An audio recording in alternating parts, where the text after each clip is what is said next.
Thank you. Thank you so much for watching. Thank you. Have you subscribed? Yes, you. Have you subscribed? You. Yeah, before you go, click. It's free. Click. Just that's it. Have you subscribed? You are laughing. Have you subscribed? Have you subscribed? Thank you. Thank you. Thank you. Hey, madam, thank you so much. I can see you. I can see you. We have to get to 100,000 subscribers. This by the end of the year. How are we going to do that if you don't subscribe? Yes, you. Yes, you're about to click off. Why? Have you subscribed? It's free.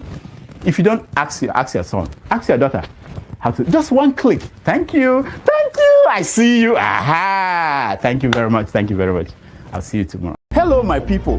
LEMFI, the International Money Transfer Service, is here to provide you with a simple and efficient money transfer experience with no fees and the best rate in the industry. If you are in the US, UK, and Canada, LEMFI is here to serve you and help you transfer money to over 21 countries. In all ramifications, they are better than their competitors. We at the Dr. Damages Show are happy to partner with them to satisfy your needs. To that end, anyone who signs up with them using the referral code DOCTOR will get $30 cash back the first time you send $100 or more. From now until July 10th, 2024, LEMFI will enter your name into a raffle draw where you can win an iPhone, Apple Watch, MacBook, gift cards, and others. For an icing on the cake, the first 20 people to use Dr. Damages code DOCTOR will get a signed copy of one of his books, This American Life Safe or Chimamanda, The Adventures of Little Mermaid's African Cousin. Hello, my people. LEMFI. I hope that Nigeria wins. I'm never going to wish any president evil so that I can say I told you so. No, I won't wish them evil. I hope. You see, I'm not praying. There's no point. I can't pray for Nigeria to be fine. I only hope that Nigeria wins and Nigerians win. Because if you choose a dodgy doctor who has a dodgy record, who has, all sort of accusations leveled against him, to say this doctor, we think he's done this, or this doctor, this surgeon, yes, he's a senior surgeon, he's the most whatever surgeon, but there are a lot of accusations leveled against him. If you choose him to operate on you, and you tell me to pray for you that it doesn't kill you surgery, what's the point? I can't pray. You might make it, you might not make it. My prayer won't change anything. So I hope Nigeria and Nigerians win during Tinubu's 4 years. Thank you. Thank you, sure. Thank you. And tonight, this gentleman will be making his network television debut. This is his most recent album right here. It's called Spirit of Love. We're very pleased to welcome Majek Feshek.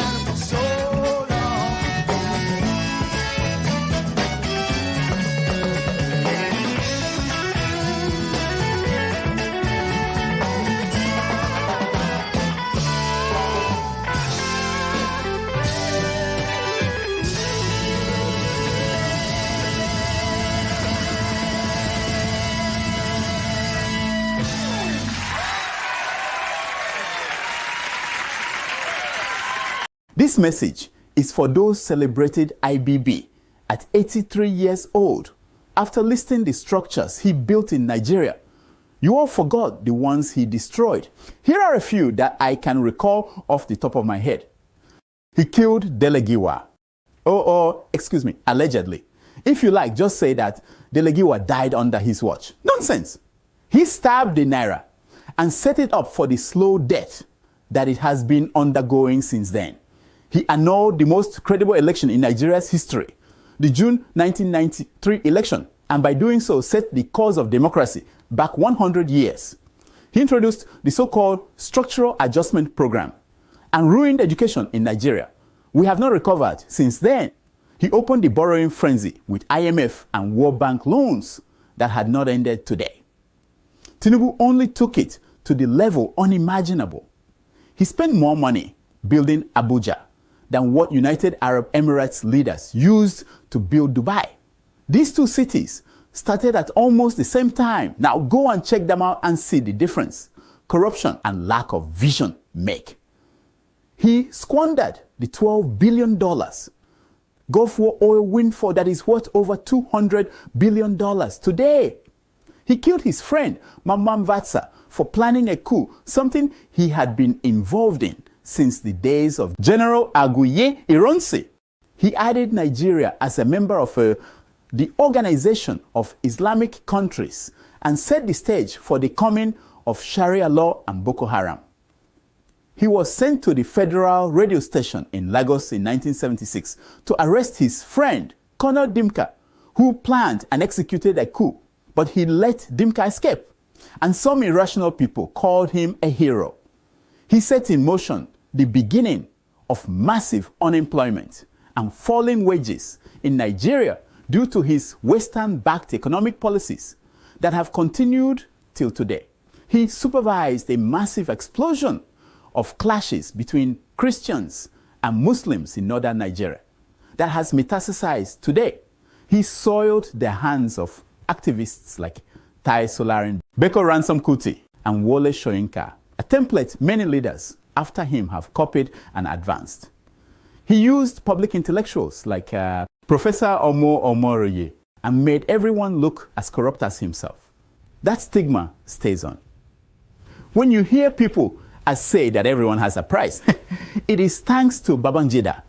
He wasted millions building useless SDP and NRC party offices across Nigeria in his nonsense, little to the left and little to the right. Social re-engineering. What are those buildings used for today? He led the coup that truncated the Second Republic and brought Buhari to power the first time. He is the grandfather of all the evil devastating Nigeria today. Only those too young to remember see any redeemable value in Ibrahim Badamasi the Babangida, the evil incarnate who misdiagnosed himself as an evil genius. If Babangida had not intervened in Nigeria, the country would have been 10 times better than what it is today. This is Dr. Damages, and I approve this message.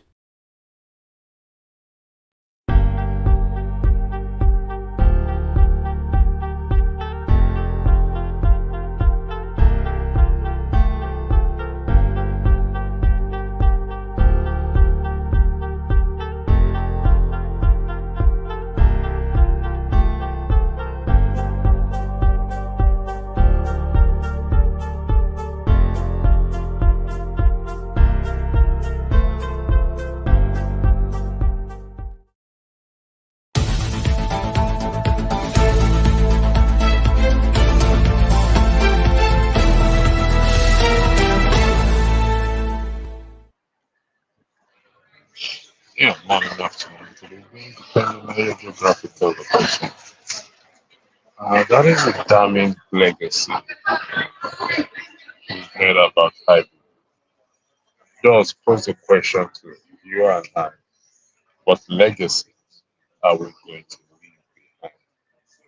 Particularly those of us that have escaped or left the shore of Nigeria. As you can see the topic there, who have we left home for to repair? Who have we left home for? And as I'm speaking to you, many Nigerians also are living at the moment, are planning to leave, don't care the amount of money they will spend to leave the country as it is. Understandably, things are not good back at home. But the question is, who have we left it for? Or who are we leaving it for that will fix it? It's easier for us in diaspora to point accusing finger or to judge those at home or to say to them, it is up to them to fix it. If they are ready, they will fix it. If they are truly hungry, they will fix it. But it's actually fair because that was where we were before and we left. And many who live, as I'm speaking to you, many at the airport, about to leave to build the nation. Farewell. So who are we leaving the country for to repair? If we all leave, which is the Japa syndrome. Initially, or the previous one was Andrew to check out. So what we're leaving it for. Kelechi, thanks for joining. Good day to you too. There may be a little bit of noise in the background. It's because of where I'm broadcasting from. So please bear with me with the noise in the background. Unfortunately, I can't help it with the noise. So if you're hearing the noise. Yes, thank you, Kelechi, once again. And you ask again, who are those behind you? Yes, sorry, like I said again, there are people behind me. So, but you ain't gonna see them as much. They're just fluctuating. So don't ignore what goes behind me. Just focus on me. Thank you, Keho. Respect to Niger. This is not to Niger. This is electricity. So, the question before us is: who have we left home for? Who have we left home for? I came across a post today, which is one of the things that inspired me to make this broadcast. And the way it portrays Nigeria, it's kind of not in a good way. It says Nigeria, the pyramid of evil, part two, TikTok wisdom call. And I kind of wonder why the person had to describe Nigeria as a pyramid of evil. It's without a shadow of doubt or without dispute, the country is facing challenge as it is. And because of this challenge, it appears that there is no hope in sight. There is no respite to what is going on in fact. But truth be told, is it that bad that we think it is unfixable, it can never be fixed? Is it beyond repair? As the train derails so bad from the track that we have to destroy the entire train and bring in a new one, import a new one. By this, I mean, do we have to get rid of all Nigerians in Nigeria and import new people into the country before the country is going to get better? Or it is up to us to fix it? So that is the question before us. Who have I left home for? Who have I left home for? Who have you left home for that you think or that we think they will fix it for us? Those of us in diaspora, then we will go back and enjoy it. We have to be realistic here and ask ourselves this question: who have we left home for?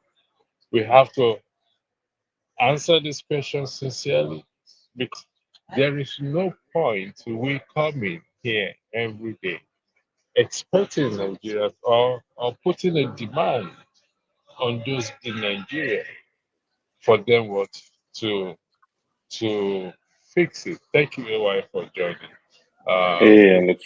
platform, and then good evening to you too. I'm going to use the floor to you to weigh into this so that I leave Electricity, for it. why did you change your name? Who is deceiving you? Come again, I'm not hearing. I said, who is deceiving you? Why did you change your name to everybody love electricity? I changed what? Oh, You okay. change Okay, your name, everybody. your name. Oh no, no, It's no. good I'm just anyway. I'm the system just took, so I just typed this. Yes, everybody loves electricity. Who doesn't love electricity? Let them come and It's say. true. Now, Yeah. are you hearing noise in the background? Is there noise in the background coming to you? Yes, I think so. Yeah. Is it People are that there. bad? I can see they're working. No, not too bad. Okay, all right.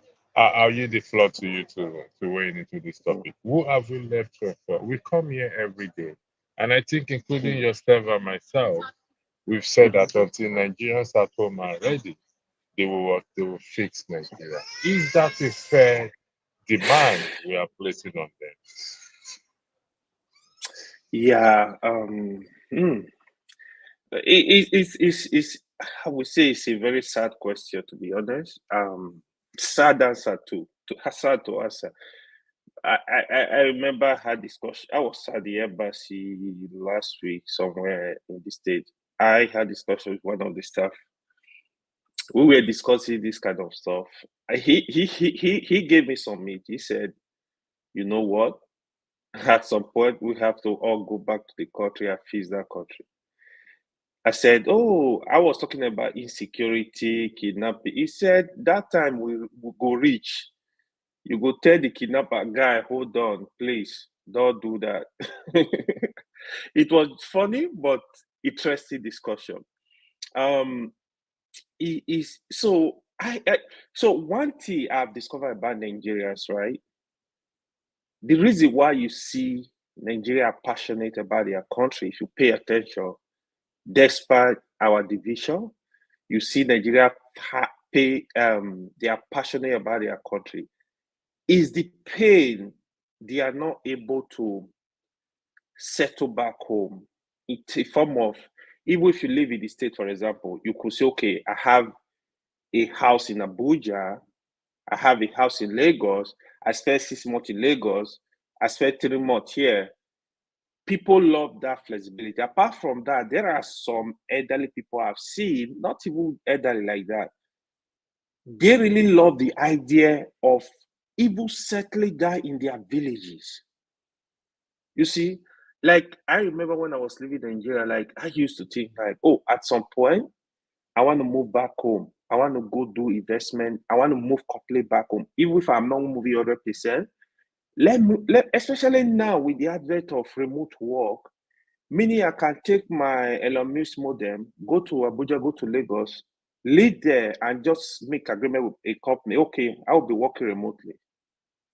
But yeah, we have those opportunities, those flexibility now. But the question is, what are people scared of? People are scared of insecurity. People are scared of, which I think is the biggest thing.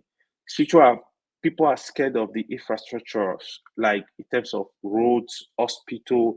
Of course, even the hospital said, at least there are still good hospitals if you have the money. There are some good hospitals if you have the money you pay, but they are just super expensive. But if you're making money in dollar, I think you should be able to afford it.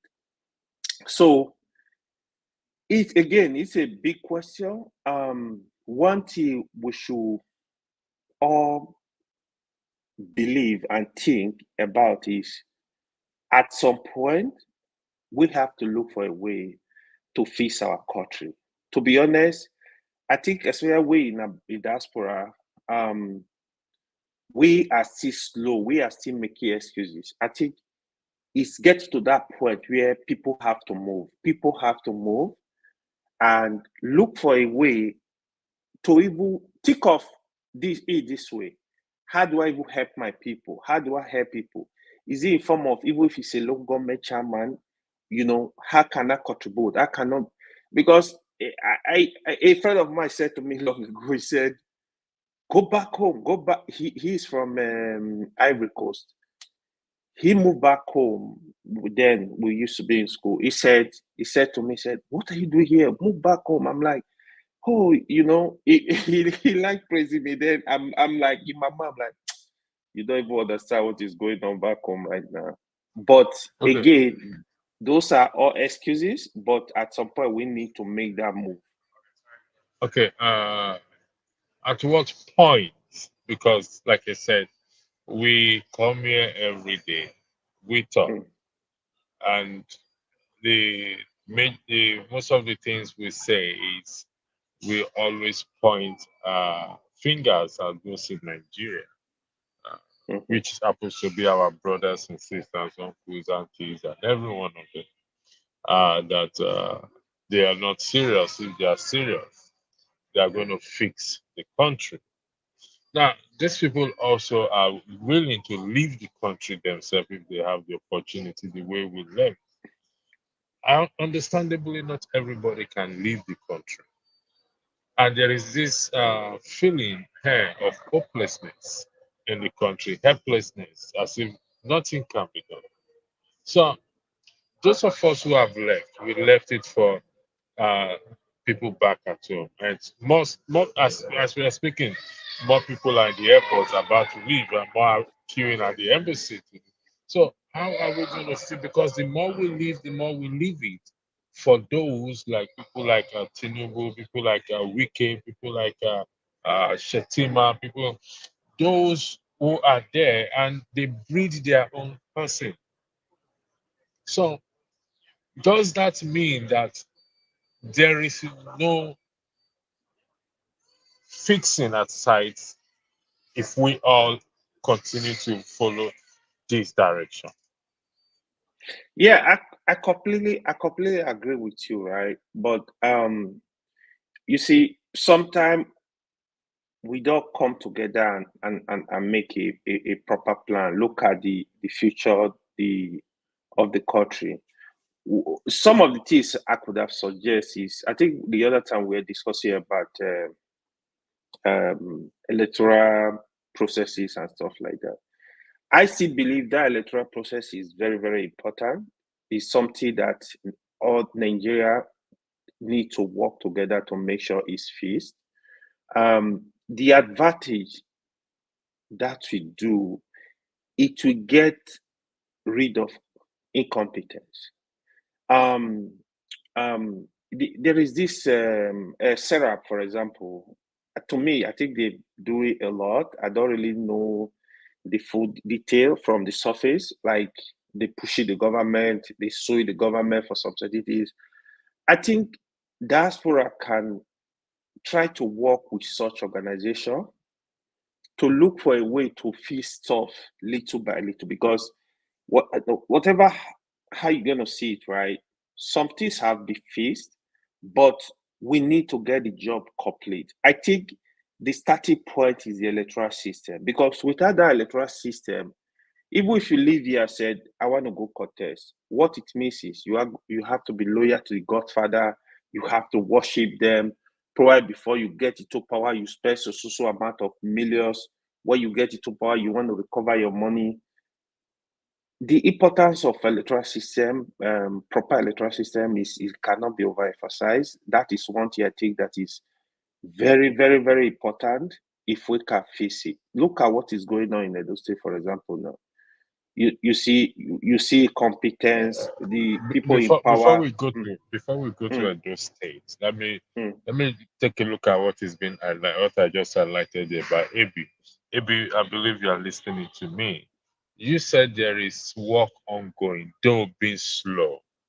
Uh, can you please be precise as to which or what work is going on? Could you be, maybe if you don't mind, could you be specific as to Okay, which work? let me give you an example, right? When the 2023 election was coming, I was having some level of hope, highest ever. I have followed elections in Nigeria since 1999. This was the election that the hope was so high. Especially listening to, there is this man, what's his name? He's from Cross River. He was one of the INEC commissioner. Is it Mike? I think Mike Igini, something like that. He's very good. I listened to his interview, promising how the change have come. We'll be looking for in terms of the electronic system of election processes. I was having, my hope was very high, right? So, for example, we used to use paper to write, to go to police station and write Sorry, numbers, right? sorry, Ewa, Mm, Ewa. mm, I think look at the question. Look at what AB. I know AB is the one that posted this. You may not know. I mm. hope he will come up. He will come up and tell me which one. AB said there is work Maybe. ongoing, though being slow. I need to know, Um, or the audience, myself and the audience need to know. If you know, AB, you are hearing me. So if AB can, if AB you can tell us which work, what work is ongoing. Is it the electoral system? Is it the infrastructure? Is it the the foreign exchange, or which work is ongoing that Nigerians can say this work is ongoing, and let's clap for the present administration. So, Ewa, if you know any work that is ongoing, can you be specific on this work? The only work I would say was ongoing from say 2015 to 2023, there was an improvement in the electoral system. That is the only work I know. You said, The other work, what do you mean electoral system? The same electoral system that the BVM was switched off or went off? okay, let me explain what I'm Please saying, do. right? So during Good Luck, Good Luck kind of like open up the electoral system a little bit in terms of electing people like Jega. I tell you, Jega, I feel he did a good job. I feel he moved the organization. He gave it some level of credibility. Now, when Buhari was there, they fighting for electoral amendment, which some got approved. Then the issue of Beaver came in, which they spend a lot of money on. That is an improvement, but the only problem is the system was truncated again. So it's like we're going back to where we're coming from. That was my whole pain. I was very hopeful. So I was thinking in my own space, like, why are they doing this? So I was asking, I remember I asked question one day here is it that there is no system that will ever work in Nigeria? I don't feel that anything you bring it to Nigeria. So because of this election, I feel this way. I don't know, maybe I'm wrong. Even if you bring America's system, all the best electoral system to Nigeria today, politicians want to look for a way to crash it. This is my So, thinking. So that is so my what you fear say, right now. what you're saying invariably is there is no work that is ongoing. Yeah, there is no work that is ongoing right Okay, now thank you, because Chief.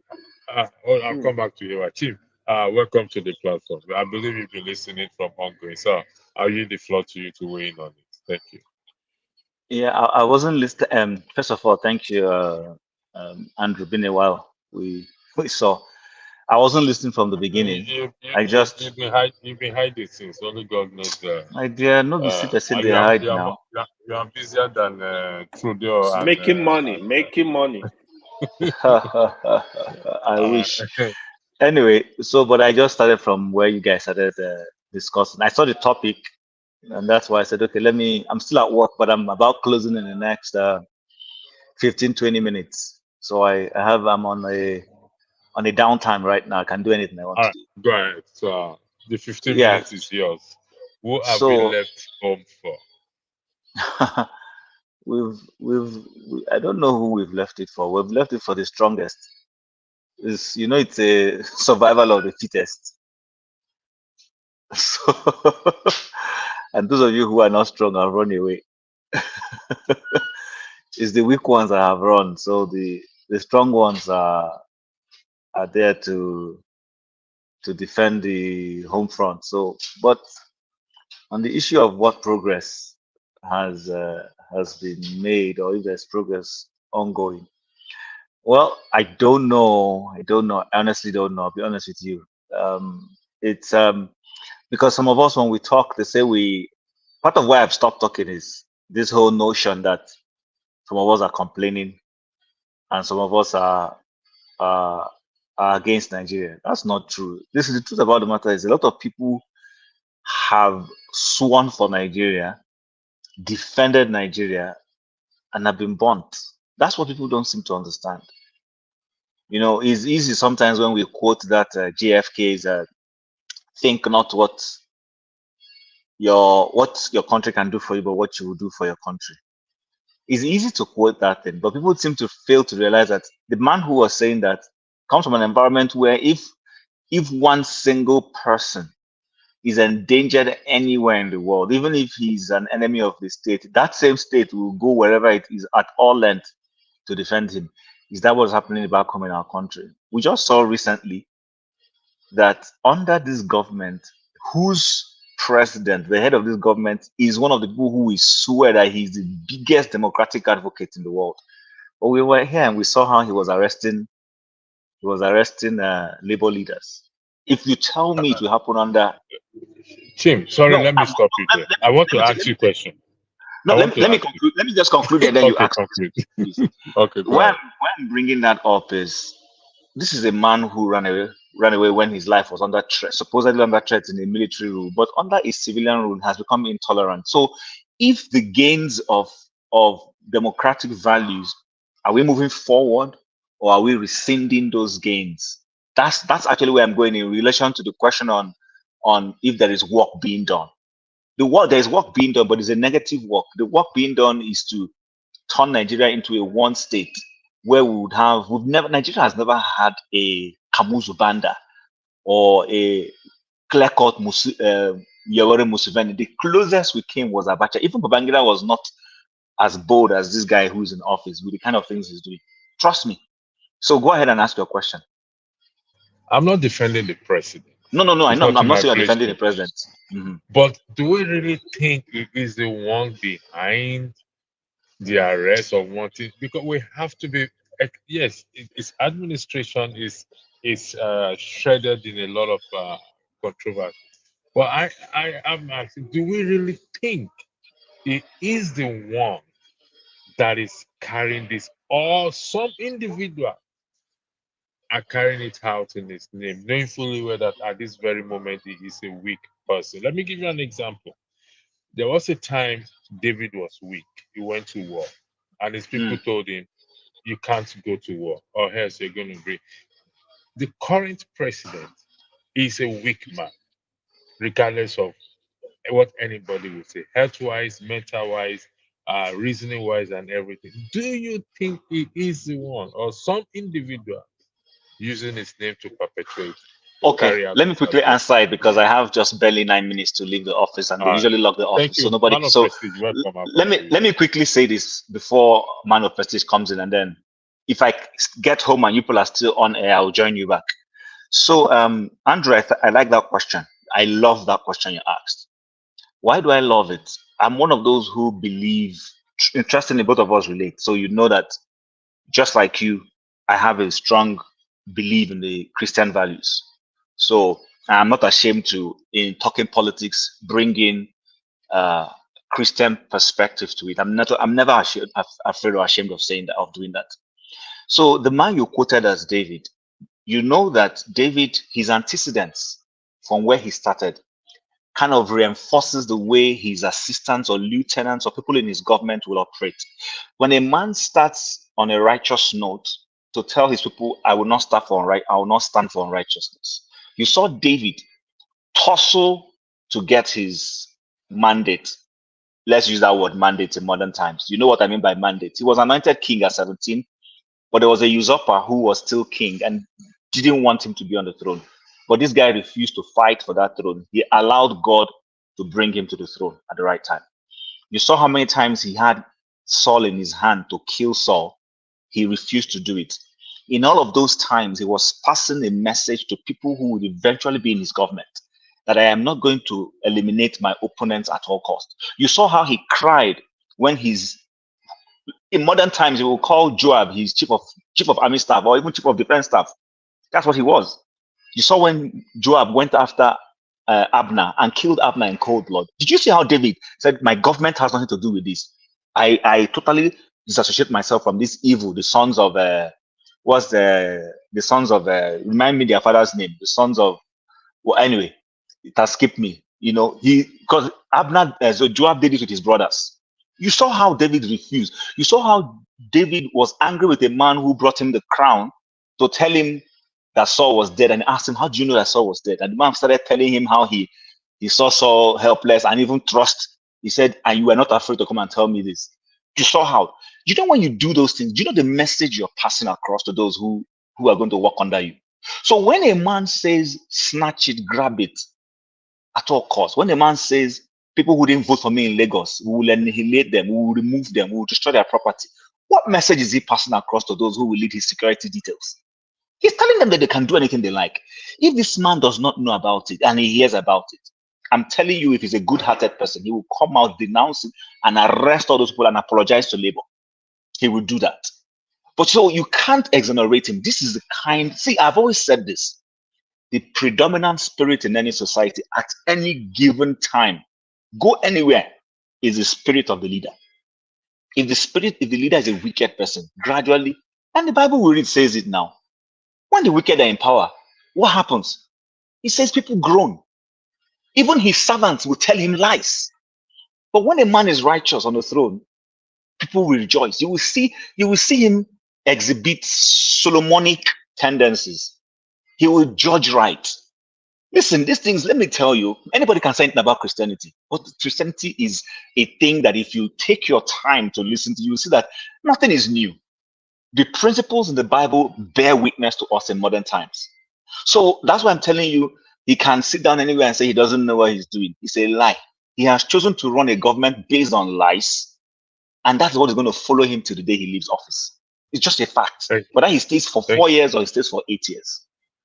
Thank you very much. That is a fair argument. Hey, Jim, how are you? A man of prestige. Good man of prestige. I would allow you to listen to my response a little bit, the first part of it, and of the source that I have, because I'm pivoting towards your narrative. That's what I'm going to say. And I have people, the high top in the DSS has made this comment. But when it's my turn, I don't, you can listen to that, to the initial part of it, and I will give you the guy name. Yeah, go ahead, man of prestige. Okay. Yeah, Jim, before you leave, I'm completely 100% agree with what you said about Tinubu. I used to give him I used to be a little bit, I used to give him a benefit of that when he ascended that throne. I said whether he won or he didn't win, let's respect him as the president of Nigeria. But I have come to the conclusion that Tinubu is behind everything that's going on right now. Because there's a guy called Dennis Amakere. He was former DSS deputy, deputy. He was former DS deputy. He lives in America right now, and he came on VOP, in Nigeria last week, and stated exactly that whatever DSS is doing, they have to get an order from Tinubu. He stated it, and what's his name? David Hoodley was there, but this conversation started because of the guy that was arrested in Port Harcourt. I think you know about the journalist, right? So, and this guy was actually defending, he's not anti-government, he worked in the government. He was actually defending the DSS. So they asked him, why are you defending the DSS? He said that before they do anything, they have to get an order from Tinubu. That's what he said on national TV. This is an assistant to the DSS, former. He said he wasn't against Tinubu. If you look at that conversation, he even supporting Tinubu, not really supporting him, but he just said we need to give him time. But when he made that statement that people don't know what's going on in Nigeria, the way the system is structured, that is part of the problem.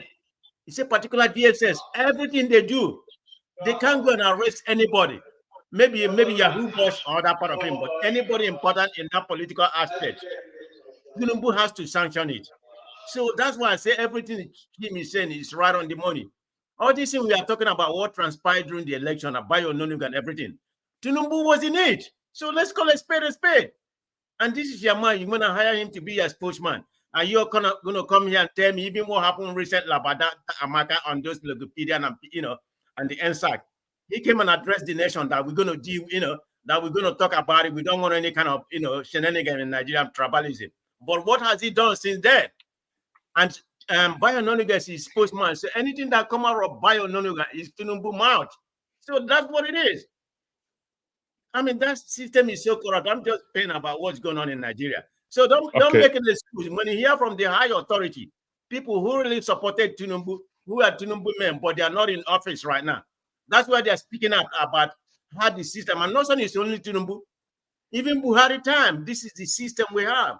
The president is so powerful. I don't know why. Is that sycophancy or just they can't debate away from whatever the president said. He has authority over the judiciary. I mean, it's supposed to be 3 equal branches of government. Akpabio can't do anything right now without Tinubu approval. No, he can't do anything. People are going to say, yeah, the Congress, they can pass a law or whatever. No, the whole APC. look at the people that spoke out against, that guy from Kaduna or whatever, what did they do? They sanctioned him. So that's the system we find ourselves, and I don't see it going anywhere. Let's go back to the main topic here. Who have we left home for? We come here every day. Some of us says when Nigerians are ready, when they are hungry, they are no longer hungry. Who have we left home for to fix? That's what the topic is. Okay, I've not been listening. Yeah, who have we left home for to fix? Do we have any moral ground to stand and tell those in Nigeria it's up to you to fix it?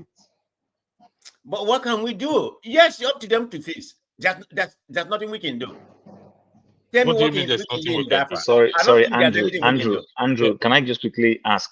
So this question, are you saying that because when you ask this question, it's loaded and it has many, it's like an octopus, it has many legs. If we say who have we left Nigeria to fix, then the question will be when Tinubu goes abroad to receive treatment, who does he want to fix the Nigerian hospitals? When Buhari was going abroad to receive treatment, who does he want the Nigerian to go to the Nigerian hospitals?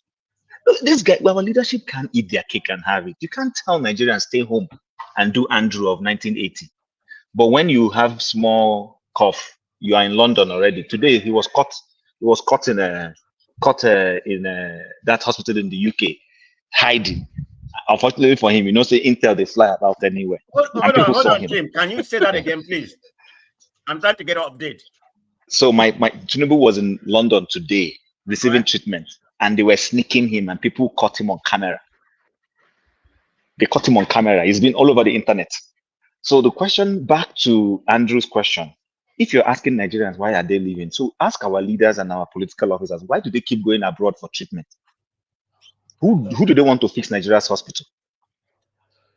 So is that a fair question? It is a fair question. It is. Oh no, sorry, there's an announcement in my background. It is a fair question too. Why do I say it's a fair question? Because at the end of the day, we left. People before us left with the mindset that Nigeria will get better. When it gets better, we will return back to Nigeria. Guys, I'm gone. I'll if I catch you at home, I'll join back. All right, no take care. Long time. Thanks for joining. So we left, and with the hope that Nigerians will fix it, then we will go back and enjoy it or whatever it is. But that has not been the case.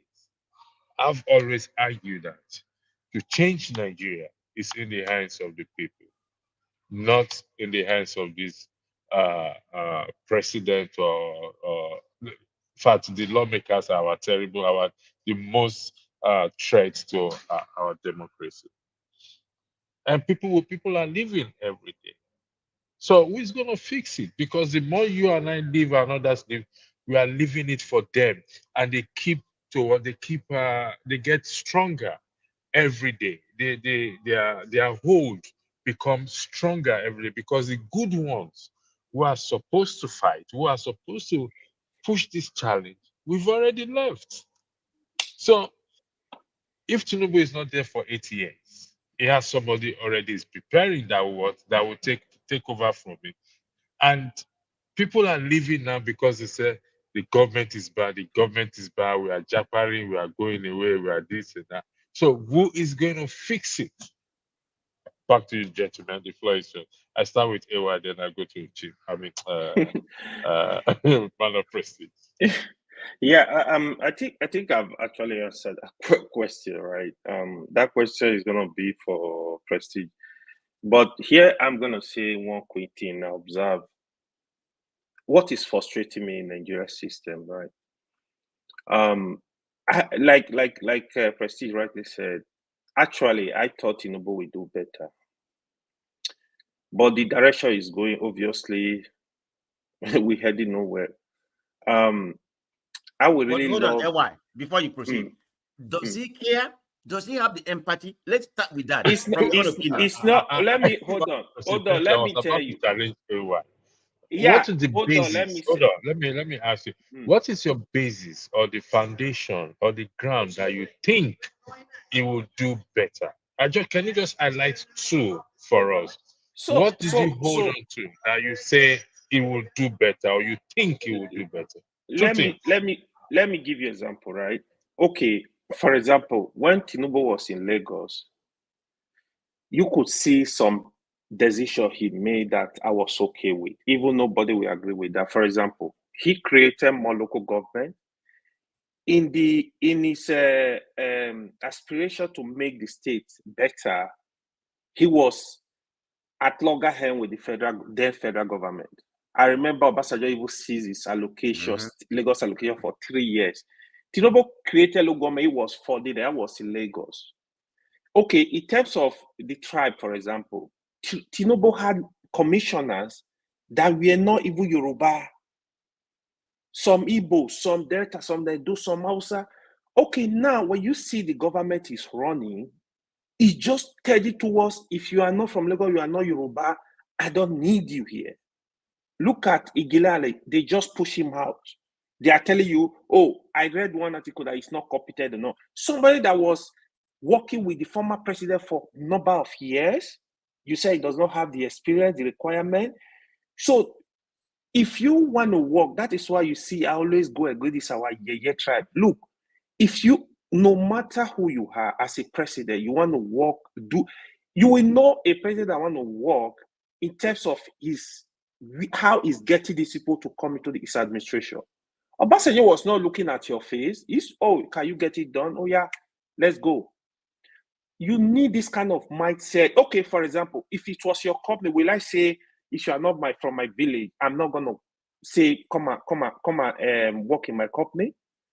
Like if you can't do it, you are out. I'm not gonna I'll be thinking of the progress of my company.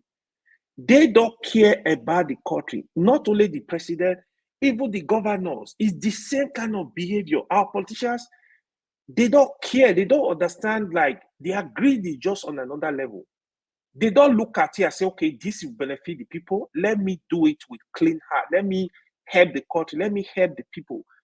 Again, both the state and the federal government. So until, in my own assessment, we have that person that will come and rebuild. If you need to rebuild Nigeria, a lot of things will go. The cabal going on in the oil, that is, you see what Dangote refinery is passing through. That is Nigeria. I used to tell my people that care, like, even the Port Harcourt, the refinery we have, it was deliberate for them not to work. With this Dangote refinery, you will know it was deliberate, not that they can't feed them. So what that means is the people that are doing that because of their personal gain, they are not thinking of the country. Okay, how will the country survive in 10 years, in 20 years? So it's deliberate. That is what Dangote is passing through today. You have a refinery that can produce a PMS for the nation. You want to hold the man hostage, like, oh, you must subscribe to what you want. A lot of things. So sometimes you gotta, if you want to build a nation, to be honest, you gotta look at it. It doesn't matter who. Just feel like this thing will benefit my country in the long run. This thing will benefit the children on board in the long run. They don't think like that. That is just my observation. In terms of a president that want to work in Nigeria, do something great, I think he's going to start by cleaning up the system. For example, I was emphasizing on the issue of a number, BVN, national. Let's have a national identity number. Every Nigerian born. In fact, clean up the system, because what you see is now they tell you, oh, Ministry of Humanitarian are giving money to the poor. Who are the poor? Who are they giving the money? Billions of naira. Now they are on student loan. How do you know who is poor that is deserving of the student loan? Do you get my point? Our education system, that is not the ultimate thing. Not that our universities are not that like crazily expensive today, our public universities. Fees the university themselves first. Fees them in terms of. Anyway, what do you mean our public universities are not that expensive? Are Do not you that know how much expensive they when you pay? yeah, How much? they are not that expensive. Most of the investors, I don't think most of them, they still pay around 100, 200K. Even less. How many people can afford it? How many Nigerians can afford it? No. I'm not saying the money is, you need to get it. In terms of other countries, right, where you pay thousands of dollars, these same people send children abroad. They spend like $50,000 a year.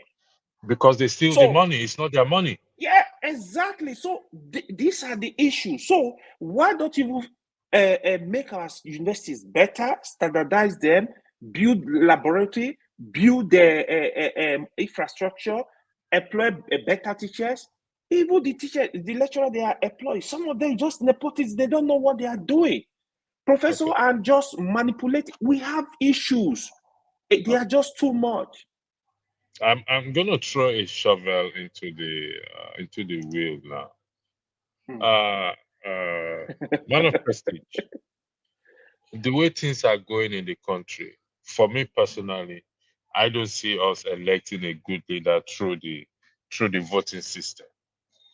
Peter Obi has been the one that we thought would take us to the promised land, but unfortunately, the day he ate he drank kunu with Atiku, he left that that train.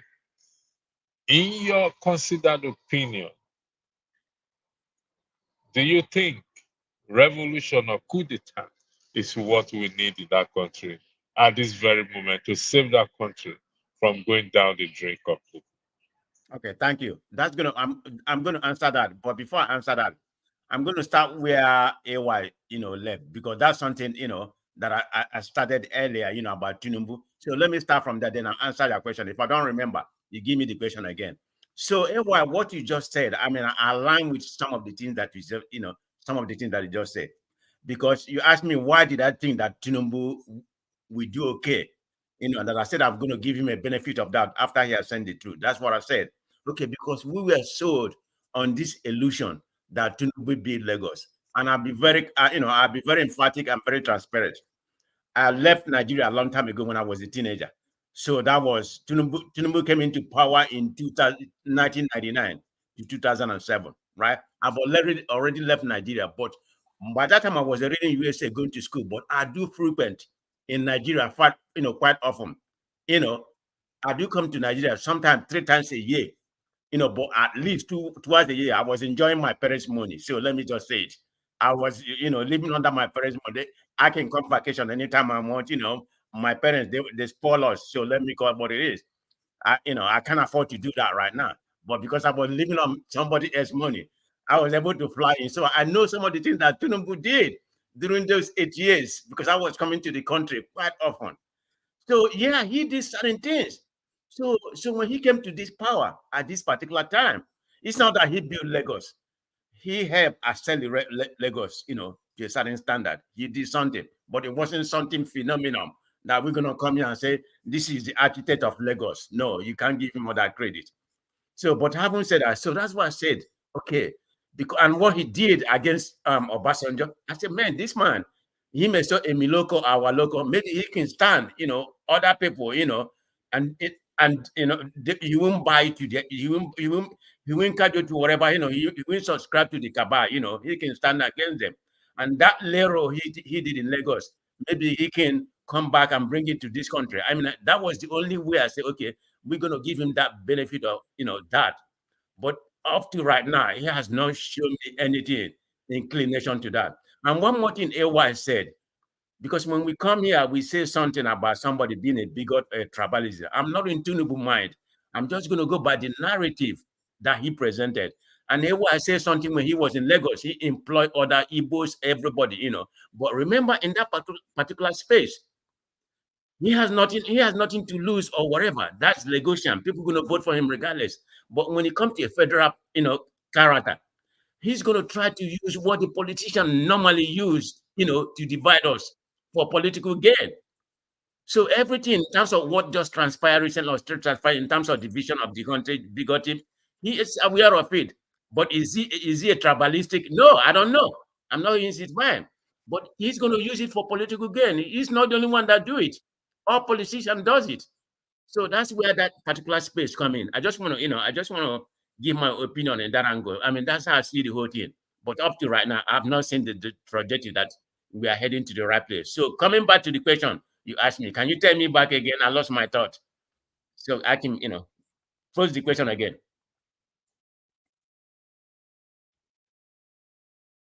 Sorry. Saving Nigeria. Is it through the voting system, revolution, Okay, no, I or got it. coup d'etat?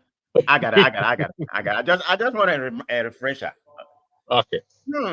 Yeah, it's a very difficult question. I'm not somebody who like chaos.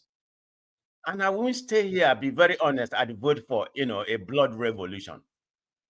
But sometime in the Nigerian space, I said, maybe a blood revolution will be better for Nigeria. But who are the people that are going to be bloody into that? It's just going to be the politicians. But it doesn't happen that way. It's going to be innocent people that's going to be, that's going to be a collateral to that. They're probably going to suffer the most. So that's why I'm not a subscriber of, bloody revolution. But Man Nigeria, of prestige. Man of prestige. Not revolution don't necessarily have to be blood. exactly. No. I understand So what you when you mean. No, use the it phrase doesn't have. bloody I'm coming. okay, It go didn't ahead. allow me. It didn't allow me to land. So what I'm Okay, go ahead. saying, in the Nigerian space, maybe a bloody revolution will be the subscription for that, because the dynamic where we are right now, the paradise where we are right now, it's going to be very difficult for anybody. It doesn't matter. Obi, I'm Obi supporter. I like his ideology, but he can do he can do nothing that in this system we have. Believe me, I have not seen anybody that can be a revolutionize Nigeria with just ideology. I hope I'm wrong. I hope I'm wrong that they come back and change. I don't see anybody in Nigeria. Let me Not interject you me, there. not You Modi. said Maybe let it's me AY can do that. Or no, let me interject you. You just yeah, said you don't see anyone that can uh change or revolution Nigeria with just idea. But yes, during that 2023 election, the idea is that Peter Obi floated the policies or the his argument he floated attracted citizens to him, okay, particularly the youth. yes, Don't you think if he had stayed in that on that trajectory, don't you think that would have revolutionized Nigeria or turned Nigeria around, particularly during the court case? I mean the when the result was announced and the court case. Do you not think that would have helped a lot if he had stood in the forefront and cried foul rather than saying, "Let's all sit back and let okay. us go Good into question. your tent to eat this Good question. We're having a good conversation today. I'm glad we don't have people that come here and disrupt the conversation. food." We are No, making a no, conversation. So it's a very good question. It's a you know pretty what good you just said idea. now? It's But going to what bring is them that? here now. What is that? The What you ideology just just proposed is it not a paper tiger? It's what some people call a paper tiger. That a paper tiger does just something you write in the paper. It has not actually been implemented. You can propose all kind of policy or how kind of ideology, but can you be able to implement it and let it work? This is the problem. It doesn't matter who it is. Yeah, it's everything will be most of what will be proposed. I can't say everything. Sounds very good. But how can it work? And the reason why I supported to be because that was the first time I actually follow Nigerian politics. You may call it something like sentiment, or maybe somebody from your kinsmen or whatever. But this is the first time I actually follow Nigerian politics. I don't know anything about Obi, but I knew of Obi as a governor of Anambra State. So I don't follow politics of the whole Nigeria. I never followed the politics of the whole Nigeria until about 2 years ago. The only little politics that I follow, even after I'm from the southeast, I don't care about what's happening in Abia. He may say that's kind of stupid of me. I don't care about what's happening in Abia. I'm only concerned about my state. All this regional something about, I'm not even more of a regional something. I'm only after my state. I don't care what Abia did. I don't care what Lagos did. If I'm on a development, I'm only going to be concerned about my state. So what am I trying to say? So that's it. What I'm trying to say is that I don't know much about Obi.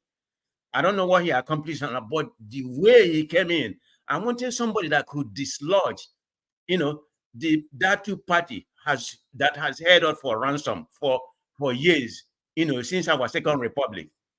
because they have not done anything but regress us. I said maybe it will be a little bit better in that regard, but do I have full hope that he's going to come and solve the Nigerian problem because of the way the system is structured? I have that, but I said, okay, why not give him a chance? Because we already have what PDP and APC, can do. They are the same party. Maybe a different party. If it has been another person, if Showore occupied that position at that particular time, that was when I started learning about Showore too. I would have 100% supported Showore because I never think that two party will get us anywhere. I said, okay, maybe that will open space for other people to challenge that two party and we dislodge them. Maybe a new idea will start coming in and penetrating it. So I never say Obi could have. I never think that Obi could have done it. But knowing what I know right now about the system, no, Obi couldn't have done nothing.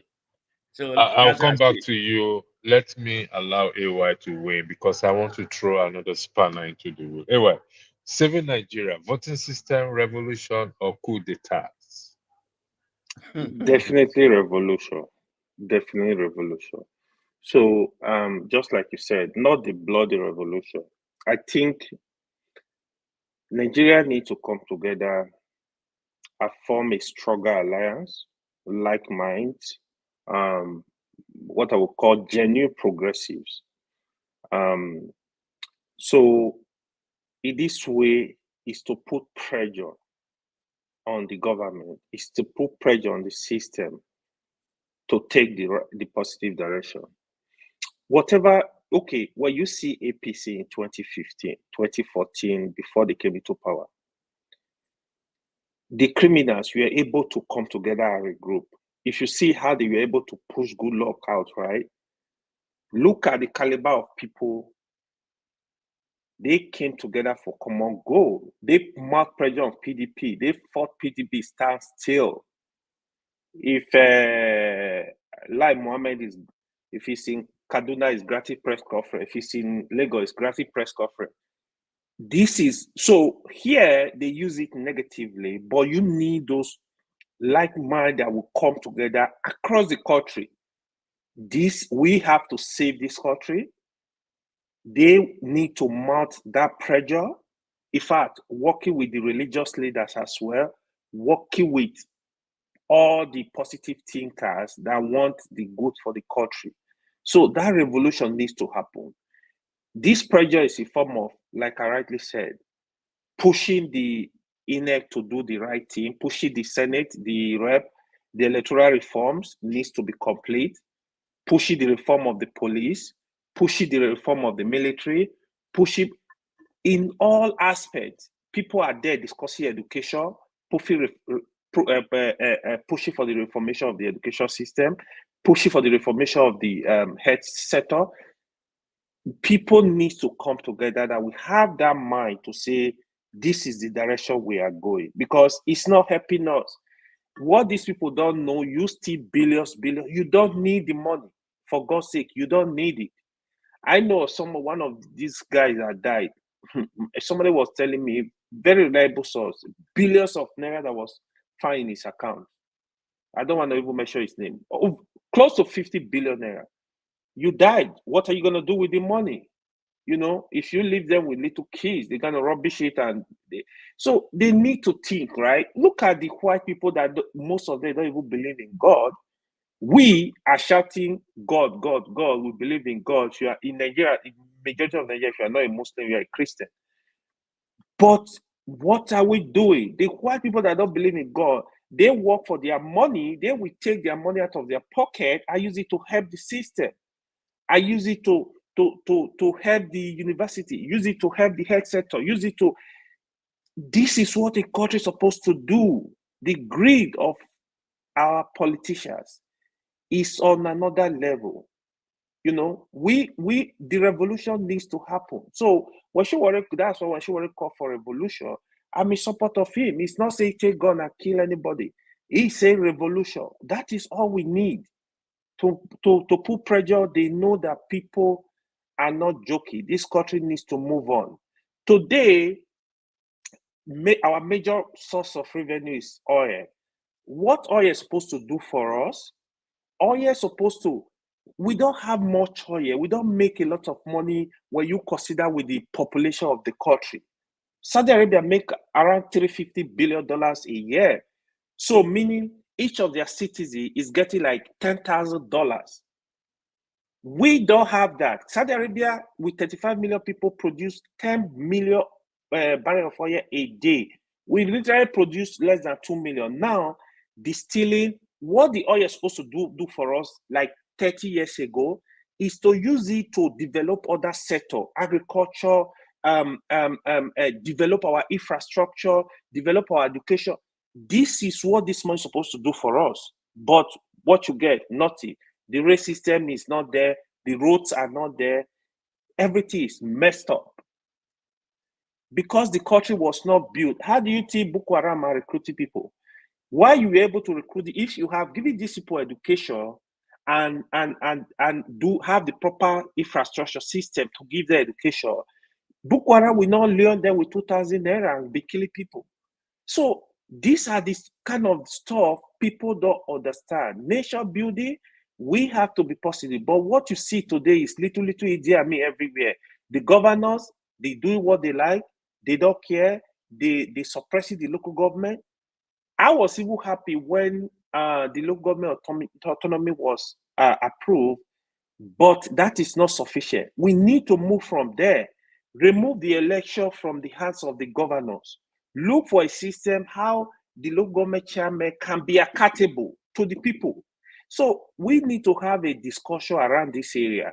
And the ultimate one, here, the urgency of our need today, the urgency of the development, the urgency of the security, the urgency of everything in Nigeria, I don't think the central government will survive in doing it. Cut out this country into regions. Let each regions, probably we can develop it in that way. Let there be competition. Let there be resource control. Federal government should take percentage of the regions that are rich, use it in the next 10 years, develop other regions so that they are self-sufficient. They should stop going to Abuja to share money every month. It does not work. It's not sustainable. Thank you. Thank you, Ewa. I will come back to some of the things you said. Someone asked a question: can revolution be without blood, really? Then he went further, saying that people should look up. No, somebody else said people should look up what revolution is. Revolution is defined as follows: a forcible overthrow of a government or social order in favor of a new system. From the space I operate, revolution can be without bloodshed. If we go by what I've always upheld, what I've always preached, which is the section 68, 69, and 110 of the Constitution, that is a revolution on its own. Revolution don't necessarily have to go by bloodshed. So now, can I quickly say something? 2 seconds. What happened in Senegal? What happened to Senegal recently? That's a revolution. There was nobody that was killed. They removed the cabal. They removed it from the system. That is a change of government. You don't need to take gun to get rid of the government. That is what a revolution. That is a revolution. Thank you. Thank you. Just give me 1 second. Sorry about this. I just want to throw. I don't know if I'm correct with this spelling. I'm going somewhere. Yeah, Okay. go ahead. I need to tell Ewa something. Go ahead and be. No, go ahead. Go ahead. Have you read the latest news about what NNPC has requested from Dangote? It's as of today. I saw it. 10. They say they want to have 10 staff members working in Dangote factory, and that will be part of the deal. That's what I'm saying. NNPC by now, they're supposed to be ashamed of themselves. You know how Nigeria will say they are ashamed. They shame me, sir. They're supposed to be ashamed, hide their head, ashamed of themselves. This is people that have done nothing for the country. No, in fact, it's on when you hear what they are saying. All they are doing, they don't want Nigeria people to know what is going on in the system. They want us to still live in the dark. Okay, AY, manage it. Let this make sense to me. How can you have a government apparatus working in a private company, dictating what? So that we don't have any private company then, because they said this is part of the agreement. Then we're in trouble. That's what they said is going to happen. So when they say they want 10 staff of them working inside Dangote, have office created inside Dangote. So, Right. I mean, Pastor, Gentlemen, tell me how that's going to work. the Biafra revolution. Now, Why are we don't going run away there? with it. Wait, no. Don't run away with it. Do not run away with it until you hear me out. It's not Biafra. It's not anything. Uh, we all want the country to be better. And some have come here to argue we have nations in Nigeria, nations of nations in Nigeria. People like KJ, people like Kenneth, people like CM. A lot of people have come to argue to make that argument that we have nations in the nations. It must also be recognized that none of their legislators nor their governors are clamoring for this Biafra revolution. But I've also argued in the sense that for any entity, entity in that country that really wants to break away, there's a simple way. The most simplest way to do it is to what? For example, we have 5 eastern states or 6 eastern states. If I am correct, correct me, man Five, of five, prestige. five, We have five. 5 eastern states. So, for argument's sake, these 5 are the ones that claim to be what? The Biafra nation.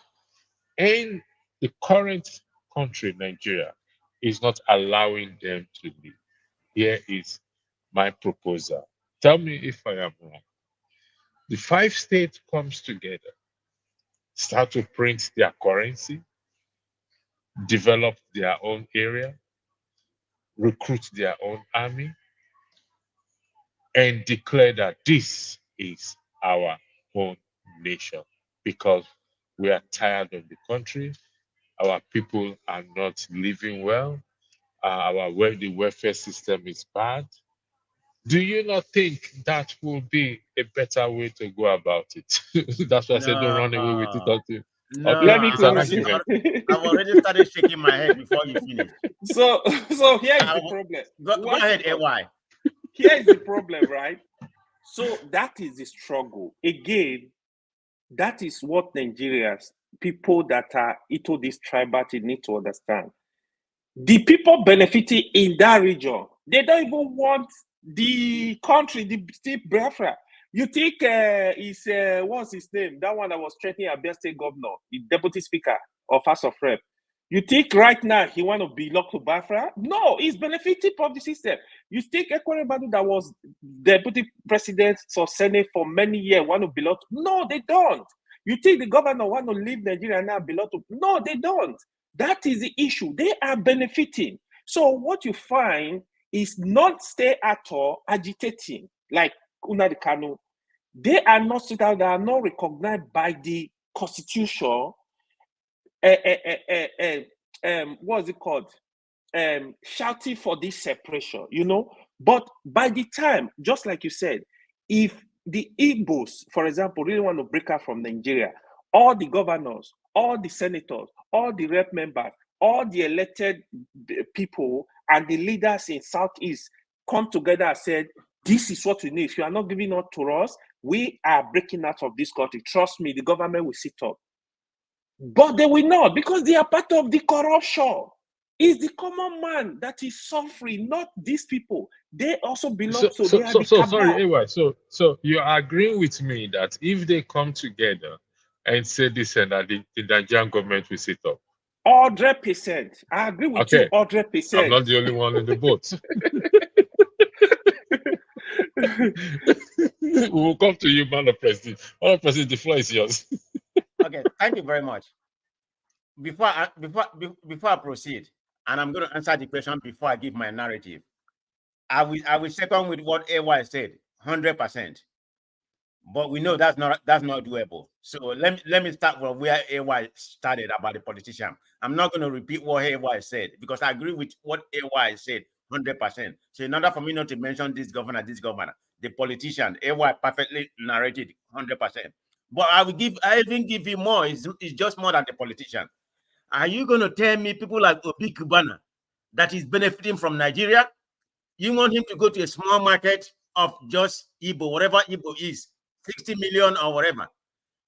Are you telling me how it's going to prosper compared to 230 million, where you have an enormous market?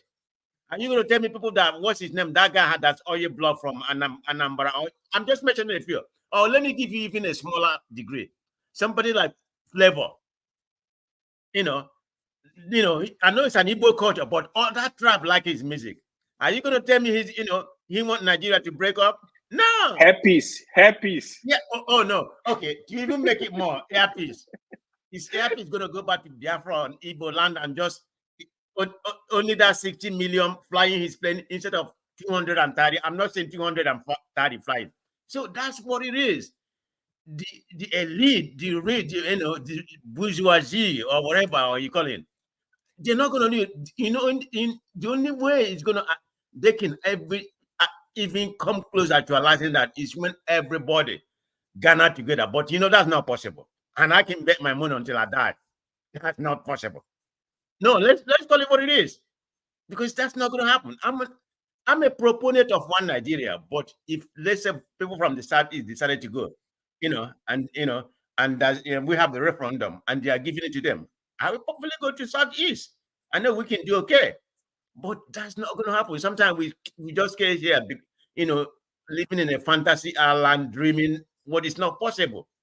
No, that's not going to possible. So I mean, am I okay with what's going on in Nigeria? Or let's say when I go to Owerri, what I expected Owerri to be, or how Owerri started, all that Mbadiwe and everything, what Owerri could have been, supposed to be, it's supposed to be a very peaceful, capital or something like what happened. But the way has deteriorated under Hope Uzodinjo. I don't call him Hope. Do you know what Uzodinma mean?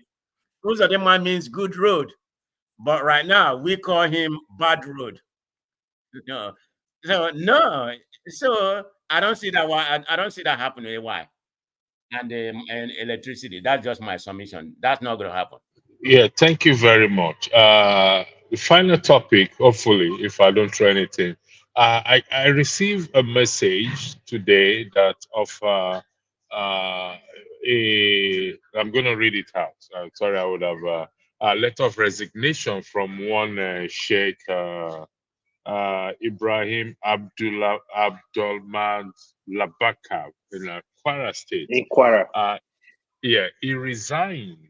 I'm going to read it out. I'm writing this letter with all sense of humility and gratitude for giving me the opportunity to serve as a special assistant artist in your cabinet. Having served in this capacity for a period of 1 year and 7 months, I wish to respectfully tender my resignation. Your Excellency, as you may recall, I was offered an appointment to serve as your special assistant artist on 6 January 2023. I accepted the offer because I saw it as what? As being able, a call to service, an opportunity to showcase my talent. Regrettably, I have not been able to achieve any of these things. Aside from the fact that I don't have a specific, this is the most important part. Aside from the fact that I don't have a specific schedule of the day, circumstances have not availed me the opportunity to perform my responsibility maximally.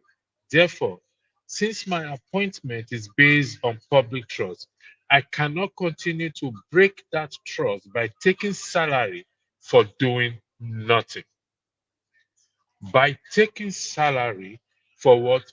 For doing nothing. Today, in the Nigerian space and government, we have many people who take salaries, including government workers, for doing nothing.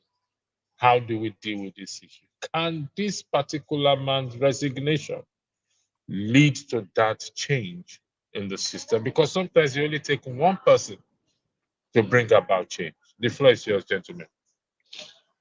You want me to go first? Yeah, go Yeah. ahead. I heard about that earlier, because I was busy, when I was working, but I never really go into detail, about, what prompted him to say that, or what kind of person. I never look at his antecedent, before, but now you have, give a little bit detail. I'm going to go read about it. But how many of those people do we have in Nigeria? In terms of morality, is very scarce in Nigeria. We all know that, right? Morality is very scarce. So how many of that caliber of human being can you see in Nigeria? Why? Can you give a number? It's very scarce. Oh, we Yeah. so the system, right? That's what when I mean, like Nigeria need total overhaul. The cleanup needs to be massive. Even the people working in ministry, I have friends that work in federal ministry. Prestige, most of these people, they do nothing. They go to office, talk, sit around. Somebody, for example, somebody will tell you, "Oh, I'm an accountant." He doesn't even do any accounting job. So, like, sometimes when I talk to my friend, I'm like, I pray I never really work with government in this country. That one you are seeing, that one is telling you he's doing nothing, sitting there doing nothing. You know what happened? Some are ghost workers. They don't even go there. They just put their name. They don't go anywhere. They can even be doing another business, doing another thing. They just collect salary. Every state in Nigeria, these things happen. The federal government, they happen. As long as you have one godfather there, that's it. That is why, and the way Nigeria think, right? They don't know they do some high level of corruption. It's just like the 200 naira you give to people. You go to office, they want to do something for you. Oh, you must drop something. You drop 1,000. You must drop something. These are bribery, but we don't even know. When you come to the West, for example, somebody will do something for you and they offer, oh, thank you. Oh, why are you thanking me? Oh, it's my job. Talk less of say, I want to give you $5. They will see it's an offense. So we are used to this corruption. We don't even know. We collect gifts in the name of corruption. Oh, he just gave me a gift. It's corruption. It's bribe. But we don't even know. That is how we live in the life. That is why I said, if we have a president that is ready, he needs to break down the system. There are a lot of things that will go down. And he's going to start this guy, you know what? We got to start fixing this. Probably when Nigeria go into smaller units, it's a form of regions, probably we can achieve better results. But the problem, even the president said, go tired. I remember Obasanjo, I think there was a statement he made about the civil service. He said, man, that place is hell. So to flood that system, there is nothing more apart from bringing technology, to really, really clean up the system. Hopefully we achieve some level of result. But I mean, people coming to war, not doing nothing. But I can't even survive like that. I'm gonna be frustrated. Like, but what am I doing? I'm just come to the office. I don't have work to do. What am I gonna be doing? Like, for God's sake, I can't function in such environment. Thank you. Kenneth, welcome to the platform. Thank you. Why are you here? Man of prestige. I called him to support you. I Okay. called him to support you. Are you here to talk about the topic itself or to talk about the but Biafra revolution? I don't know if I'm happy to see No. To talk about the topic, Okay, good. Thank God. Thank you, Jesus. Kenneth wants to talk about the topic. Amen. Amen. The Lord is good. There's nothing what God cannot do does not exist. Kenneth, focus on the topic. That is what you said. Don't deviate. Yes, exactly. Okay. I overheard my brother talking about the revolution. And that's my junior brother. Then my older brother was talking about that is not possible for the Southeast to be able to to be successful if they happens to have Biafra. That triggered me. I was like, no. Ekene, hold on. Ekene, hold on. Don't misquote me. That's not what I said. So what did you say? I told you that is why he's coming. I didn't say we're not going to be successful. And I give my reason. Did you listen? The Yeah, people you that said don't. that how could one expect somebody like Obi Kubana to move his business to Southeast, right? Yes, I Now, say he's yeah, one of those people that won't allow any. That okay. won't allow us to Obi separate. Kubana is not relevant when talking about how to fix our nation. People like Obi Kubana are not even on the 1 million list of relevant people. Is not relevant, you No, know. no, I'm just giving you. Last time, our brother here, Pansat, reminded us of the efulefus that we have in the southeast, and not only in the southeast. There are efulefus everywhere. There are efulefus in the north, in the west, and east. You know, although those are people that are they've gone. You know, but this is it. Talking about revolution, I know that you can actually be able to have your revolution through peaceful means. But the problem is we fail to ask ourselves very important question. Of all the people that have been trying to fix that country, with or without guns, even before we were born until today, how successful has any of them been with that movement? We've had the military era where the young military guys are stroke trying to fix that country. What happened? It was turned to Igbo coup. Uh, Notwithstanding that the coup wasn't actually, um, uh, the four men were not actually from the southeast, but it turned out to be southeast stuff, and that ended miserably. We had people like,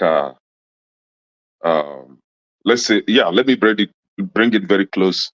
Showore, that went to Nigeria talking about revolution, revolution now, revolution now. He was arrested. He stayed in the prison for how many years? Nobody protested for the release of Showore. At the end of the day, what happened? Showore has run out from Nigeria.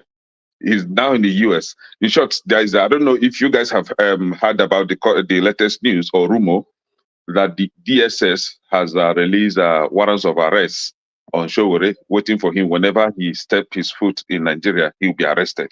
Yeah. So I now ask, okay, even before Showore, we had the NSAS. The NSAS movement was to campaign for a good governance. What happened? Most of the protesters were killed, businesses destroyed.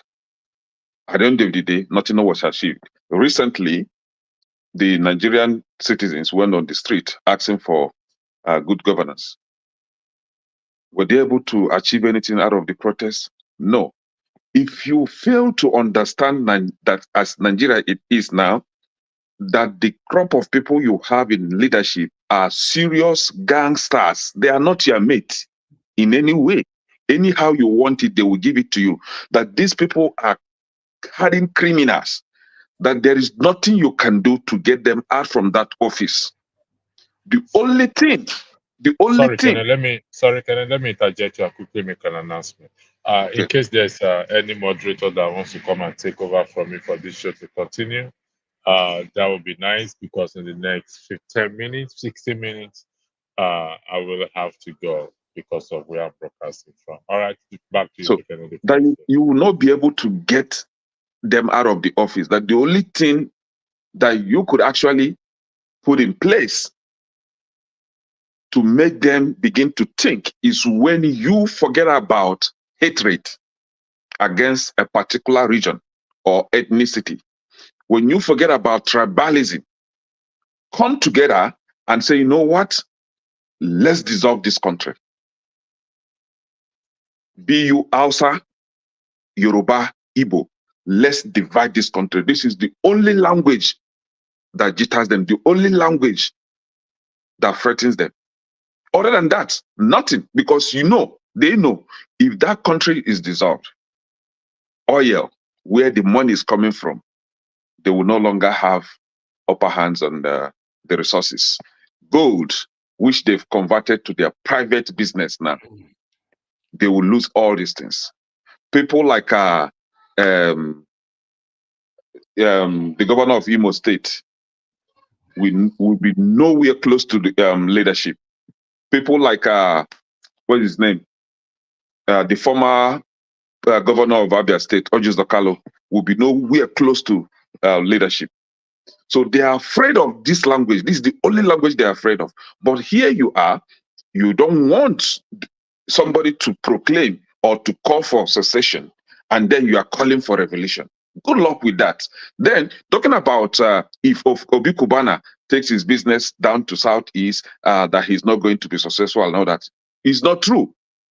People from Nigeria travel all the way to China to go and buy goods.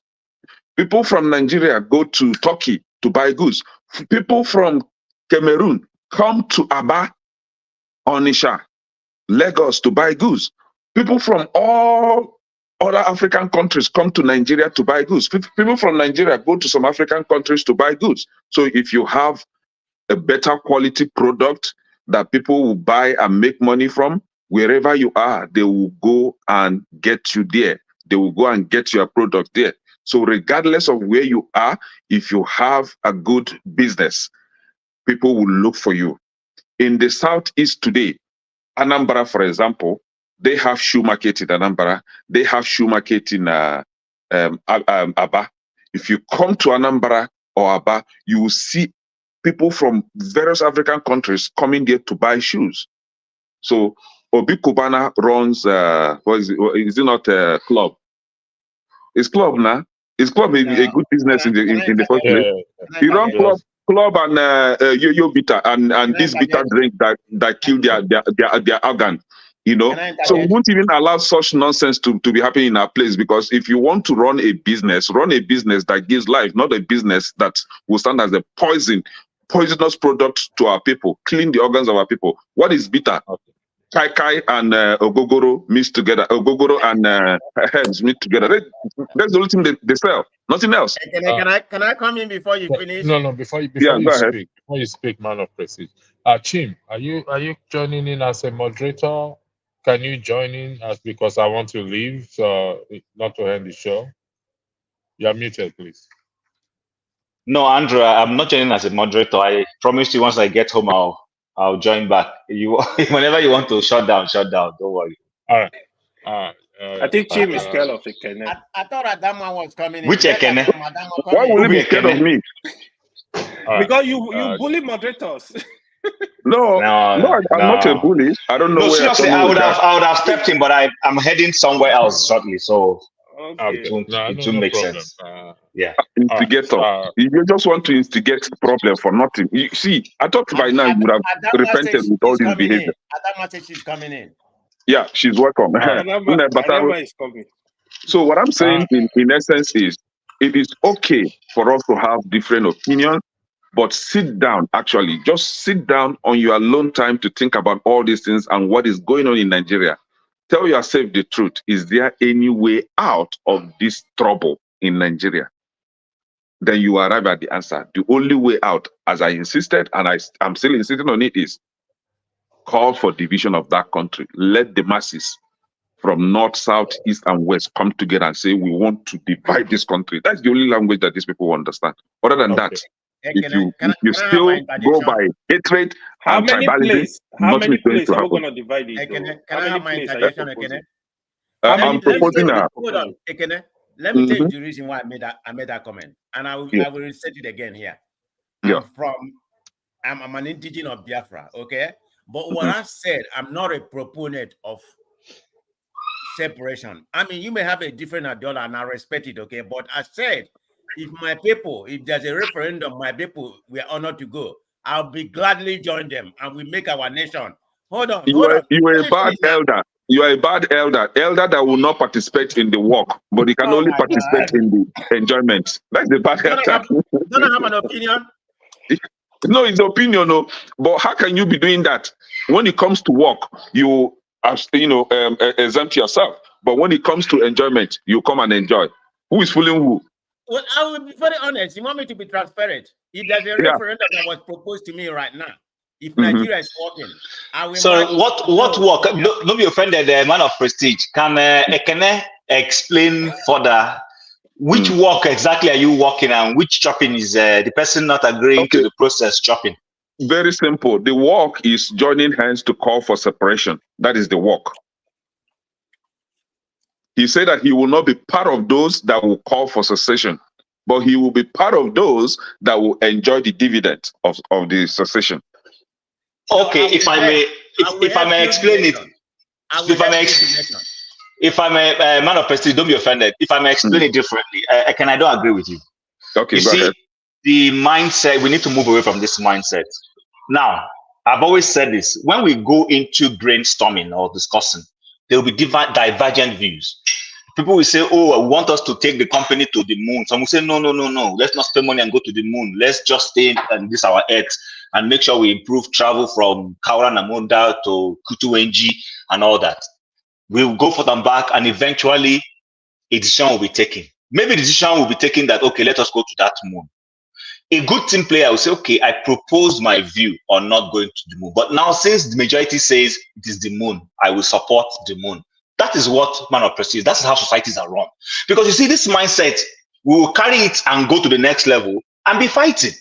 There will always be people who have good reasons why they don't want Biafra. If those reasons are good, in the face of everything happening, there are some people who say, let's not go Biafra. It doesn't make them any less evil. But if eventually the majority says, let's head to Biafra, and they say, okay, our people have spoken, I'm with my people, it doesn't mean that they listen, we might even head to that Biafra, reach there, and suddenly realize that, oh, one Nigeria is better. Germany split into two. The East Germans were happy to be East Germans, while the West Germans were happy to be West Germans. But how many years after, they all saw reason to become one Germany, and they came back. And today, majority of the resources used in building and bringing East Germany up to speed was from West Germany. But today, they are unified Germany and they are happy. So let's stop seeing this, that when somebody says, I don't support breaking Nigeria, it means the person. No. There are plausibilities in breaking up Nigeria, and there are plausibilities in staying as one nation. The problem we have is that people are not sitting down to see how do we make the necessary compromises to make Nigeria work. That's where I stand. Yeah. Let me interject for a second, right? It is okay not to support secession. It is okay with that. I'm okay with that. But where I find it very ridiculous is you said you are not going to support, but you are going to join them when they're able to achieve it. However, you are now going ahead. Hold on. You are now going ahead. Hold on. You are now going. You are now going ahead seriously canvassing for, against those that are calling for secession. If you had just closed your mouth, I'm not going to be part of it. For example, I was in a situation where we found ourselves in a group, and there was a problem between parties, right? Instead of coming together to resolve the issue, some decided to join the other party to kick the other person out of the group. I was like, no. And they were now calling me to join in a vote that will kick the other person out. And if I had joined in that vote, the other person would have been kicked out. I refused. I said, no, I am not going to be part of it. If you want to vote, vote, but I'm not going to be part of it. Whatever the outcome is, I'm okay with that, right? Because of my refusal to be part of the voting, whatever nonsense, they could not go further with that. So if man of prestige would have said to me that, okay, I am not against secession, right? If they want to secession, have their secession, that is fine. If they have it, I'm okay. If they don't have it, I'm still okay. I would have been okay with man of prestige. But my problem is, man of prestige is finding every reason to criticize the call for secession, and at the end of it, he's not saying that if secession happens to come, he's going to be part of it. No, it doesn't make sense. It doesn't make sense at all. The best deal is, it is okay if you are calling for secession, that is fine. I'm not in for secession, but I will not go against. Also, my brother. Do you understand? It is a live and let live world. Exactly. People are entitled to stand on any side of the divide. Listen, if you say because someone did not, do you know that Nnamdi Azikiwe did not support Biafra originally when Ojukwu was declaring it? He didn't support it. But when it's not how far within Nnamdi Azikiwe? it does, I see, brotherly, listen, when we are born in this world, the beauty of the God we serve is the beauty of diversity, especially the positive diversity. Don't carry my diversity into the other rubbish. Leave those ones out.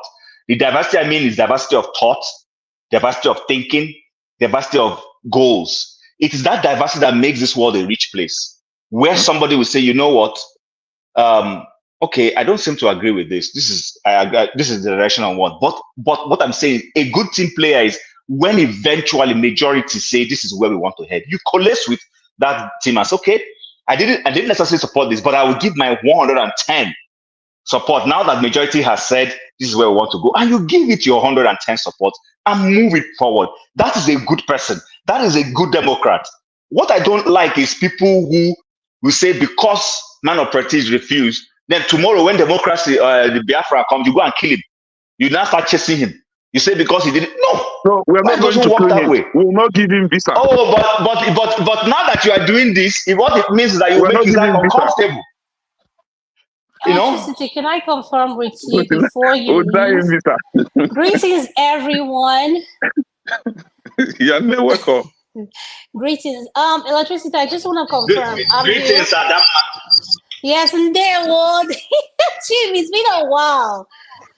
You know, ask after me now. Now, only when you see me here, you ask. No, I did now. I did. I have. I asked Uncle KJ. He said that. Ego kinapa.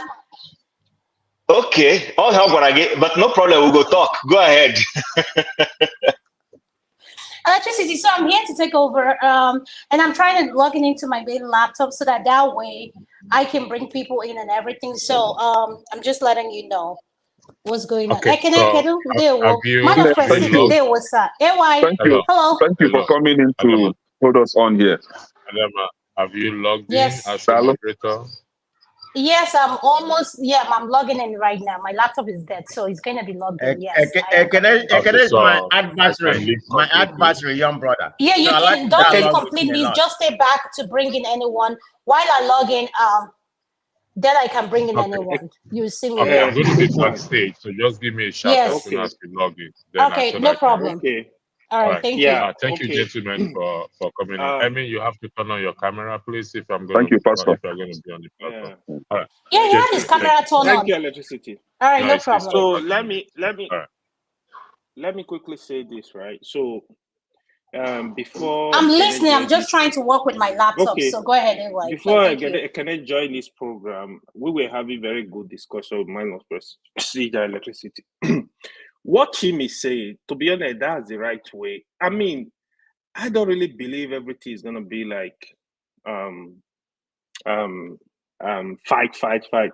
We don't have to even the same family, as a matter of fact, children from the same mother, they don't have to agree on everything. Like, you can have a diverse view, but you just, because the majority of people this what they are say, okay, I will work with you people. That is just the way the work's supposed to work, right? So I completely agree with what Chip is saying. Why me? I don't believe in the gender division. Obviously, you know that, but I believe in regionalism, but I don't believe in division. Regionalize the country, do a resource control, let everybody wake up and see how we can move forward. I don't really believe there is any region that cannot care for themselves. The only what is going on is, it's just like, as human, if you giving me $5,000 free money every month, you think I'm gonna go to work? I'm like, hell no, I have money to do whatever I want to do. I'm not gonna waste my time. I'm not gonna go to work. So that's just what is going on right now. By the time these regions, they know nobody is giving them free money, or state, they know nobody is giving them free money, they will look for the money. They will work hard and look for how to generate revenue to people. Let me, maybe, I don't know why it's difficult for you guys to understand my position on this. But let me start an example with one church. I don't want to call their name. I don't know about censorship here. But JW Church, Jehovah El Shaddai Church, you understand what I mean? So that church, they don't participate. They don't participate. No, let me. I just want to use it to set an instance, right? They don't participate in the election. They don't stop anybody from participating in an election, they don't criticize election. They don't campaign against voting. They don't participate in voting, but they don't campaign against voting. So with their own style, I don't have problem with them. I can vote. So whatever decision that we the voters arrive at, they are good with it. But comparing it with what Man of Prestige is doing here is that Man of Prestige say that I don't want to be part of the vote, but I'm now campaigning against those that want to vote. They don't have to vote. They should not vote. You see the problem now. You see the difference. So it is okay not to agree with the voting, but respect your peace. Don't go against those that want to vote. Let me ask you one question. So when President Buhari resumed office, he made a statement that actually divided the country. He said that some region, they refused to vote for him, but these people that voted for him is going to focus on. Are you okay with that statement? Are you okay with it? No, Buhari is the president of a nation. He's the president of a nation. So he has a responsibility over every life in that nation. So right? hold on. So if he assumed, if he assumed the president of that country, he should be responsible for administering equal treatment or whatever to every life in that country. But here we have a soldier. Hold on. But where we have a soldier that would have helped in fighting off the enemy, that soldier is now working with the enemy against his own fellow soldiers. And at the end of the day, you want that soldier to be given award for what? Or to be respected. So the Man of Prestige is like a soldier that is supposed to be involved in the fight, but is now working against his own army. Another question. What you say here is the country you try to create, if you don't partake in fighting the war, you will not be part of the country, even if you are from that region that was carved out. It's not true. If you come to Southeast today and the Igbo land, 5 states, let me even correct that. The 5 states that we have today is just a government demarcation of our people, dividing people just for political gain. So in the state where you have Igbo people today in Nigeria, some of them are for Biafra, some are against Biafra. And now, if Biafra is achieved today, you will say, oh, because they are against Biafra, though they shouldn't be part of Biafra. No, you've achieved it for everybody. So it's not left for them to either be part of it or take the exit door. So for Man of Prestige, while I'm making it like personal to Man of Prestige, because we're on this platform now, I want to see his reasons for going against the call for secession. Mind you, it is not about Biafra here. It is about how to bring a lasting peace or a better governance in that country. And that was why I come with the option of the people of Nigeria, be you Asa, Yoruba or Igbo, coming together to kind of, I don't want to use threat, but to make an emphatic statement that, see, we are tired of this style of leadership. We want secession. So secession is for Arewa, for Dudua, and for Biafra. When you have this call and the leader, this crop of leaders, if they see how serious the citizens are, calling for secession, shutting down everything, all government establishment, everything should be shut down and put to standstill, then they will now begin to talk. They will now begin to call for reasonable negotiation. If you don't do that, nothing will you will never achieve what you are looking for. Because now, we had just in the last concluded protest, the Northerners, before then, during Buhari, when Nigerian citizens came out to protest, the Northerners refused to protest. It was just the Southerners that protested. And what happened? A lot of them were shot dead. A lot of them were, their properties destroyed, right? Nothing was achieved in that protest. Now, the just concluded protest, Nigerians came out to protest. The people of Southeast said that they are not going to partake in the protest. Even the Southwest, refuse to, participate in the protest. It's only the North. So how are you going to achieve that the revolution that you are calling for in such a country? How are you going to achieve it? In every system, there will be divergent views. I Now, understand my you. I question, appreciate. Hold on now, Kene. There will be divergent views. Listen, even when you are, you have somebody who is like, what's the word now? Like an antagonist against you. Even behind you might be antagonistic in the physical and in the, what people are seeing, but you always go back to negotiate with the antagonist people. Listen, that's why you see sometimes, although I don't agree with the meme and the belief when people say, oh, the average Nigerians are busy fighting while the politicians are having a handshake. No, the difference between them is that they are fighting too, but they always know when to say, okay, even in the midst of fight, hello, we have a handshake. A few days ago, or almost a month, they showed what's his name, Peter Obi, vice president, current vice president, former vice president, and a few other people in a bus heading to Katsina to go and greet the Yaradua family over the loss of their mother. And people were saying, can you see? And Peter Obi was wearing Asa clothes like an Asa man. Hold on. That's not the point. That's not the point. The point is this. Listen, I told somebody, they all drove together because of insecurity. That's number one. They could have all gone together. But I think they passed a message to say, hey, please, this place is not safe. It's not a place you can go by yourself. Let's go the day the vice president is going, who will have a full complement of national security. That's why they all went there. But guess what? Nothing says that after going for that event and coming back, you can't be at each other's throat based on the values you have. Yasser Arafat at some point put down his animosity towards who was that vice president the prime minister of Israel that was assassinated after signing an agreement at Camp David with him. You see, you can come out and say, I don't like Yasser. The PLO is this, but they will go back when they come to the round table, they will have a handshake. So the point I'm making is this.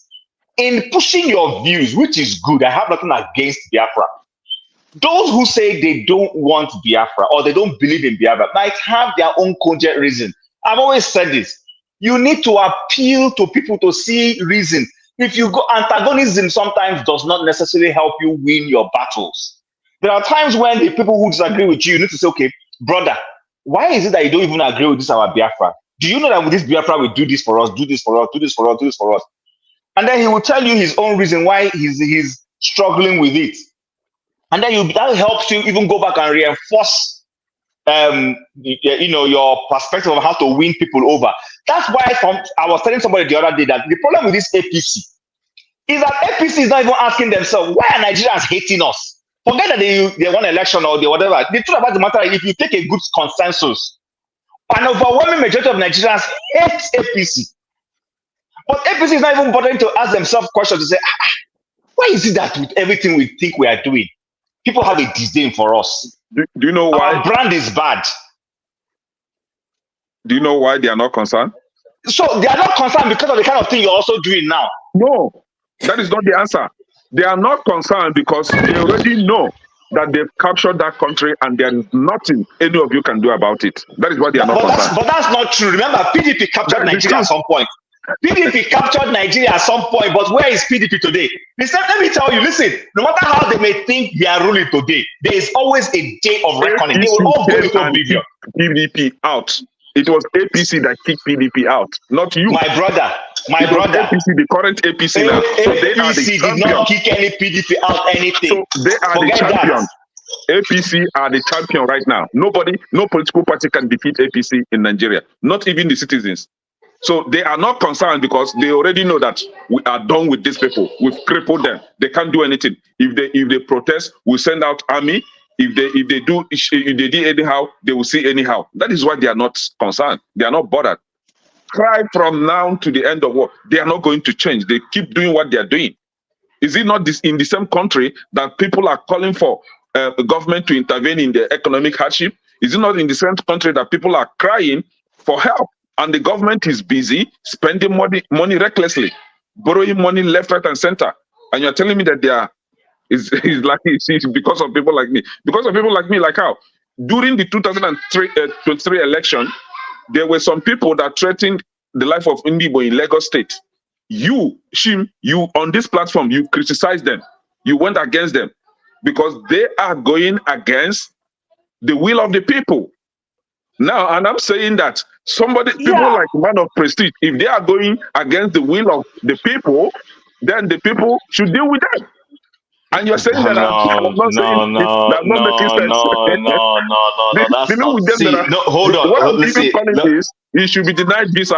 I'm not saying that he should be frog or something. He just be denied so that he will be an alien. He will come and apply for citizenship. Anyway, I don't want to dominate the conversation. So Adama, come in and tell us where we are heading next before I go. Ekene, hold on. Let me intervene because Ekene keep on referring to me. So Ekene, tell me how I'm going to apply for citizen of Biafra when I'm a Biafran or when I'm from Biafra. You work against the Biafran government. You work against the you work against the your citizenship will be stripped off and then you have to reapply, and maybe they will even deny yourself. Then you move to the north. You become Hausa man at the end of the day.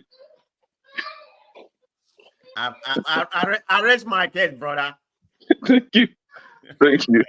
You go and join what's his name? AY in Arewa. You become Arewa brother. I will apply for visa now. AY is not from Arewa. What are you talking about? Don't mind it's him. From Arewa. Okay. AY is in between. He doesn't belong anywhere. Ignore him. He's confused. You see the Biafra you are planning? I'm sorry for you. Let me say, one of the issues I think is that the reason why someone like Ekene is still talking about Biafra is because Nigeria has failed. I mean, and Biafra is just the only one that maybe is the one that is in the public. The truth is that there are many secessionist movements in Nigeria. Even the Ogonis want to have their own country. In case we don't know, if you stay in Port Harcourt, you realize that the Ogonis feel that they have been deprived of having their own state. And it's all because Nigeria has failed. Nigeria has failed its citizens. And let us, this ideology of trying to say, oh no, the people can't go, is part of what is also making us stay backward. Because when somebody tells you, I don't want to be part of something, if you don't respect that person's opinion and try to say, oh, why do you want to go? And how can we change it? Then you're not ready to make progress. You will continue living in anarchy. During Buhari's time, Buhari keep on saying, "Oh, Nigeria is one indivisible entity." No, but Dexter, that's not the point. See, everybody agrees that Nigeria has failed. Majority of listen, I'm even laughing at people who are talking. Many of them don't even know where I stand when it comes to Biafra. I'm not against Biafra, but the point is, we in our bid to push our point. What I'm saying is, we must push it in a rational way. Can you wait for a minute? Some people are trying to come in, and I'm trying to bring them in. So if you're trying to come in, please have your camera turned on. I'm trying to get my computer together so I can come in as a moderator. But while I'm doing that, I see people on the backstage. But in order for me to bring you in, your camera has to be on. Thank you. All right, thanks. So they can see my camera is on. Thank you, sir. Okay. So Dexter, the point I'm making is this. I hear you. The conversation is not on the kind of things you're talking about. The conversation was on what I would term the live and let live. And the fact that we need to allow for difference of opinion and views. The refusal to have a difference of opinion and views in Nigeria is why a president of Nigeria will lock up an LLC chairman. That is the thing we are dealing with. That's why a governor will go against a media man who says something he doesn't like. Those are the things we're talking about. We're not talking about whether Biafra should be or not be. That's not the point. We're not talking about whether Nigeria has failed. Nigeria has failed. I will say it a gazillion times.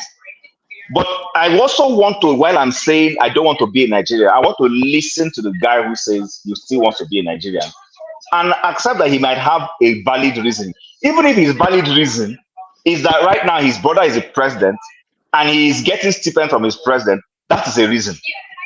My point is, or what I should be doing is to let him know that ground on which he's standing is shaky, that is not strong enough for him to ask for one Nigeria. Because you see, if you are not able to judge and see the other person's perspective now that you don't have that to your Biafra, what it means is that when you eventually have it, you will slaughter everybody.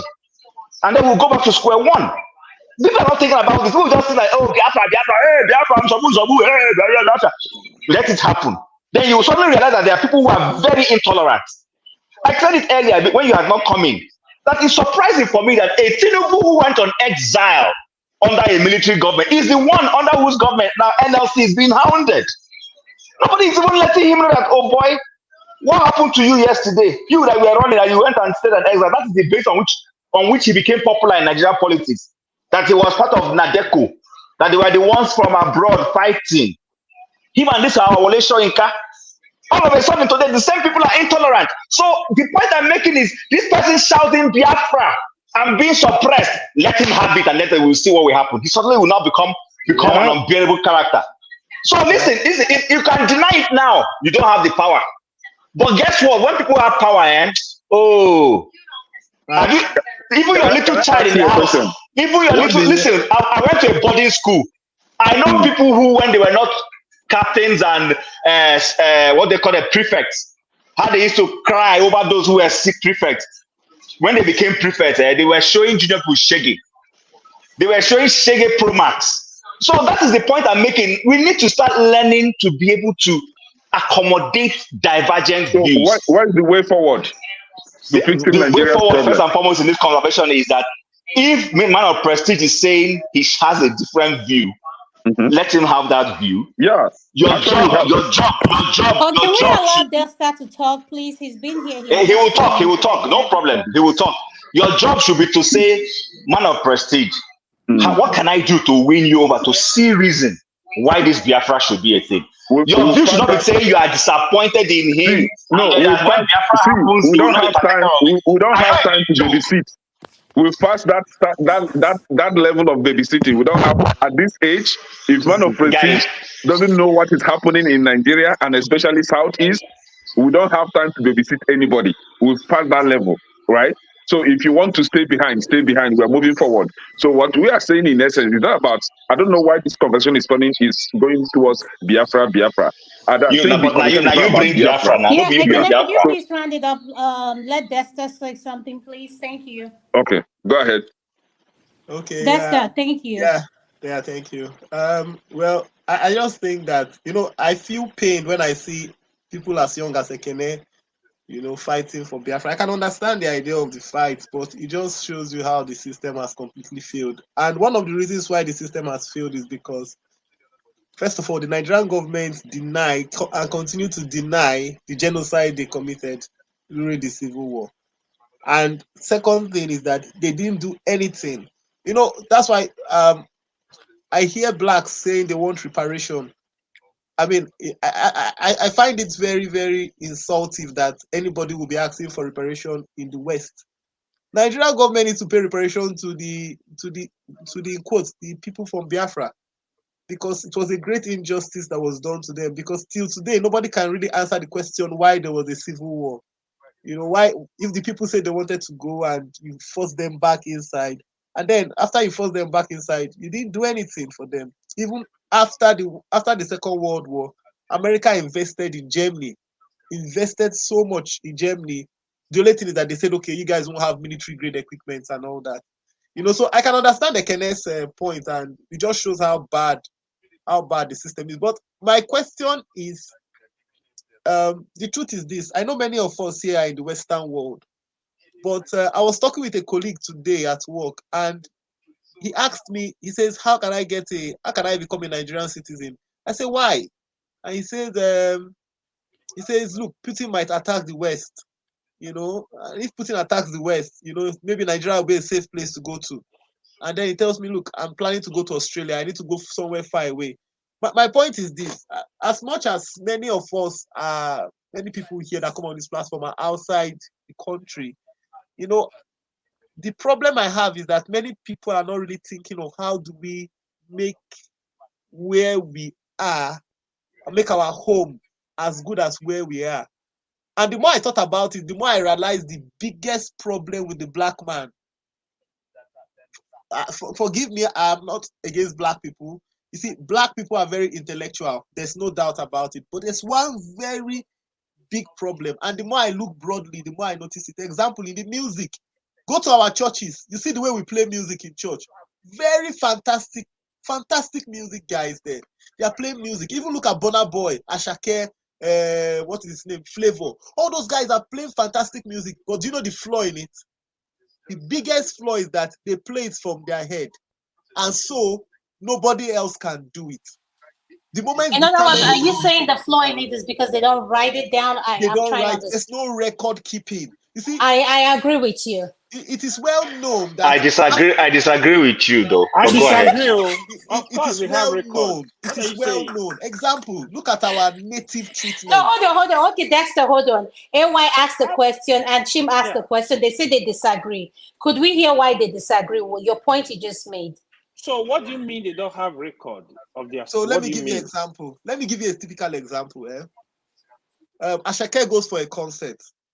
His team goes there, they play the music. The truth about it is that they can't produce that exact music again. And nobody can produce it again. Because they just play on instincts. They play Sorry, fantastic. but that's not correct. That's very Yeah, correct. it's not correct. That's not correct. What do you mean? I'm surprised. Calm down. Now, let me tell you the difference. If you look at the white You know, we're music, all here to learn. Let's learn from Dexter. Okay, look at the Dexter, white since you're a people, music look at producer, the I want to hear difference- from you. the basic difference, natural, the biggest difference between the black race and the white race is one. The white race keeps very good records of things and they make it repeatable, not by them, not by the originators. They make it very repeatable that even the dumbest person can go and learn music and play it off. Let me give you a typical example. Let me just give a typical example. Where I worship, I wanted them to play Nigerian music. And the first thing, these are musicians that play. The first thing they told me is, we can't just play by listening to the song. We need the chord sheet. I was like, oh, I don't have the chord sheet. They say, okay, maybe one of us that studied music can listen to the music. Adama, sorry, can I quickly step? No, before he goes too You're far. talking about repeatable. Do you mean to replicate something? The reason why you're doing this is you're already in it. He said, somebody has to write out the chord sheet. And then every other person in the music team was able to look at the chord sheet and play. It might be boring, but the point is this: they were all able to play the music. If it was in an African setting, you will listen to the music, you listen to it, and then you now play based on what you listened to. Okay. Let him come in. Hold on, Dexter. Okay, so quickly, Dexter, what you're saying is inaccurate. There is no musician anywhere in the world that does not have a chord sheet. That's not true. In case you do not know, because how do they have these contracts? Hold on. When you were talking now, and I didn't cut you so that you. So if you did not succeed in convincing me, that's not my fault. But I want to convince you on my own view. So listen to me.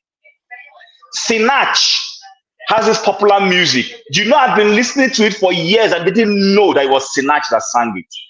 White people are copying that song, but they're not even giving her credit to her song. How did they get that song? I'm forgetting the title of that song. There's a popular. Let me finish. Can I please hold on? Don't interrupt him. Please hold on. Sinach. Anybody who remembers that song? You ask me the question. Let me hold on. You will ask the question. You will ask the question. I've just mentioned Sinach to you now. It's just that the lyrics has gone off my head. Oyibo people are singing it exactly the way she designed it. The only difference is they are singing it with Oyibo voice. This song is sung on radio stations in Calgary here every day. Americans are singing it, but nobody knows it's a Nigerian that is the originator of that song. She owns the copyright, so they're even paying her.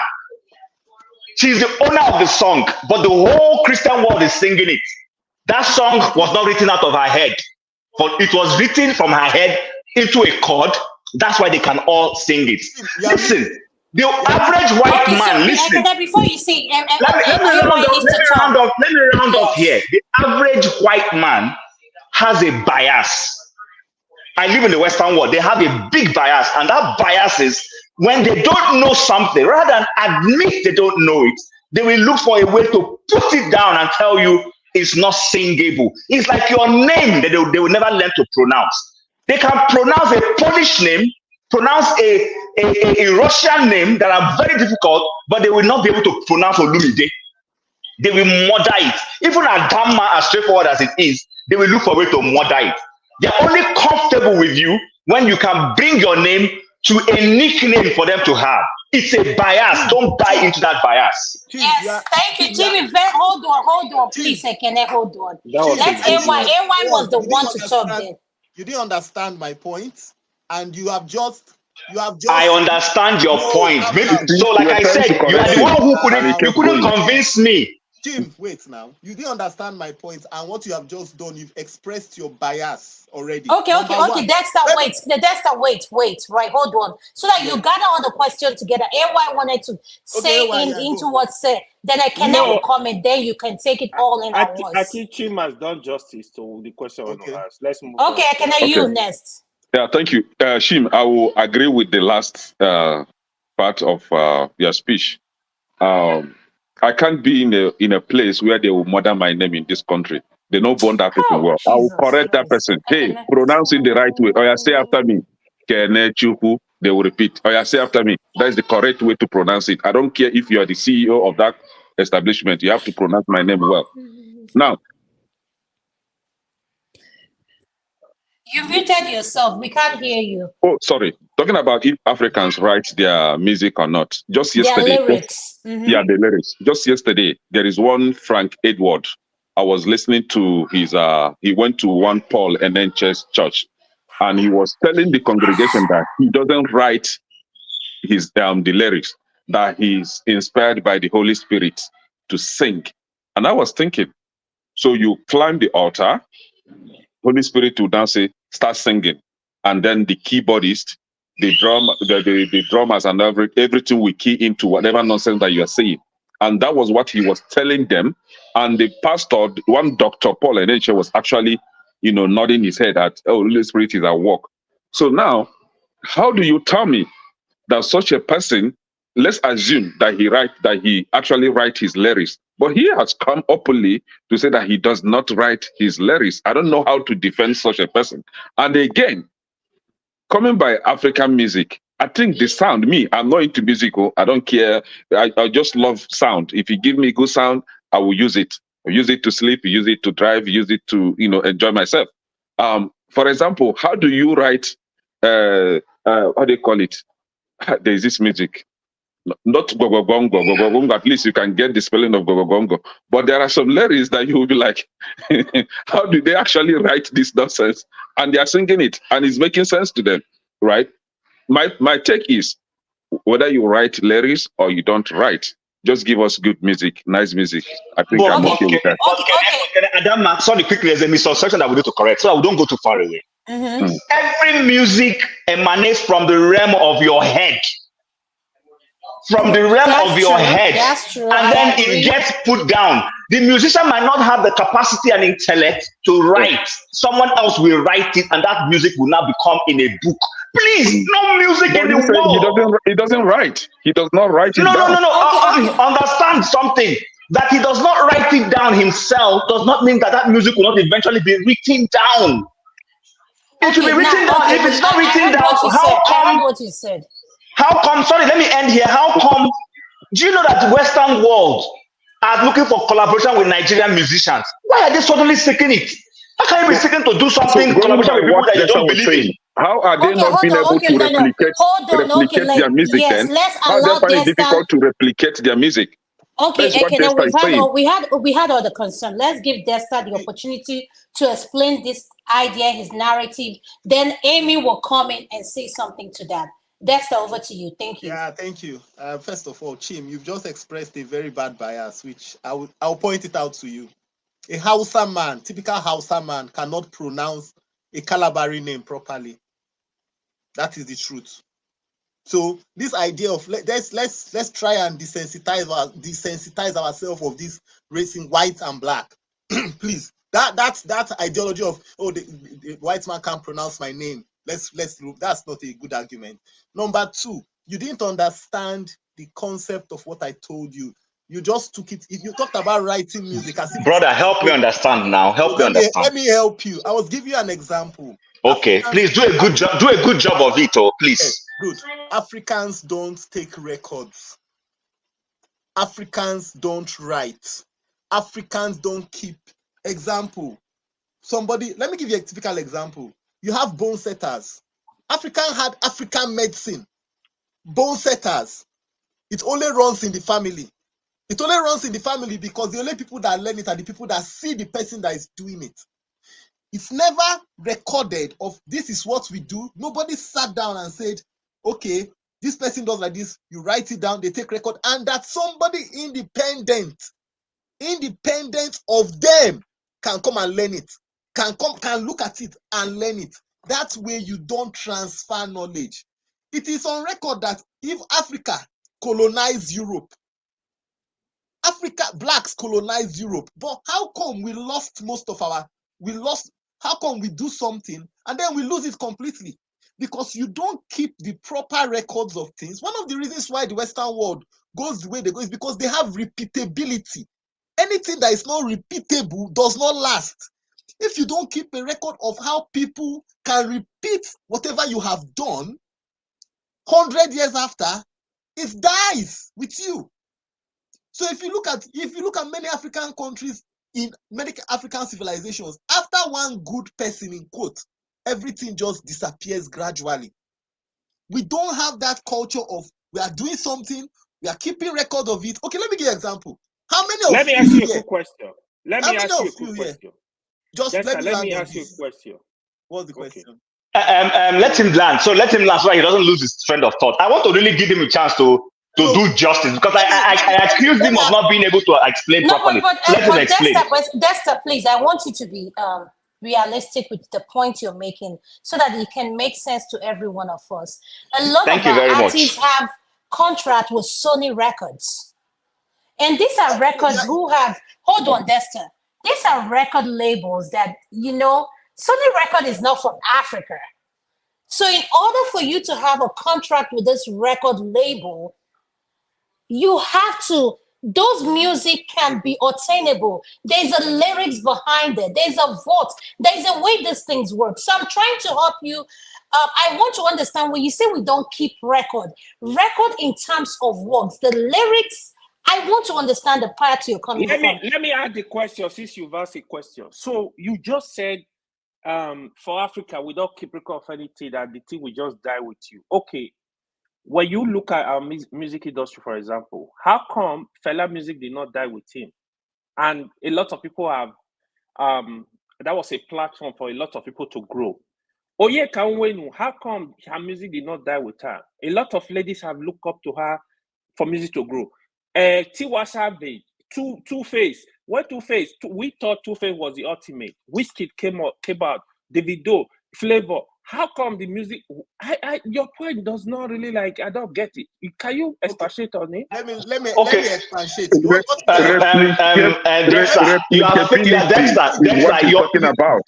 You people are to replicate something. Replicability is what he's talking about. What do you guys mean by replicability? He has just told you that Afro Juju that used to be Afrobeat, that used to be the preserve of Fela, has been replicated. Okay. Over and over. But hold on, brother. Chim, replicated by who? Chim, let me ask you a question. Chim. Hold on, Dexter. Replicated by who, though? Chim, how many people have sang Fela's song? Not the same way we sing. It's Fela sang it. That's a good point. Adama, can I answer that question, please? Yes. In fact, I was going there, but he has helped me go there quickly. Dexter, I mean well. I'm not insulting you. You see, but do not allow academic intellectuality make you suddenly lose understanding of certain things. Music is cultural. Music stems from a people's culture, whether it is a positive one or a negative one. Just the same way for years, I used to be guilty of saying American movies. Listen, Americans do movies from a superhero perspective. Their culture is there's one superhero. Africans don't dwell on a superhero. We tell stories from our daily lives. It could be a witch mother-in-law, which we all criticize for a while, but that's a reality. It could be from the perspective of a bad politician or whatever. Hold on. Adama, the truth about the matter is it is cultural. Listen, even we run into this guilt of saying Western culture. Does that So you're include coming the man back to from? what Dexter was saying now. Wait now, understand, Pastor. I'm not coming back from anywhere. Dexter is far away in his views from what I'm saying. Let me tell you, listen. But Chim, in a way, you're coming back to what Desta is saying. No, I'm saying to you, you can't understand my culture more than me. So when you say you want to replicate my culture, it's going to be difficult for you. Can you replicate Bollywood? Can you replicate the singing of the Indian in the Western world? No, you can't. It's peculiar to them. You must understand this. And listen, I'm not running foul of a single narrative. Say white man this. I'm telling you, listen, that Mr. Shinkafi cannot pronounce V and Z because he doesn't have it in his alphabet. It's a different thing. You understand? Because that is his native tongue. Even in Israel, you've read your Bible well, you see where a particular tribe in Israel could not pronounce a certain word. If you have read your Bible well, understand where I'm going. For those who have read and know this story. So there are certain things peculiar to specific people at specific times. We are talking about Ukraine. Ukraine has its culture. Ukraine is not even part of the Western world. Or Russia. They are totally different from England, Germany, France. This will have a different way of doing things. Music is localized. Because the problem with these guys is that because they cannot sing our own, they struggle with it. They want to break it. They want you to break it down for them. That's not my fault. My music is being replicated by my people. But another thing I wanted to ask to Desta, for Burna Boy to be nominated for a Grammy, do you know his lyrics get through? Like to understand, you know the process. If you know the process. I met a lady the other day, a white lady in the store, and this is a true life story. And the conversation went, "Where are you from?" And I said, "Guess." I don't usually just give it free. I say, "Guess." After a while, she said, "You must be Nigerian." And I said, "Yeah." She said, "I love your music." I said, "Really?" I already knew the musicians. And I said, "So who are your best Nigerian musicians?" Before I could say anything, Ashake came to her mind. She said Ashake. She started mentioning Burna, but all these people you're mentioning. And she said she sings it. Listen, I have a colleague in the University of Calgary where I work. She's from Morocco. The first day I met her, this lady, the number one thing that brought us together was music. Every day she's troubling me. I should get her a put collection of Nigerian musicians for her because she's into poetry. Listen, don't fall for some of those things anyone tells you. When somebody cannot dissect your own thing, they will label it something. Listen, I criticize Nigeria, but one industry that the whole world will tell you, forget it, Nigerians have done well. See this music. They are even looking for a way to break in. What made what's his name, the popular Dibanj and Mr. Dorobuchi, I've forgotten his name, to break away? They were all living in UK, but the British music industry did not welcome them. Don Jazzy. They were living in the UK, trying to break into the British music market.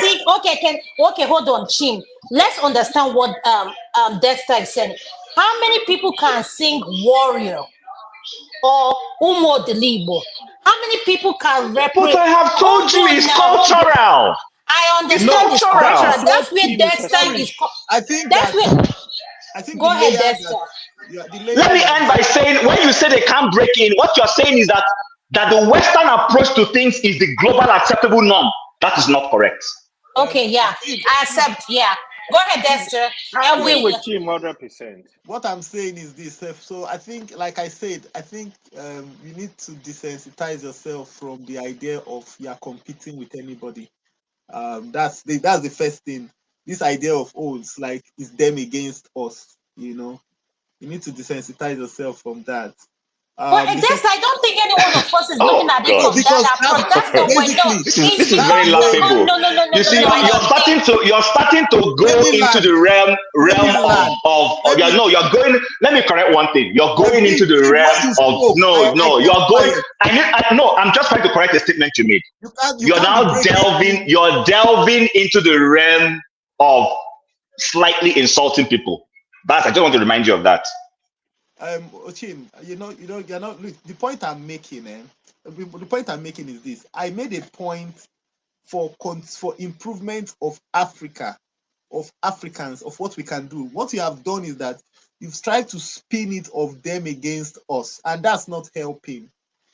I made a point of what is the shortcoming with Africa and the black race that is making us. How come, as big as Africa is bigger than the whole of Europe, but yet Africa is not the shining light. As much as it has all the resources, there's something wrong we are doing. Yeah, yes, but that's like the point I agree with you. I'm going to agree with you in the point of, but not music.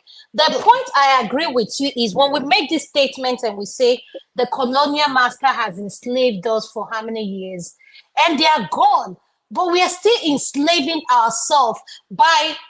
I heard when this segment started, AY says something about education. How much we pay for education? Let's be honest. We don't pay, but at the same time, we are not where we need to be. Our medical distinct facilities are not where they need to be. When any of the senators, any one of them cough, they fly out. In that sense, I agree with you when you say we have enslaved ourselves, we lack growth. We are not there. So we cannot be blaming the white man for everything. But when it comes to music, I kind of don't agree with you. But in a certain thing, we cannot be blaming the white man for everything. They've left us and gone. Adama, I'm about leaving, but let me just say one last thing and I go. Go ahead. In the course of this program, when I mean program, I mean this Dr. Damage's program, somebody introduced us to a book. I took the challenge and I bought it. It's called A Tropical Dependency, an outline of ancient history of Western Sudan with an account of modern settlement of northern Nigeria by Flora S. Lugard. I have it here. I have the book. It's a very good book. Very good. Okay. Every African needs to read that book. I don't know if Dexter has read this book. If Dexter has read this book, some of the things. Okay, let me just in a nutshell. If Dexter has read this book, some of the things Dexter is spewing here, he won't say them. Do you know that this book is telling you that Africa had written down culture, all those assumptions you keep hearing are faulty. Who is the author of the book? Who is the author of the book? My dear, I'll put it in the destiny. It's a very good book. No, who is the author? Is it an African? Now, if you are asking the question, I just explained it to you. Does it need to be an Africa? Does it need to be an Africa that will write the history? The same thing that we are saying. Ekene has a mindset, and I don't want to start dealing with that mindset. But for me, when I read this book, my number one question was this woman trying to put down Africa? Because all she ended up doing was show that Africa was ahead of Europe at some point. Well, the question should be, where did we lose it? With all this narrative that we have, I told somebody, when an Igbo man teaches you political science and tells you about the Nigerian history, he will say it from the angle that favors an Igbo man. When a northern professor tells you the Nigerian history and political science, he will give it to you from the angle that favors the north. I early enough as a political science student identified this. I told somebody, if my lecturers are telling me that the northern politicians were a problem, and I'm not saying they were not a problem, I was asking myself, what were the northern lecturers telling their own students? It's the same thing. You go to the southwest, they will project it from the angle that promotes them. So when you come and sit here and tell me that the Western world is all knowing, it's a lie. I work with them here every day. They have the things about them that are fantastic, I can't deny. And I agree with you. Colonial masters have left. We have no reason. I say it. If somebody says comes and stirs a quarrel between me and my wife, if the honor is between me and my wife to refuse to be allowed. I have a simple question for you that will end this argument. Just simple question. Okay, go ahead. We had our traditional way of worship.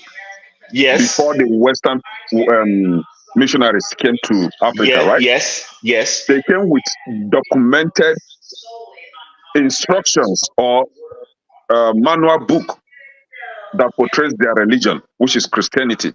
Do we have such in Africa? Kene, you're slightly being ignorant. Who's going to write the book on our? Hold on. Thank you. That is that documentation that we don't have. Adama, can we accept the fact that we don't have a culture of documentation? Chief, unfortunately, what you have done, I'll be honest with you, is that you have your view. Unfortunately, what you have done is that you've made claims that I did not make. I didn't start by saying the white way is the universal way of things. But ultimately, that is what your argument is about. Ultimately. But no, Chief, he said in terms of, he made an argument. Hold on, Dexter. He made an argument in terms of trying to make a reference when it came to music. He said we are not good at That's why keeping it's good records. to listen and hold on, understand but before we jump in. yes, it's true. But what Dexter said is true. We don't keep record first. Let's But start by Adama, that's doing. not correct. But that's not correct. That's the thing I'm fighting. I'm trying to tell you, it's not Okay, correct. Chim, please tell us how we keep record. How do we Sorry. identify people? Listen, guys, I don't know the level of history any of you has done. I'm a historian. Africans were documenting. It's not true, Jim. But hello, before You yourself stated that we colonize the Western people, right? Hold on now. You want somebody No, to help you. Somebody. I won't allow you to land. I won't allow you to land because I'm not going to allow you to do what you're doing. Because you want to go. Go ahead. You came here and you said somebody does not listen. Did you listen? Have I finished what I'm saying before you jumped? So you can't see that you have not listened because you've heard nothing. I listen, just like you're not making sense, and I'm trying to help you make sense. But I don't want you to help me make sense. Africans, that narrative that Africans do not document is a wrong. Listen, people have been brainwashed. The number one thing anybody who conquers you does is to change your history, is to change, the way you pass that history down. They steal things away from you. If you have followed history all the line, let's not forget about Nigeria. Anytime anybody is conquering you, when the Babylonians conquered Israel, they took their brightest, took their literature, they tried to change it. That's always the intention. And those who colonized the blacks and Africans did that successfully to the extent that what was now passed down to people like you and me is that we don't document, is that we don't write. That is not true. What has happened is that over time, because we have bought into that narrative, and because of the way our history has been shifted, we are starting to make credence to that thing to say, yes, that's who we are. But that's not correct. That's the point I'm trying to make. Before you come and make any assertion, make sure you have your point well. Dexter, you are trying to influence us and explain things to us. You didn't succeed in doing it. That's not my fault. Thank you, Chim. Thank you so much. I really appreciate you. Hold on. I asked a question. Hold on. Okay, come in. Yes, please. Can I wait, please? Emma, please go ahead. Emma, please. I'm sorry. I really apologize. I'm sorry. I know you were talking about a little bit of everything. So please, could you come in? And thank you for being patient. In fact, I'm confused. I don't even know where to No, that's okay. Please, can everybody mute if you're not talking? And we're going to do this in a civilized way. Please, can I hold yourself? If you're asked to speak, if MS says something you don't agree with, let him land. Then when it's your turn to speak, you can challenge what MS says. Can we have an agreement on that, please? At least somebody that keep interrupting is gone, so we can have a calm conversation now. Okay, all right, no problem. I agree with you. Good. Go ahead, Emma. Thank you. Please, I just need to attend to something now, please. Just continue with the conversation. Okay, I'll go to Man of Prestige.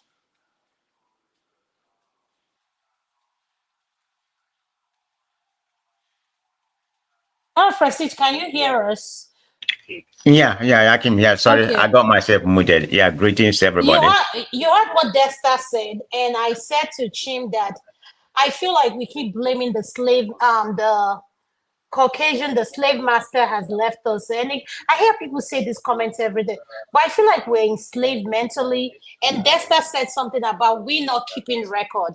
To a part, I agree with him because we don't. Because I feel, one, we don't have a form of identifying a human being. In this country called America, there's something called Social Security. Nigeria, how do we identify people? We don't have that system. So that's the conversation we're having, sir. Okay, thank you very much. I've been listening, I guess I have my attention divided on what some other things. But having said that, I'm not going to flog what Dexter said, the narrative. He makes sense, but when he comes to the musical point of view, when he narrated it, giving an example as part of his narrative, they don't keep record. I beg to disagree with that from Dexter. But other narrative with the foundation he was laying, it's not only about music. He just used music as an epitome of what he wants to narrate. In that regard, I completely agree with him. We don't keep record. So I'm not gonna bring the musical narrative to this conversation. And I'm just going to say how I feel. I'll be very transparent, whether you like it or not. I mean, it's my opinion, and I'm going to stick with my opinion. I think I'm just kind of tired with this African plantation, that we are. We keep on blaming the white people. For how many years have we liberated from these white people? Why do we still have that, plantation mentality embedded in us? That everything we blame the white people. We blame with everything has to be the white people. It's just like when Obama was the president here. I voted for Obama. I still like him. The black people here, I mean, they are selfishly, Obama wasn't the president of, I'm just using this as an analogy, okay? I didn't mean to pivot. Obama wasn't the president of black people. Obama was the president of, all America. So it has to do what favor Americans, not just black people. And you have some Nigerians here, and a.k.a. my brother there is one of them. If I'm wrong, you let me know. They blame everything on the Democrat or Obama to be specifically, that he didn't do nothing for Africa. Obama is not an African president. Obama is an American president. So don't expect him to come here and do anything, change American policy. American foreign policy is American foreign policy. It doesn't matter who's in charge. Go back to the day of Reagan. I wasn't in this country by that time, but I read about his policy. And tell me who favor Africa. So when you come here and spoon nonsense, you need to go back and read and get the data and fact check. And if you don't know the website to fact check something, and I give you the website, everything is not about Google. Google is just copy and paste. You need to go to the right. Google is Africa's best. Yeah, that's not the only thing they know. Google is everything. Right. It's not what I can. I know Ekene is going to interject me because I mentioned him. Go ahead, Ekene. No, are you done? We're having a peaceful conversation here. No, Ekene, you can't come in there. He's not done. You can't talk yet. Emeka, mute him. I'm talking about is about where we find ourselves in Africa. The blame. The white man doesn't own anything. Yes, they came to colonize us, up to today. We don't have any record. Who to blame? These white people has left more than 60 something years ago. Is it not time we start, building our bridge, taking the blame, taking responsibility? That's just the way I see it. We're not the only country that was colonized. Maybe people gonna come here and say most of the Asian countries, like Singapore, they wasn't colonized, but to the extent they was colonized. But they have moved on and people themselves to become, a first world or second world country. But we are still in a third world country. Even the third world country, this category we are finding ourselves. I don't even think if you ask me, are we a third world country? No, I say no. We are below a third world country because I don't see the trajectory whereby we are moving. We keep on blaming game. It's not about time. We remove our dependency on this for the MIS borrowing money. The foreign people borrowing money. We have to do what they say. That's exactly what's happening. We're still in that slave mentality, and we're going to continue to be, into that slave mentality until we find our root. Nothing is going to happen. Let's just call a spade is spade. Tinubu that is there is, somebody coming, Obi is my guy. If Obi is my guy, it's not going to make any difference. Maybe you make a very different, intangible difference. That African plantation that has been sold or not, that was so much embedded in us, we need to get that out of. I don't want to use the word F-head, but you know what I mean. It's weekend is allowed. In order for us to progress. And I'm just tired of Nigerian stuff. I mean, I love my country, but the conversation, that's why most of the time I pivot to a different, I don't want to be depressed every time coming here talking about Nigeria. It's the same old thing every day. We have complained, we have everything degenerating in that country. I mean, this presidency is the worst president in my lifetime since I've been, well, I've not followed Nigerian policy, but I can read, I can do my research. That's the worst president I've ever seen. They don't care about you. Tinubu went to China, How can you go to China? You're a convicted debtor, and you go there, asking your lender to forgive you, and you want an investment. Yeah, we are convicted debtors. It's so ironic. And where are you right now? A president who is not answerable to his people. You don't even tell us where you're going. Is he not in London? Where is he right now? Nobody knows where he is. I'm a private citizen. I don't have to tell anybody, but you are serving us. Okay, we appoint you to serve us. You need to let us know where you're going. You need to know where you are. It's a common, it's a right, it's our right, not your right. You know, it's just the situation of Nigeria right now is very deplorable. Let's call a spade a spade. I mean, we here, we are doing okay. A lot of us here, I can tell everybody here is doing okay, regardless of their status in the diaspora. We are doing okay. I mean, let's assume I don't have any education. I can go and work in McDonald's. I don't know, depend on the state where you are. Where I'm, in California, they pay $20 an hour, in McDonald's. I know states are very expensive. Some other place, but I don't know, maybe $15 in Florida, where I frequent. They, their minimum wage is $15. I mean $11. But you can use that money to sustain your life and have a car, own a house. But that's not applicable in Nigeria. And okay, look at the politician. How much did they pay the physicians? People who went to school for 8 years, 12 years in Nigeria. How much did they pay them? What is their salary? What is their salary from a month? Is it not roughly about 200 naira to 400 naira?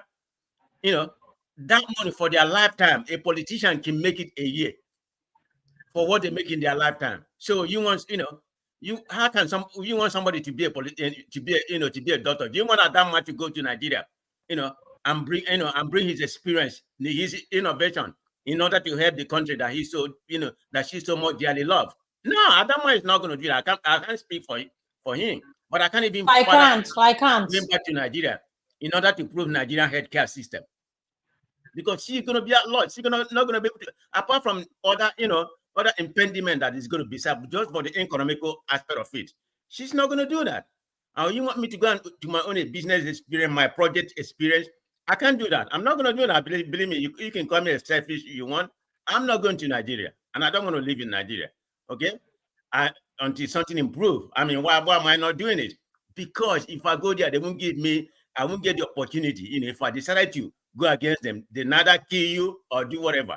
I mean, they are savage. The politicians, they have pretty much captured our country. So I don't know where we go from here. I mean, we complain, but we have to find a solution. But how is the solution going to work? I don't know. But maybe we need to go to United Nations. Showore has organized something. He's going to be at the United Nations when what's his name? Was it on the 28th or whatever? At the United Nations. He's going to be there. If I have the opportunity, I'm going to go. I'm just telling you, if I have the opportunity, it depends on my job, and the business, I would like to go and support him. I'm just telling you, if that's the least I can do, I would like to go to United Nations, and stay there, let Tinubu come and see us. I know they're going to organize counter-protest. I already heard about it. He already buying people. Man of Prestige, you just say you would like to go to United Nations? What country is that? In New York. Oh, okay. Now I know what you're talking about. It's a United Nations conference going on. Okay, yeah. No. And Showore is going to be there. That's for sure. But I'm just saying, I would like to be there. That's the least I can contribute. We need to tell him how he feels. Is he going to listen? But at least we invented how we invested how we feel. That's just the way I see it. I don't mean to raise my voice, but it's so annoying. I don't want to, Okay, thank you, sir. Thank you. Let's so that's why I speak in other aspects like entertainment, sports or whatever. My passion is very much in that place. I'm tired of Nigerian politics, but that does not, dissuade me from coming to speak. I'll always be here, and I'm here right now. Thank you, everybody. Thank you, sir. I really appreciate your input. I just want us to calm it down, because at the end of the day, Nigeria, listen. Yeah. I'm tired. Me too, I'm tired. Not just all of us. Let's not take it, some of us have blood pressure issues, sugar issues, so many things going on. So please, if anything happen now, think of your family, please. So let's calm down. I'm referring to you especially. I say don't unmute, unless I saw unmute. It's not your turn yet. No, Amy, you're next. Thank you, Amy. Thank you. You say I was next. Now you skip me again. No, you still want to talk? No, I've never talked. Each time I want to talk, she will interject me. So I was only halfway. Okay, wait. Okay, even Amy has spoken already. I was still waiting. No, Amy has not spoken. Amy said, "Can I take someone else?" So okay, yes, it's true. Amy, go ahead. All right.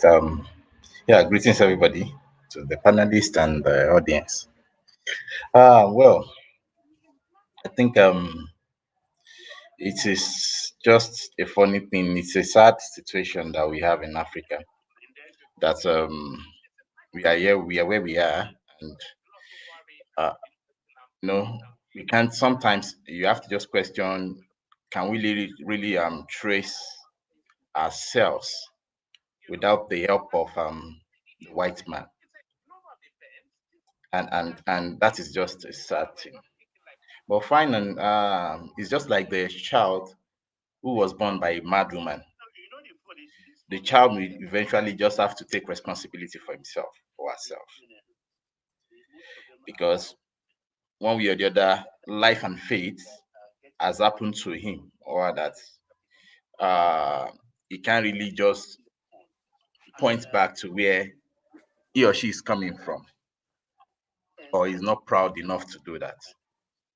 But the future is still far ahead, and he has just before him. So what next should we do? I think that is just the question now.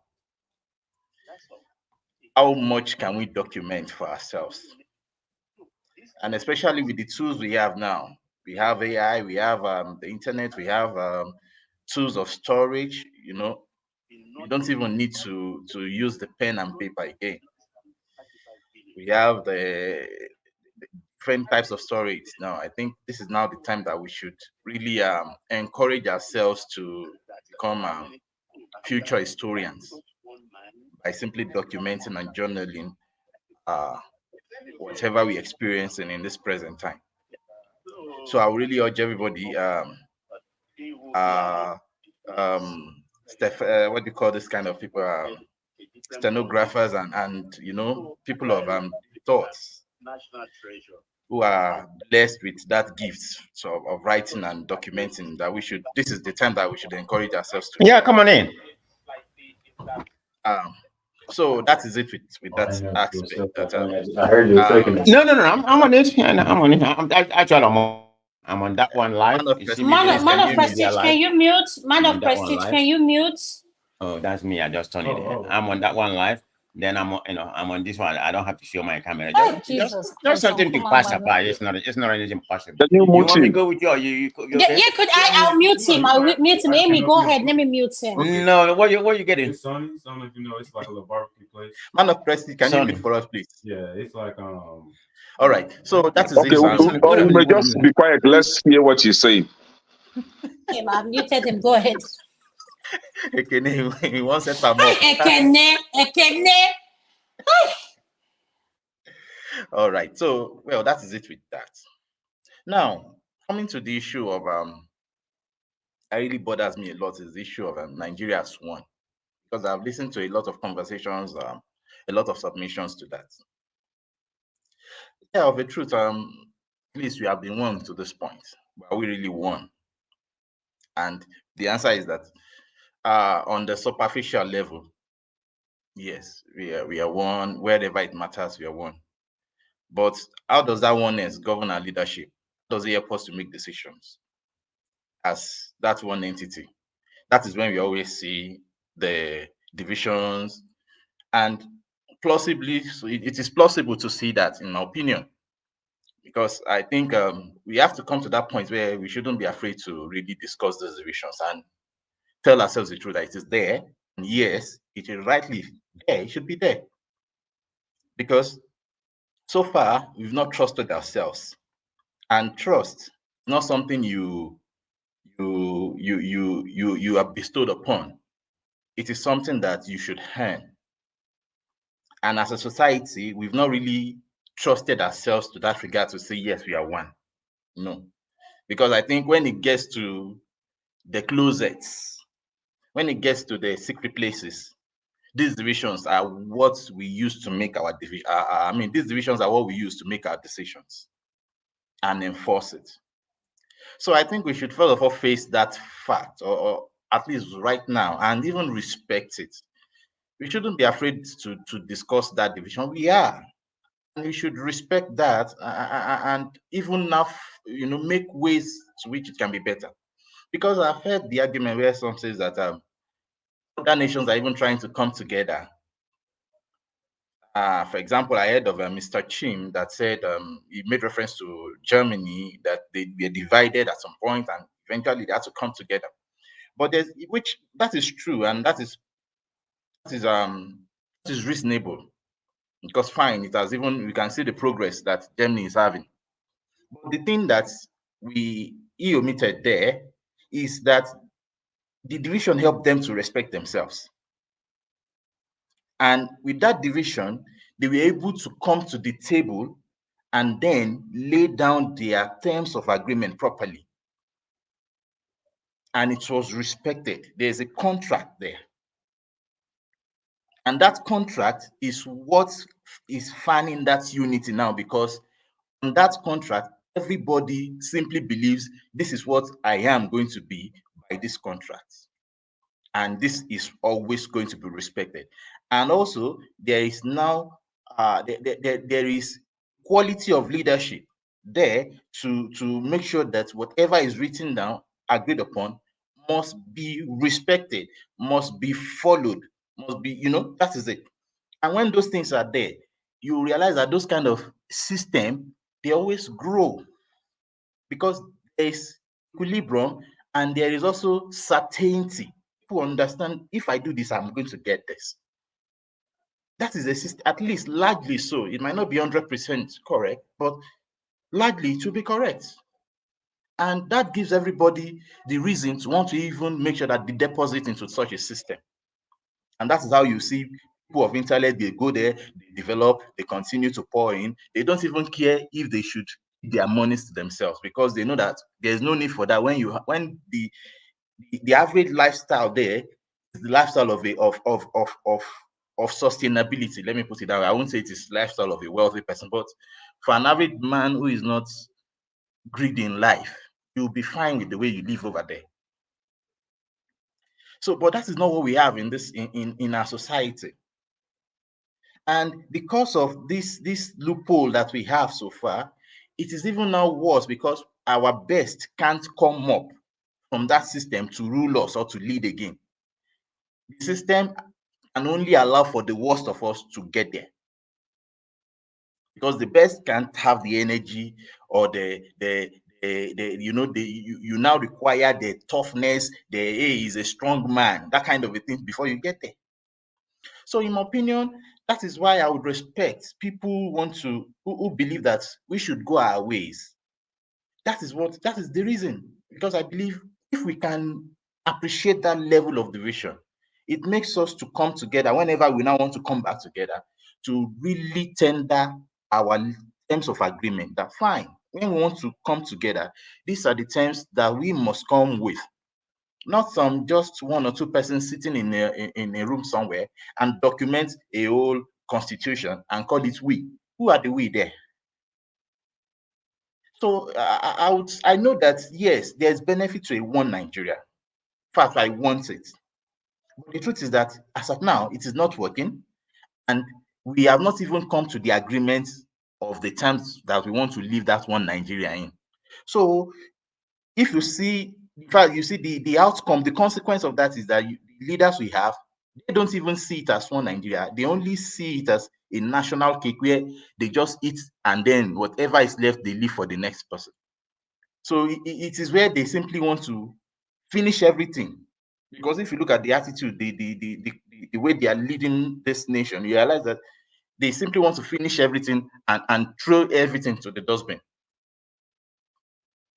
That is how you have the president who doesn't care about the nation or the spending. They want you to tighten your belts, and they themselves, they want to live large.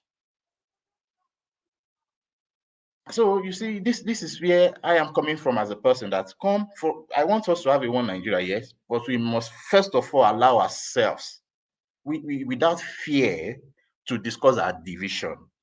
It gives us the opportunity to respect ourselves. It gives us the opportunity to come to that table and submit our terms of agreement. Sorry, Adam, can I say something when you finish? Before I know it's Kenneth's turn. It's Kenneth's turn for each person to talk. More than 20 minutes. Please, yes, it was Kenneth's turn, please. Yeah, so can you make it brief? Let me make sure. Let me have you finished. Yeah, I finished. Thank you. All right, thank you, sir. Go ahead.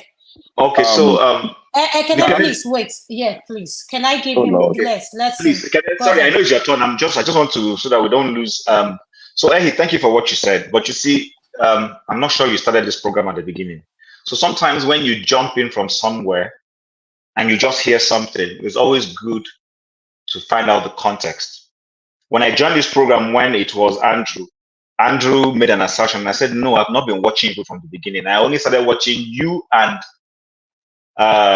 what's his name, and AY at the point where you said so and so, and I started from there. When I spoke about Germany, I didn't speak about Germany in the context of pushing for a one Nigeria. I'm not pushing for a one Nigeria. I was speaking to the context when I was explaining to Kenne on the need to be able to, when you have an adversary, explain your point of view to that adversary well to win that adversary over. And I said to him that there is nothing to say that proponents of a separated Nigeria today cannot become proponents of a one Nigeria tomorrow. And I said to him, the Germans broke away on ideology and had an East bloc and a Western bloc. But many years down the line, I think about 50 years or thereabout, I'm not sure how long it took them, they came back and they became one nation. That was the point I was making. I wasn't trying to use it to justify those who are saying, I don't believe in the popular axiom that the project of Nigeria is a project that Nigeria is indivisible and insoluble, as our military guys used to say in those days. I don't believe in other concepts. I'm an advocate of, if somebody says they want to go their way, you woo them to see why, and to do that successfully, you have to understand why they want to break away. That's the point I was trying to make. Now, having said that, I don't have anything against, I just Googled something now and did a bit of research. I will still go deeper. And the first 3 lines of what I'm seeing is telling me that that argument that African does not have a written history is false, is here all over the place. That narrative is coming from what we've been told. If anybody is courageous enough and humble enough to admit it, the person will admit that when he's saying Africa doesn't have written history, is based on what you were told and taught. It's not based on what you have done a research for yourself on. So I think we should, in trying to be smart people, let's be honest. Don't try to, I'm not saying Africa is perfect. I'm not even defending. I know Africa, we've messed up. But there are certain things I will not buy just because I want to pull down Africa. I will not buy that because I have done my history very well. Can you give us an example of just one example, please? Okay, so there are places you go to in every part of Africa. You will see, and we're talking about, look at Benin, for instance. Are you telling me all those sculptures that the Europeans stole, that they didn't have a written process, they did it? That's not correct. They did. As a matter of fact, you're talking about the artifacts? Is that what you're talking about? The artifacts, if you've read history very well, you'll see where honest Europeans will tell you that when they came to Africa and came to Benin in particular, not to mention of others, that they saw a civilized people and that were more civilized than what they were having in Europe. This book I'm talking about that was written by Flora Shaw, who is supposed to be our enemy because her husband was our supposed yes. You know what I said when I wrote the book? I started reading the book from a bias that she was going to speak evil of Africa. But when I wrote it, I asked somebody, was this woman trying to belittle Africa or project Africa? Because everything I see there is projecting Africa. Africans even at some point colonized Spain. That is here. But don't you think that bias come because of who her husband is? I'm not biased. I'm not saying, you have my point. I'm saying when I was forever now. Sorry, please, can I apologize? I apologize. The point I'm making is that when I started reading the book, I was reading it from a bias against her initially. But the things I saw inside the book were quite eye-opening. I never knew that there were times when some part of Africa was dominating even this Europe we're talking about. But Europeans will not tell you that. I've said it here that this Christianity we keep screaming that the Igbo people brought to us is not correct. Christianity was already in Africa before Europeans touched it. The problem is that we didn't do anything with it. And that's why when they brought it back the second time, it looked like a domination against us. Go and read history very well. Stop just collecting what some colonial people or whatever has taught you. I mean, it's like what they teach us, A+1 and all that. So that's the point I'm trying to make. My pushback against Dexter is that he hasn't done his research very well. I'm sorry to say that. All right. If he does research very well, some of the views he's pushing will not be, he won't say it. Okay, can I please respond? I think Dexter and Dexter AY would be next. Yes, can I? You're not speaking Thank for you. 20 minutes. You're speaking for 5 minutes. No, these two speakers, they spoke for up to 20 minutes, Hey, but but please, I'm getting what? But I'm getting. Please give him give me 1 hour. time. Give him 1 hour. Let's have peace. Yes, thank you. God bless you. So the thing is, I love the way Shin will kind of claim that Africans keep records. At the end of the day, he will still mention the name of the authors for those bookkeeping or record keeping. And none of them is African. They are all Western people. Flora Shaw, being the one to keep records for Africa, I don't know if that tells you that Africans are actually keeping record or the Westerners being the ones to keep record for us. And that was why somebody came from nowhere and said that he discovered River Niger and gave dates when he discovered River Niger. So in his own thought, River Niger started existing on that day he discovered it.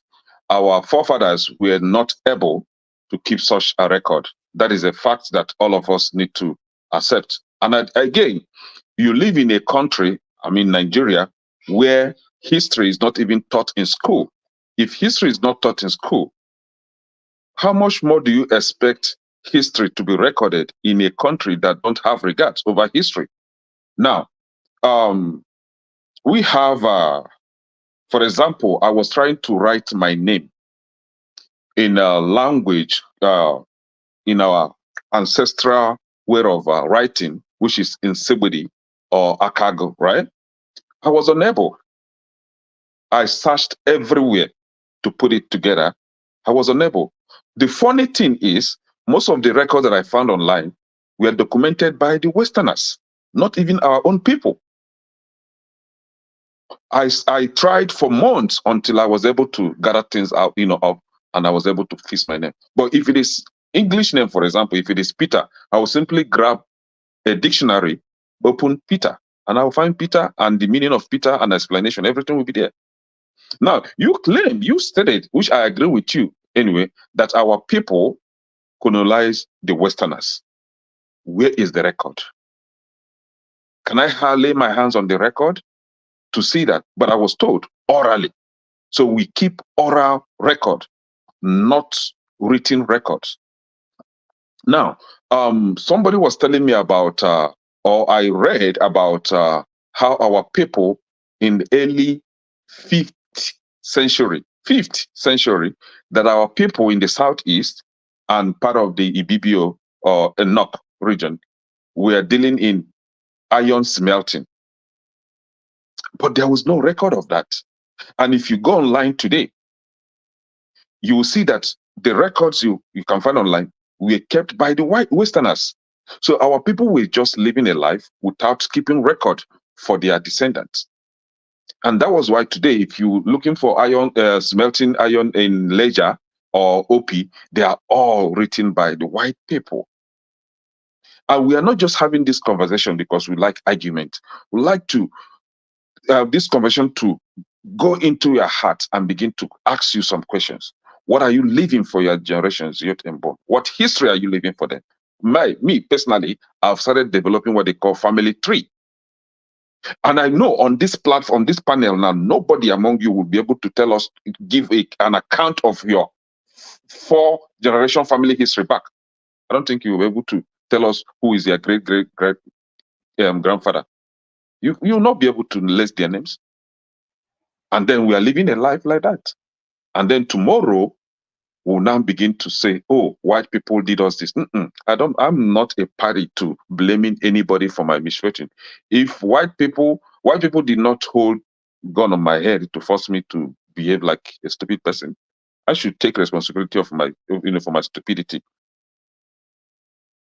We have a country where we don't even have a record of what has transpired just 50 years ago or 40 years ago. Clean record. It is all about oral record. This person will lie, the other person will lie, the other person will lie. You made mention of Edo, Bini. Who among you here can give the actual record of what happened in Bini Kingdom? How Bini Kingdom was actively involved in enslaving its own proximate neighbors. how the Portuguese founded the Benin Kingdom so that they will be able to go and kidnap people around them and give them out for slavery. This is what Benin Kingdom was used to do in Nigeria. But today, nobody will hear about that. The only thing you'll be hearing about is how great the Benin Kingdom was. But nobody is talking about how evil it was used to perpetrate, to perpetrate some business. We, whether you like it or not, Africans, we don't keep written records. And what we are trying to do is, moving forward from this generation, can we begin? Hold on. Can you hold on? Okay, Sir, could you please mute yourself, Ogwa? And could you turn your camera on, please? But nobody is talking about how evil it was. Sir, could you mute yourself? Go ahead, I'll mute him. Go ahead. Yeah. So we don't keep record, and this is a fact that we need to. I think somebody has his device on, so it's kind of echoing. I muted him. And in your place, in your locality, can you give an action? Can you pick up a book written by your own person, by somebody from your own village, giving a detailed account of how your community was founded? You can't find that anywhere in Nigeria. It's all about oral, and that is why we kept conflicting ourselves with non-factual histories, fighting ourselves for no just cause. Okay, don't assume, don't generalize. You might No, for your place. I'm being honest. But if you can counter me, you are free to. Okay, so right? can you round up so that I can have as common as next? as common as land ownership. It's about, I share border with Mazi Okafor or Malang Useni. We don't even have a clean record of our properties, and we are here defending a country, a continent that should be waking up and doing the right thing.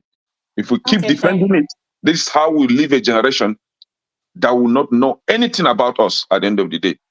Okay, thank you, Ekene. Could you mute? Dexter, could you unmute your nest? Thank you. Welcome, Mama Hacho, to the show. Thank you. Yeah. I think Kenya has done great justice. And I was going to say, you see, you can't, until you realize you have a problem, you're never going to solve it. Until you accept you have a challenge, then you're never going to solve it. And this is one of the biggest issues we have with ourselves. I mean, ask anybody to tell you the true account of the Nigerian Civil War. There's no true account. Absolutely no true, sincere account of it. In fact, if you ask for a sincere account of the Abira Accord before the Civil War, there is nothing. Nothing. Then people will come out and tell us, we keep. There's no. Okay, let me give you an example. We have the way the Yorubas make their is it adire? Is that what they call it? The Yoruba what do you call it? Ashoke. You know, they still make it the ancient way. It has not been modernized. It has not. If I can assure you, if that was something that was being done in the West, it would have been mechanized by now. It would be done by machines.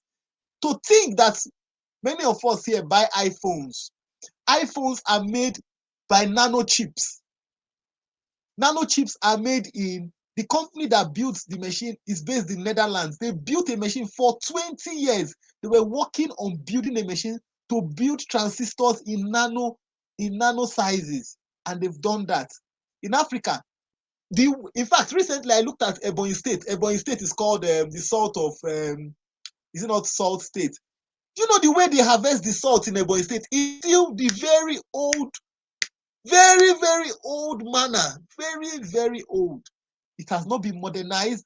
Nobody has gone in there and made a concerted effort to say, okay, look, let's look at this thing. How do we improve this process? There's no development. There's no, look, all we do is, it's just like, we are like, what do I call this guy? Esau. We just want to eat.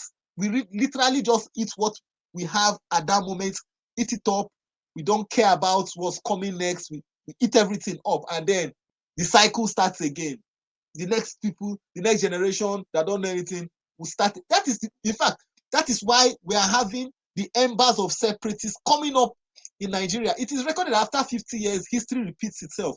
How come Nigeria, Almost 50 years ago, there was a secessionist movement to break up the country. It is repeating itself again. Why? No history taking, no recording, no lessons learned. We just want to live every day like that. And then, unfortunately, some of us will be defending it.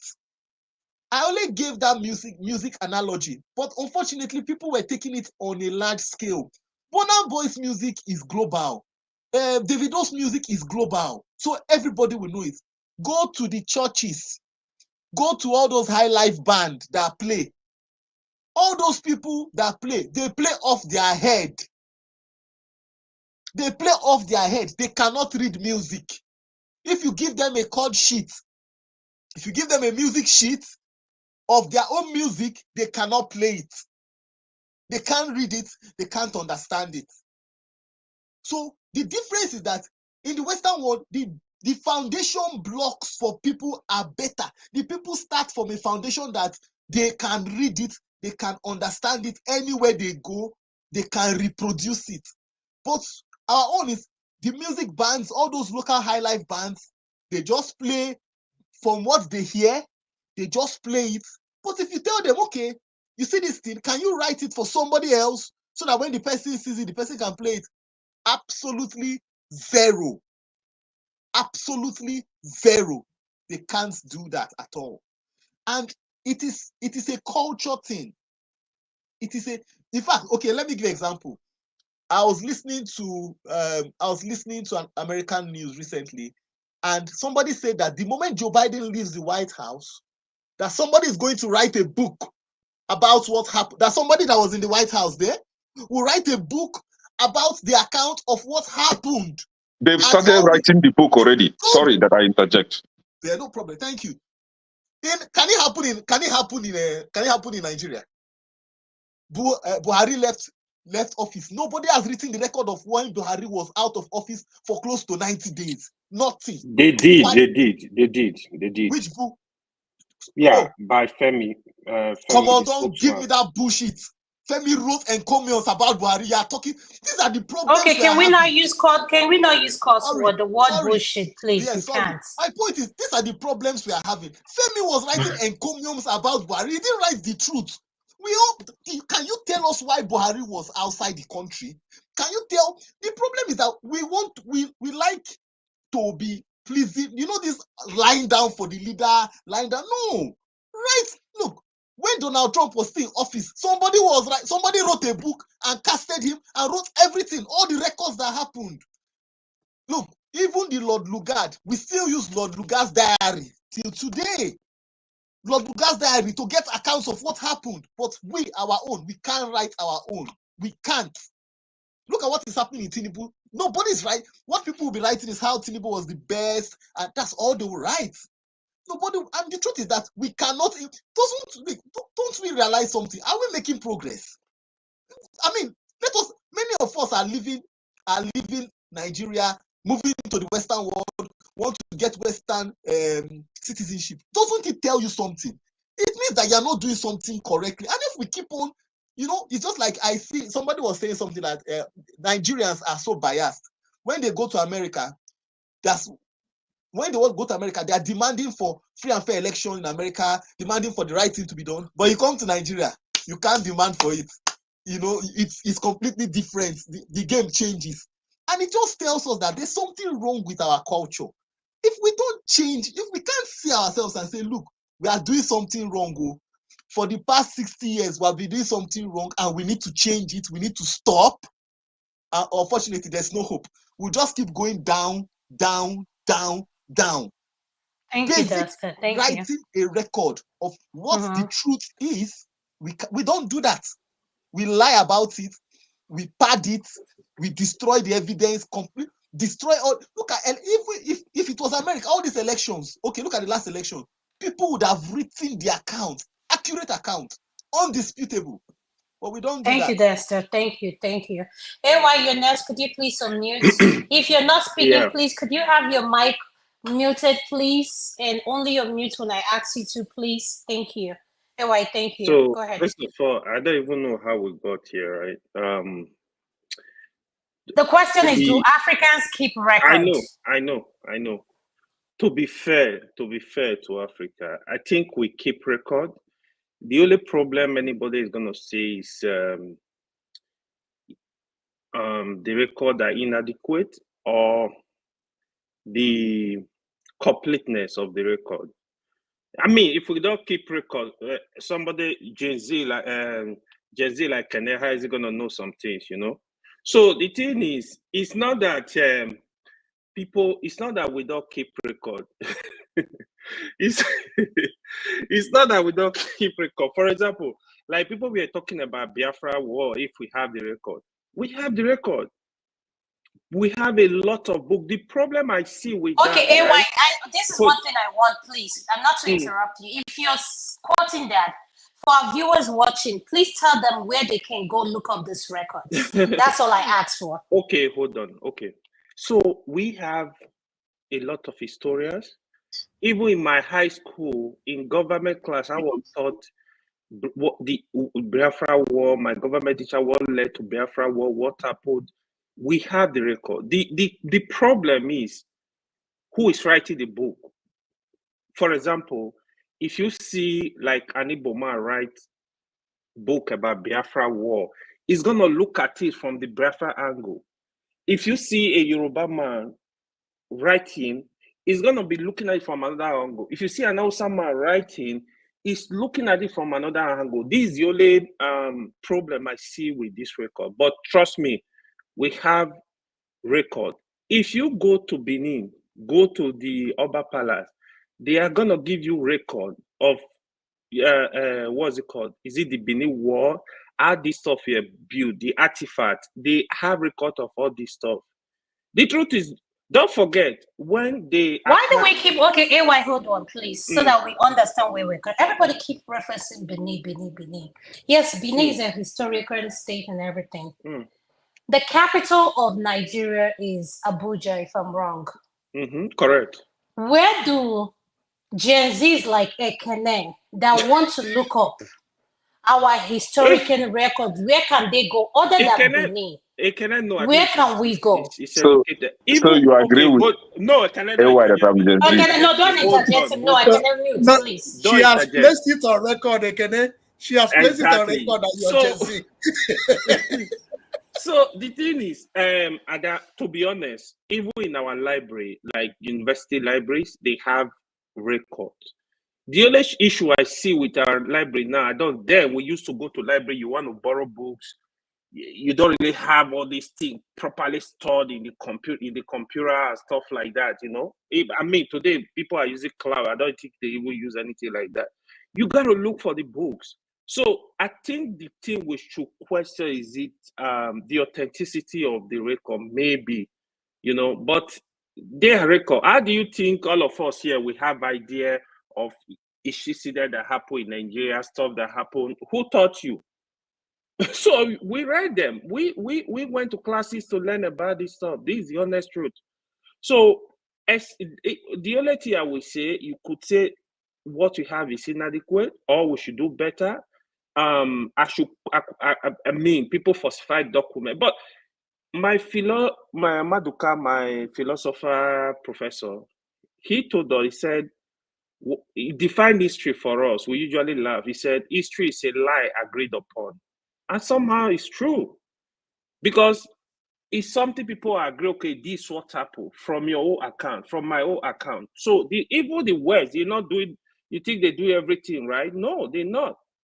When they invaded Africa, how they invaded Africa, how they started, do you have the record? Do they have the accurate record? How they stole all our artifacts they are talking about now to return? Do you have the accurate record? Do they tell you how many people that were killed in Africa? Do they tell you when they did slavery, how many people that were picked in Africa? Leave matter. The thing is, all of us, it's history. People will always distort it. Of course, there's somebody that killed your father is not going to tell you, oh, I was the one that threw the gun that shot your father. No, it's not going to tell you that. It's going to tell you, oh, your father was killed. Oh, I think it's some people. It's going to change the story. You think, you know, so this is what happened. When you say Africa don't have record, I don't agree with that. But I will let other people speak. At least Hosty is here, so you guys shall throw more Okay, light. thank you. Mama Hacho is next. Mama Hacho, could you please unmute? Welcome to the show. Thank you. Welcome, ma. Adana, thank you, and Thank greetings you. to all our panelists and the viewer. My voice get acidic because I be too small quarrel for one corner today. A.k.a. my beloved. Mama Isho, welcome. You know, say we dey Welcome. fight the settle, so make I throw away. You see, I'm happy. I'm happy because all of us are beginning to wake up and discuss solution and not problem anymore. So my thought, my cry for solution, it all dey make sense. And I'm happy. Because we just have to change the narrative of the divide and rule they have given to us that we have been running with, and begin to change due to a narrative of what I heard my very pikin Ekene said. He said, I have decided to put down for my children a family tree. What make him to make that decision? And I think all of us here will take leave from that. Go and put down a family tree.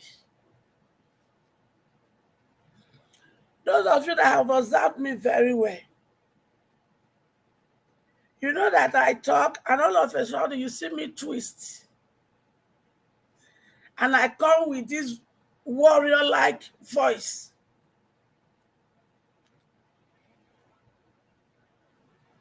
I see that as a problem because I always ask myself when I do that, when the show is done, or whoever I was dealing with is done, I go back and I ask myself, what is that thing that always makes you to switch?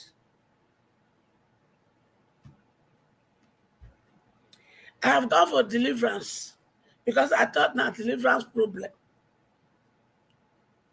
So one day, several deliverance, special seed you have sown. They don't push you. They won't make you fall by fall, make you manifest. Nothing. Because I saw that as a problem. So I have to do something. One day, I pick up the phone and I call the head of our family. Since the pale, when he threw away this pikin on this word, he not there to ask questions again. So I had to call the head of family. Bros, there's something I want to ask you. Because I want to know the root of this. Tell me about our family. It was then in answer, and I said, he said, why am I asking that question? I said, bros, once I did for gathering, once injustice happened, they just, anybody change the topic to injustice.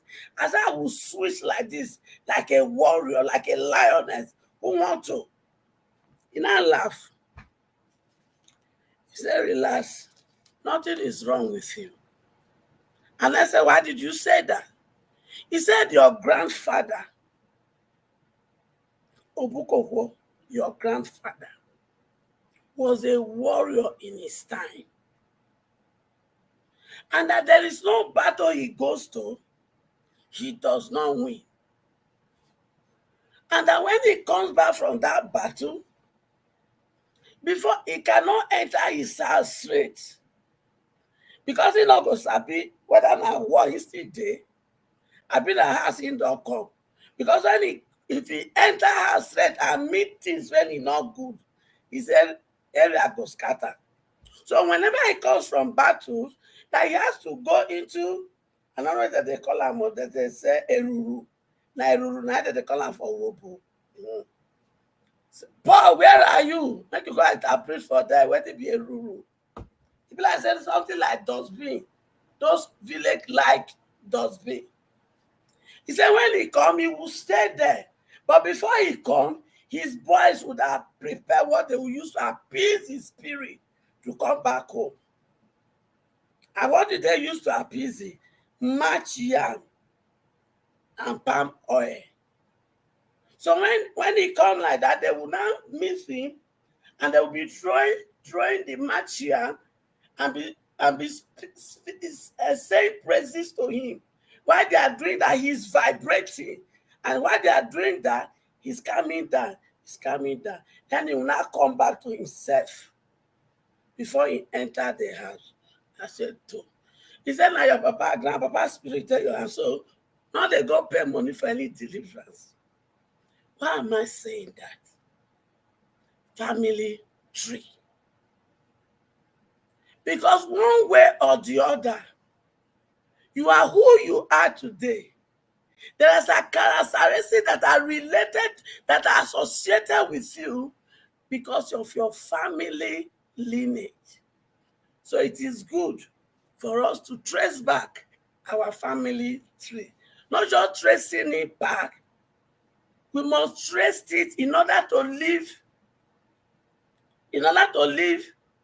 a better understanding of who you really are to your children. It was at that point I said, brother, I want to give you an assignment to prepare our family tree for me and others. So those of us that does not understand the value of your heritage, let's wake up. And when I'm talking about, I want to fight and bring back and put power in the hands of my kids, our children. I met it with every blood that flows through me. Because as a social worker, I have seen something in the system. And most of you, if you are sincere to yourself, you know if an urgent thing is not done for us to fix up that country of ours, the children you gave birth here, now born throw away. Now born throw away. What do I mean by born throw away? Every time we have sown there, we are so bastardized Nigeria that they are not even interested in going to Africa with you. Some of us, we built mansion over there. They are not going there with you. And my question to us is this. If God called us to glory today, is all your struggle and suffering, is it not a waste? Is it not? And in understanding the system, I also learned one thing, that the real African American, they are envious of you and me. You know why? When me and you talk, they are envy because they know we can trace our roots. We know our father's compound, our mother's compound. But they are not privileged to this. That is why when the ability to trace your root through DNA came, a lot are paying so much to trace it. So if you are not taking your children home now, if you are not telling them home is good, if you are not telling them anything, when you buy today, a time will come, they will begin to trace, use DNA to trace roots. And if that happens, you are a total failure. You are a total failure. These are the things I have happened to understand. And I know, say no. If nobody will say nothing, if nobody will do nothing, I will be a lone voice in the wilderness. I will continue to shout and I will continue to talk until my children begin to understand me. Until daddy and mommy will begin to understand that we are not doing ourselves any good if we don't unite and repair that country so that our children will not become born to way anymore. Have you seen how much growing up community raise a child? Now let Bele, now pikin belong to mama growing up. When they give birth, community raise the child. That is why when you are doing something wrong, now people in that village go say, they go first of all beat you before they go tell your parents. They know they carry eye they throw away. I am a product of community raised me. And that is who made me who I am today. But what are we, what? Are we not trying to carry Obodo Yibo into our own? Are we not? That is why the people in Ikoyi,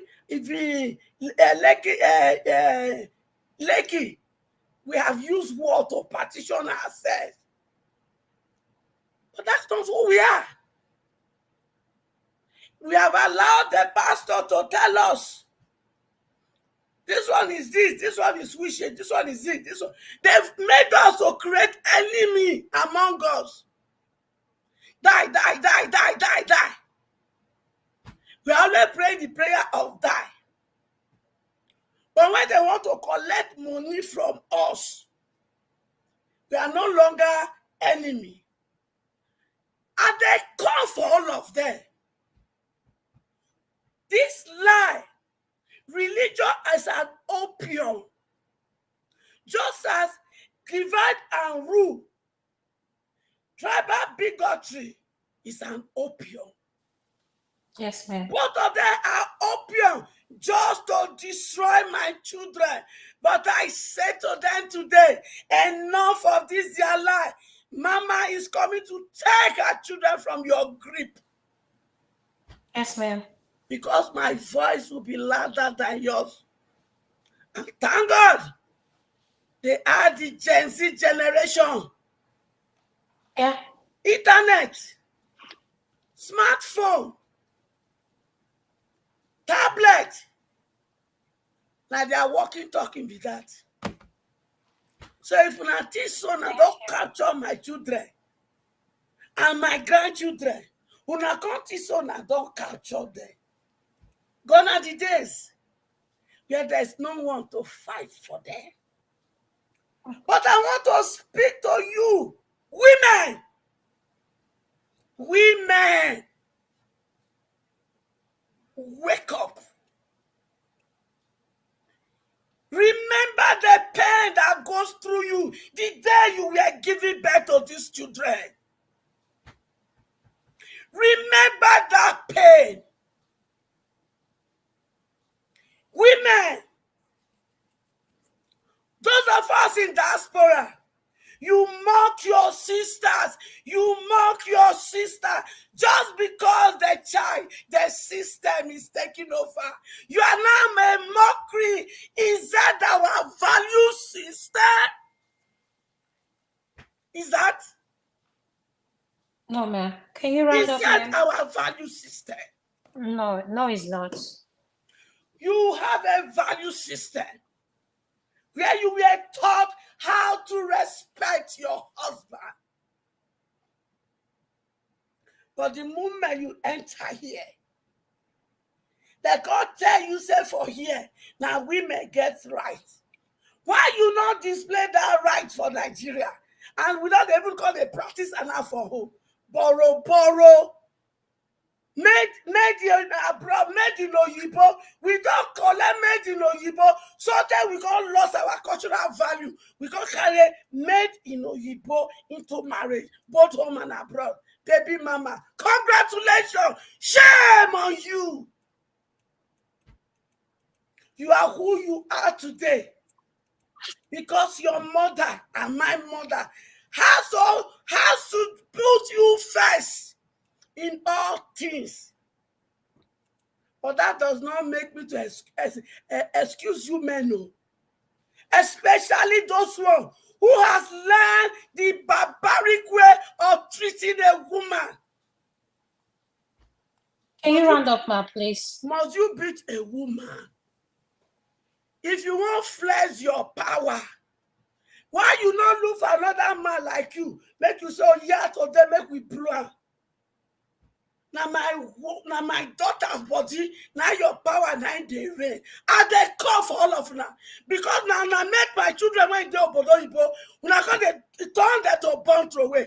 I said no, I am taking all my children back home. So this is now nonsense behavior. It has to stop. Period. So, Mama Esho, what you're saying is that No. men that beat their women Okay, are Ekene, please, nonsense you men. can't. No, Ekene, please, it's not your turn to talk. Father, he has been here, so he's going to speak next. Please, Ekene, when it's your turn, then you can address her. Thank you, Father Augustine, you're next. Sorry, I keep calling you doctor. I'm busy doing something. Go ahead, sir. Welcome to the show. Thank you, Adama. Thank you, everyone. I know it's always difficult to cut in after Mama HO because if you don't take time, you trend with her. So, I was listening but it became interested when Ekene and Ekene, I'm coming in because of your submission. Your submission sounded scientifically and the research work. But just one thing I need you to fine tune in your research is when you were using all of you on the platform, that was overgeneralization, which is not always good in research work. Because I know that one or two people might have done their own family tree as you are beginning your own. So, but when you said all of you, someone would just throw away your research. But to the question, the question is, if the question is, do Africans keep history? The answer is yes and no. Yes, if we define Africa from its originality, but if you are defining the Africa of the conquered Africa, the answer is no. Why do I say so? We should accept that we are conquered people. We were conquered at a point, but that is the reality that most of us, we feel so sad. We don't want to accept that reality. And when you conquer a person, what do you do? You take away. Father Augustine, can you wait for a second? Okay. Dexter, you there? Jabu is backstage, and I'm trying to add him in. But in my computer, you're showing frozen. Are you there? Could you say something if you're there? Because I'm trying to bring Jabu in. Okay. So I'm trying to. I don't know who needs to go. Stay backstage. They are speaking. Ekene, are you volunteering? Yes, I will volunteer. I can stay backstage. I can stay backstage. Never mind. All right, thank you so much, Dexter. So I can bring Jago in. Yeah, thank you. All right, sorry. Go ahead, Father Austin. So if you have people to bring in. If you have more people to bring in, I can go backstage. Okay, thank you so much. I appreciate it.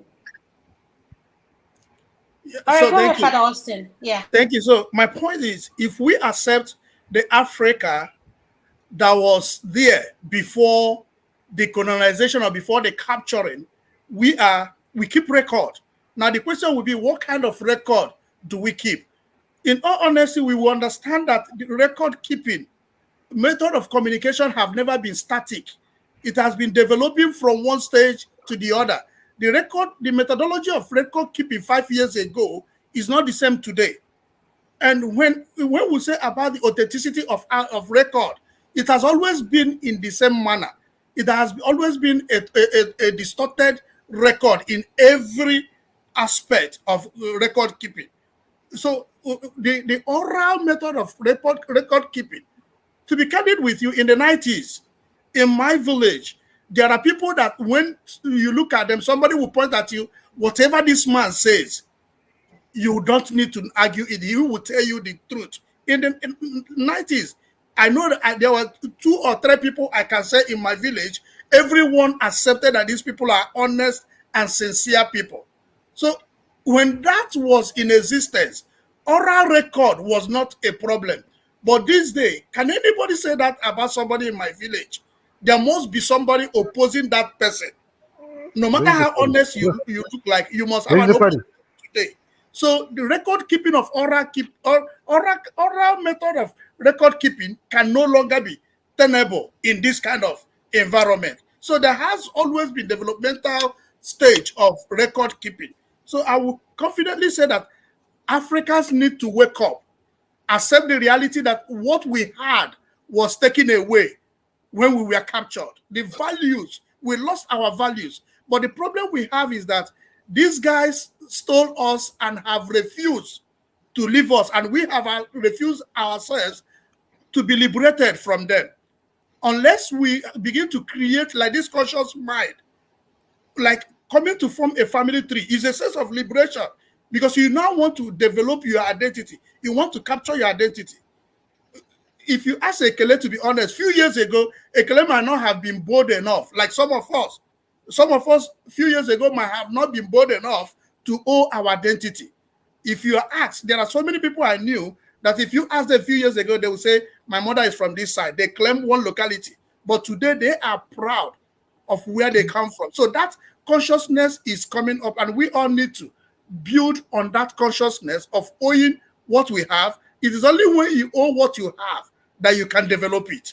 If you don't own what you have, you cannot develop it. And that is the problem to the part conversation of whether Nigeria must be static. That is the problem I have with Nigeria. If Nigeria cannot develop as it is now, if you divide it and say whoever that wants to go, go.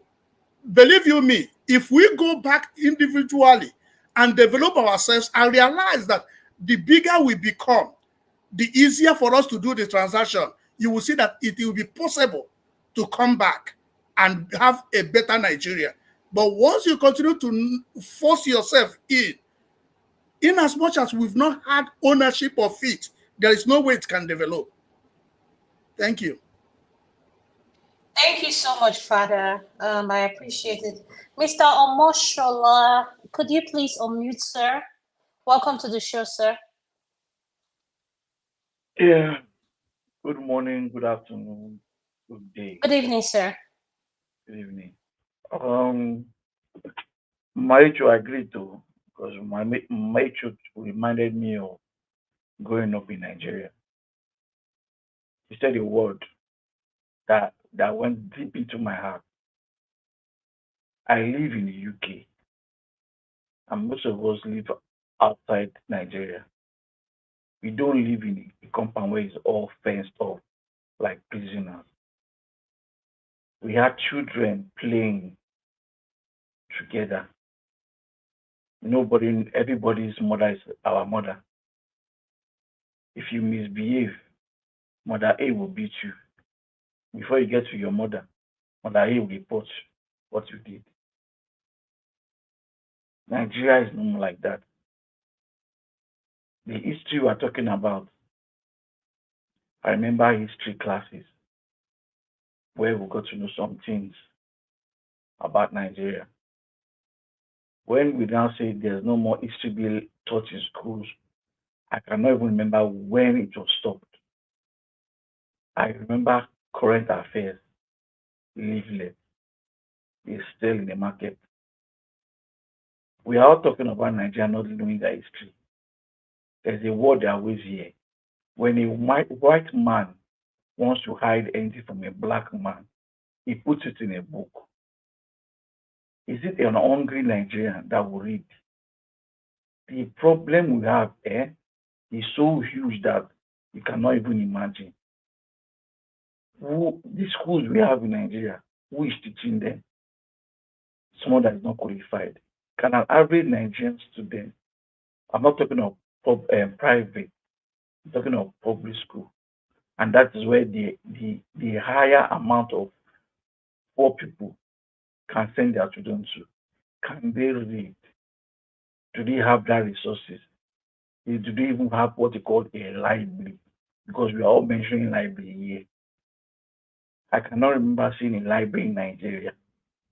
The last time I went to the library in Nigeria was my SS, writing for my wife. If I go to Nigeria, would that library still be there?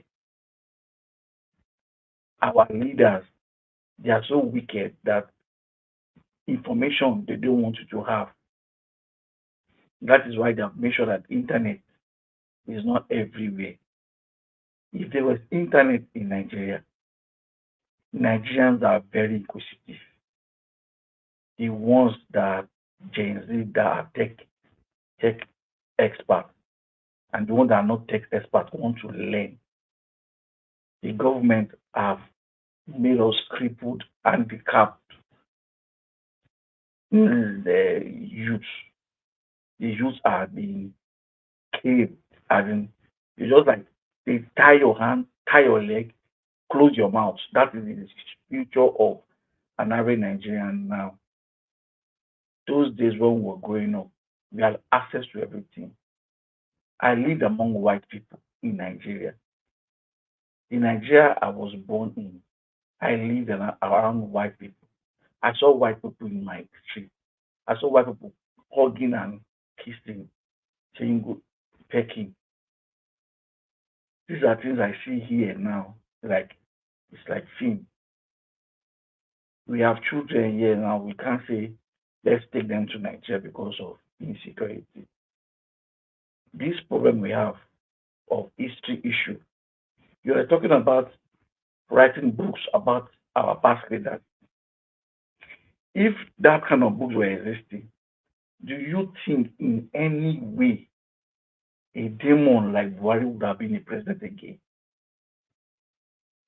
Because those of us that were born at that time when Buhari ruled were actually primary school students like me that didn't know what was happening. All I know was go to school, get an education, have holidays, spend holidays with your grandfather, learn some few things. Nobody knows. Someone like Abasoyo is coming to be a saint everywhere. But if you go back to the history, the disaster he did, the corruption he committed, no Nigerian knows. The Gen Zs does not know. How many Gen Z have ever sat down to listen to Fela's music in deep to know that the same set of people Fela is thinking about are still in government, are still relevant. The man has sang that song, he's gone. But the same human being, the same demons are still there. The same things he talks about that happened when he was fighting for democracy to be a president of Nigeria, like we have Peter Obi trying to do. The same problem are still existing. And yet, nobody in government is trying to bring anything to let us know. The Gen Zs have just been told of AI. Nigeria has not even gotten to AI. They should not forget about the AI issue. Know your country first before you talk about AI. The country as it is right now, Mommy Echo, I like your spirit. You just make me, each time I see you, I'm trying to watch, you just give me that spirit that it's still possible. There is hope. But without you coming here, an average Nigeria does not have any hope in that country again. Country is gone. Country is gone. They don't care about us. I saw a video today. Your existing president, Chief Tinubu, is in the hospital. The guy is sick, just like Buhari. And the country is in a mess. Is there a crime that a Nigerian president cannot say, I am not feeling too good, I want to resign? Is it a crime But is it a cause for African presidents to resign? I'm putting this question because if anybody can have the answer, it would be nice. Because the suffering in Nigeria is terrible. And I can't imagine myself. I come to a country, I'm just going to 3 years in the UK. Things I would do in Nigeria that I would spend money on. I don't think I can't remember myself coming back home of thinking of, is there light? I have not bought my 4F4 generator. These people come this way. Is it that they don't see things this that work here? Some days ago I said there's light. Light is always here. I have not used my eye to see transformer until I was watching one video one day. They stole transformer in a village that the villagers contributed to buy transformer. The same NEPA people stole the transformer. I have not seen transformer being in this country. I have not even seen electrical wire. Not talk of gutter. Our people really knows. Is it that when you come here, they blindfold your eyes? Or is it a cause that we are Nigerians?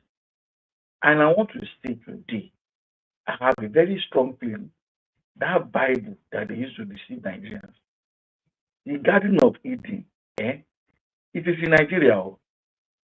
And that is the reason why the white man will not want Nigeria to succeed. And our people, our leaders, will not in any way want us to just be good. Because the best thing is to steal. I watched Marigold today.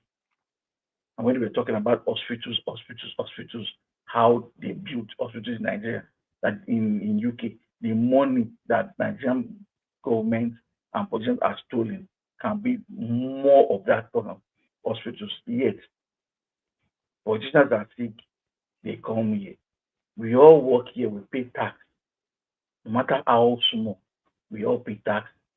Gather all these tax together, the government is using it for us. In Nigeria, who pays tax? How many people are working? They can't feed. They can't feed, don't talk of paying tax. The government should work on how to make things work before you collect tax. I watched a video during internet today. A lady was asked, you are in the UK. If I give you £20,000, will you go back to Nigeria? They all said yes, they will go back. And they asked why. Said Nigeria can use £20,000 well because she won't pay tax.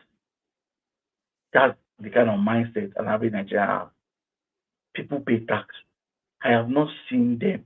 I have not quarreled with my neighbor to pay money for dustbin or security. These are things that just happen as if you are just there. Nigerian leaders, if by any chance God put you at watching this video, just try and listen to what an average Nigerian is saying and make things good. Adama, I think I'll stop at this point because if we continue Nigerian matter, we can talk from now till Thank next you, year. sir. Thank you so much, sir. I really appreciate you. you. If not now, could you please unmute, sir? Sir, you're next. Welcome to the show, Uncle Steve. Uncle Steph. Thank you, Adam White. Yes, there was sir. Can I No, only yeah, welcome, sir. It's just gritty. It's okay. Hey, you okay? AY. Ekene, what is your problem? What is your problem? I collected the tight cheek. So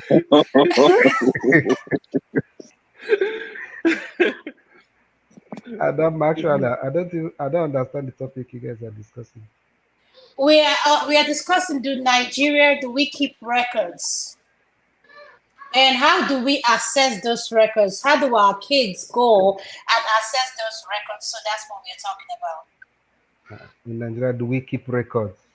Yes, like historical records, like everybody has been referring to Benin, like what happened to us, the war. Like I said something, I suggested, like, how do we identify people back home in Nigeria. Like, if something happened to someone now, we don't have a means of identifying people. That's just my opinion. I'm speaking from a medical point of view. Here we have something called Social Security. How do Nigeria identify someone? If back in Nigeria you can be able to identify a land, how do we go or develop a system where we can identify people other than their driving license, passport, or whatever? So that's what we're speaking about, sir. Okay, I now understand. Thank you so much. I think it's more of a deliberate. I think not having a record borders on leadership, and the leadership intentionally don't want to have that record because um, they don't sincerely want the country to work. You know, we operate a black market economy, though sometimes they say it's capitalism. You know. And in a black market economy, everything is shrouded in secrecy. There's no transparency. So the more there is lack of transparency, the better it is for the system to be submerged in corruption. You understand? Take, for instance, for how many years that we started depending heavily on fuel subsidy, and yet we don't even know what we are subsidizing. We don't know the quantity of fuel that we are consuming. Is it can that happen in a developed country? That you are paying subsidy for consumption of a product, and yet you don't even know exactly what quantity of that product is actually being consumed.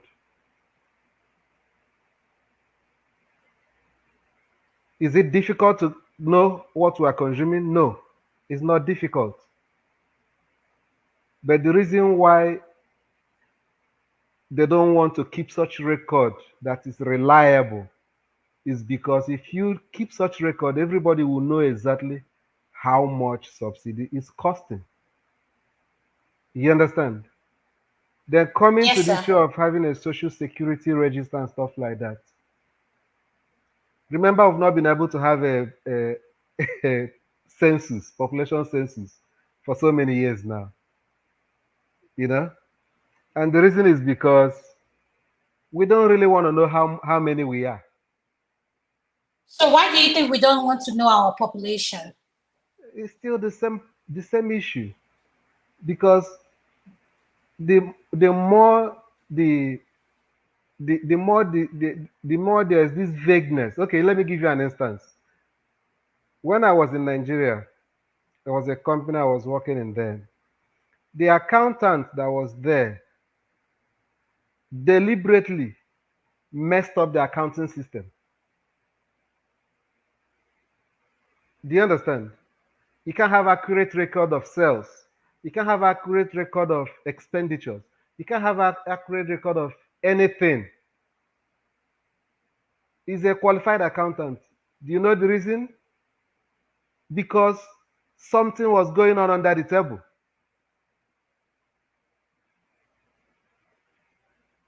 If there is accurate record, he will not be able to get away with so many things he was doing then.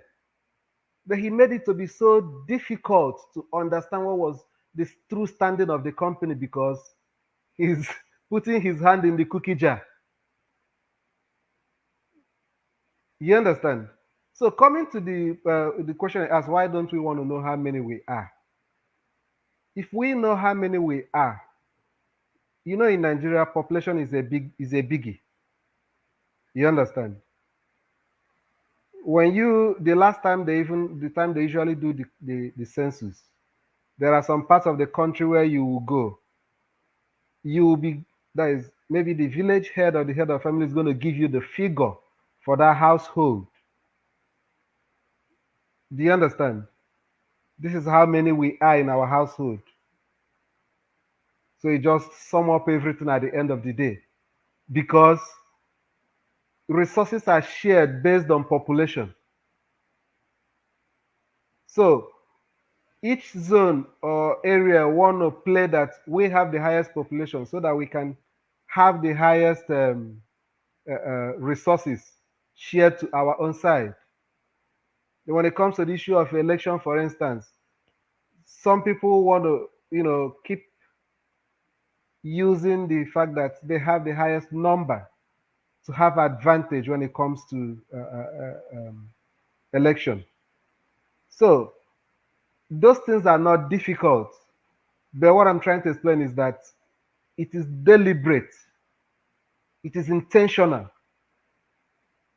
Remember the time that Goodluck wanted to do this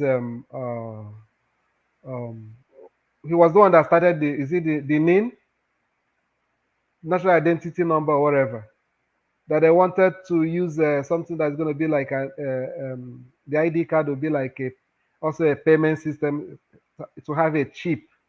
So the reason why they killed it that time, some part of the country said that their people are not educated and that they cannot be able to make themselves that you cannot be able to capture them.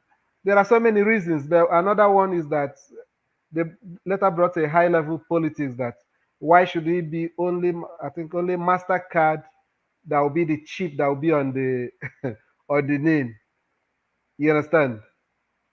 So, but the summary of it is that the country have mapped out serious money, serious investment on that. But at the end of the day, it was killed. Then, subsequent governments up to that time, Buhari came, 8 years.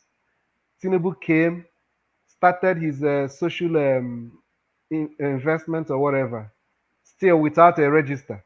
We don't know. If you know how many you are and exactly how many people that needs that support in terms of the social investment, social register, it's going to be hard for them to say, okay, we distributed 50 billion to vulnerable Nigerians. You understand? Because the record is there. But because there's Yes, no I can hear record, you. because there's no record, whatever figure they throw around, they will tell you that this is what we shared to the poor people in Nigeria. So it's So, deliberate. okay, Uncle Steph, are we not shooting ourselves in the foot? Because there was a book Chim reference to, which is written by Lord Lugar's wife. I have the book. Is a well detailed book. The only problem I have with that book is that is a book that should have been written by one of our historians, but it's written by a white woman and given the record of her husband. So that is where I have a problem.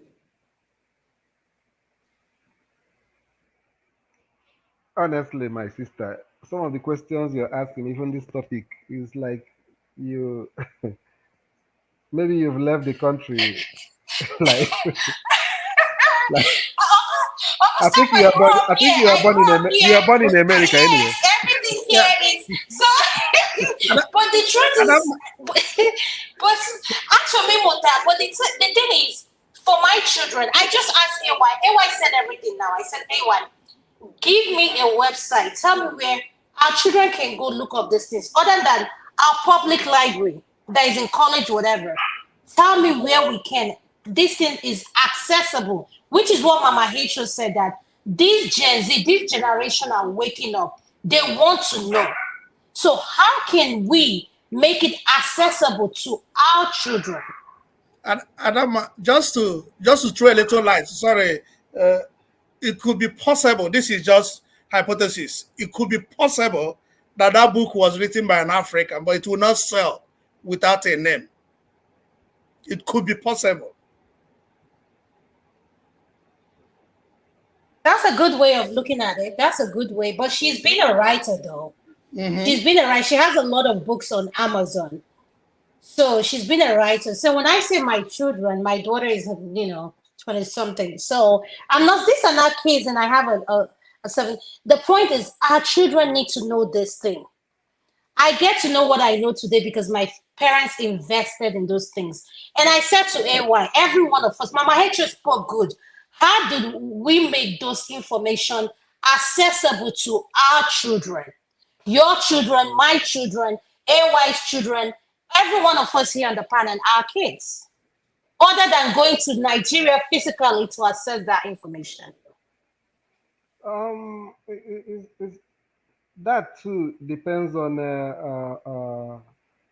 if you are invested in it. If you are invested in it, sometimes in some, it may not necessarily be the duty of government to make such things available. You understand?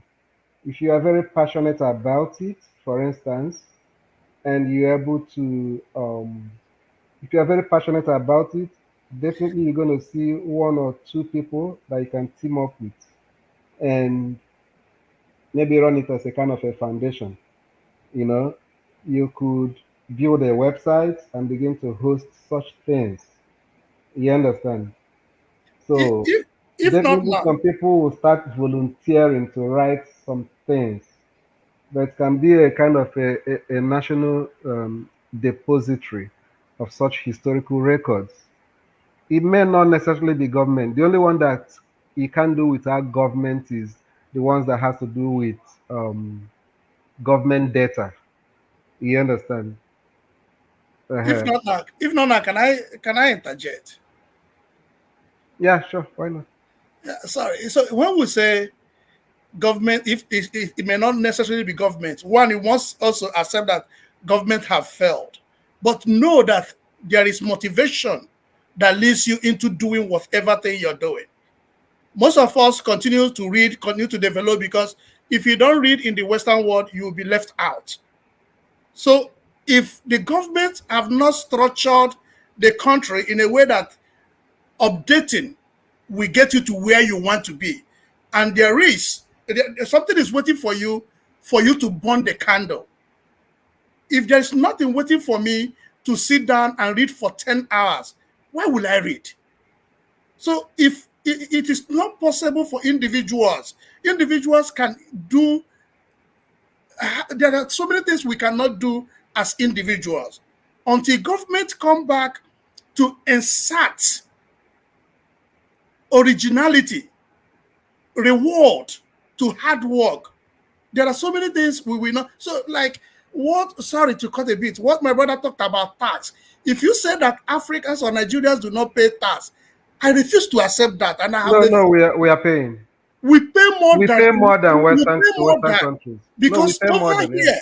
over here, if I pay somebody's school fees, I am waiting for tax return to get that money back. The money you give in the offering in the church, you're waiting for tax return to get that money back. But in Nigeria, you do, if someone dies and you don't want to do the funeral, you walk away from the hospital. After a number of hours, government will claim the person and go and bury the person. But in Africa, you do the burial, you pay 100% of the hospital bill, you treat the person. So we pay more than tax. And also they eat our natural resources. They also, with the gas we produce in our country, money should be at our postal unit every month. Everyone should go and get his own envelope of return from sales.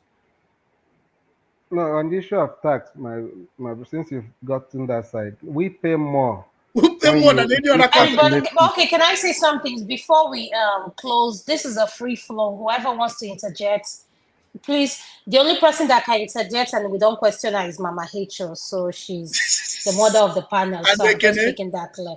And no, I cannot mute him myself. Don't worry about that. And Mr. Moshola, he's another elder. So let's recognize, The issue of tax.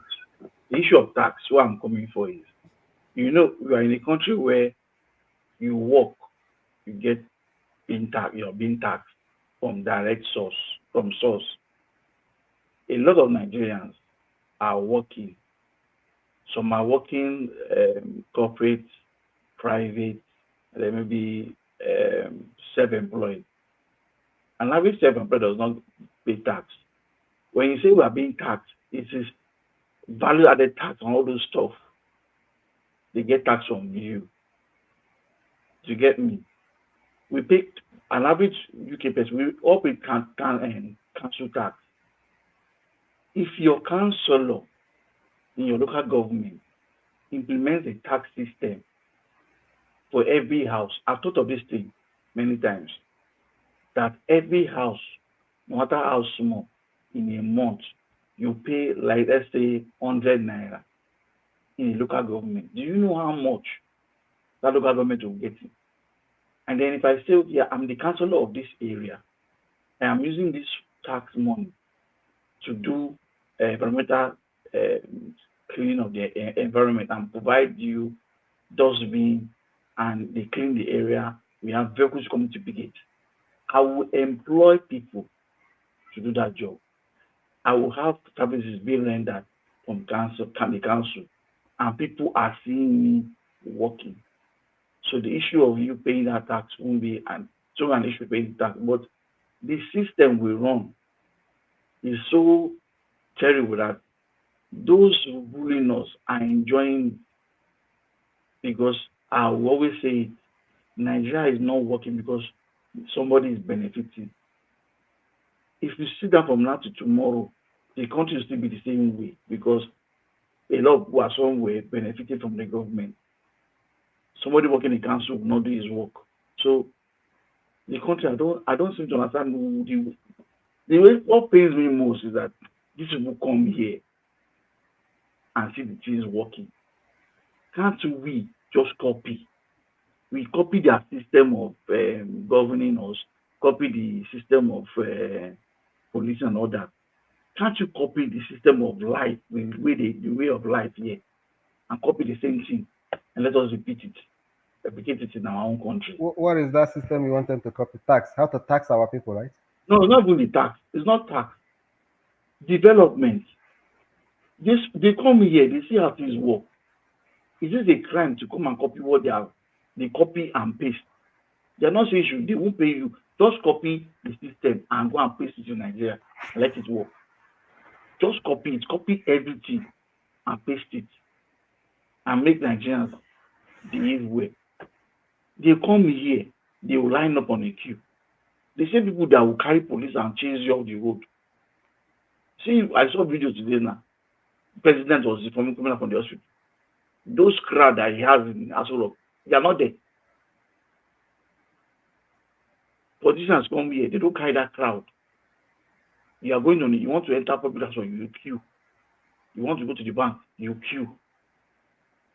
Can't they just try and just change? Because I believe if their mindset and behavior and the way they reason change, Nigerians will follow. And I think that's what Peter B was trying to do. But of course, demons in Nigeria not want something good. Because if the leader is behaving well and treating us well, everybody would like to follow. That's why in this where we are here, you cannot see a minister or senator misbehave. He will be reported. You cannot misbehave here. And Nigerians have come from Nigeria to abroad, foreign countries. They don't go to any school to learn the way the people behave. They see it and you behave. You don't drink pure water in Nigeria and you just throw it away. Here you come, you've eaten McDonald's, you put it in your bag. You won't just throw it away, look for the closest bin.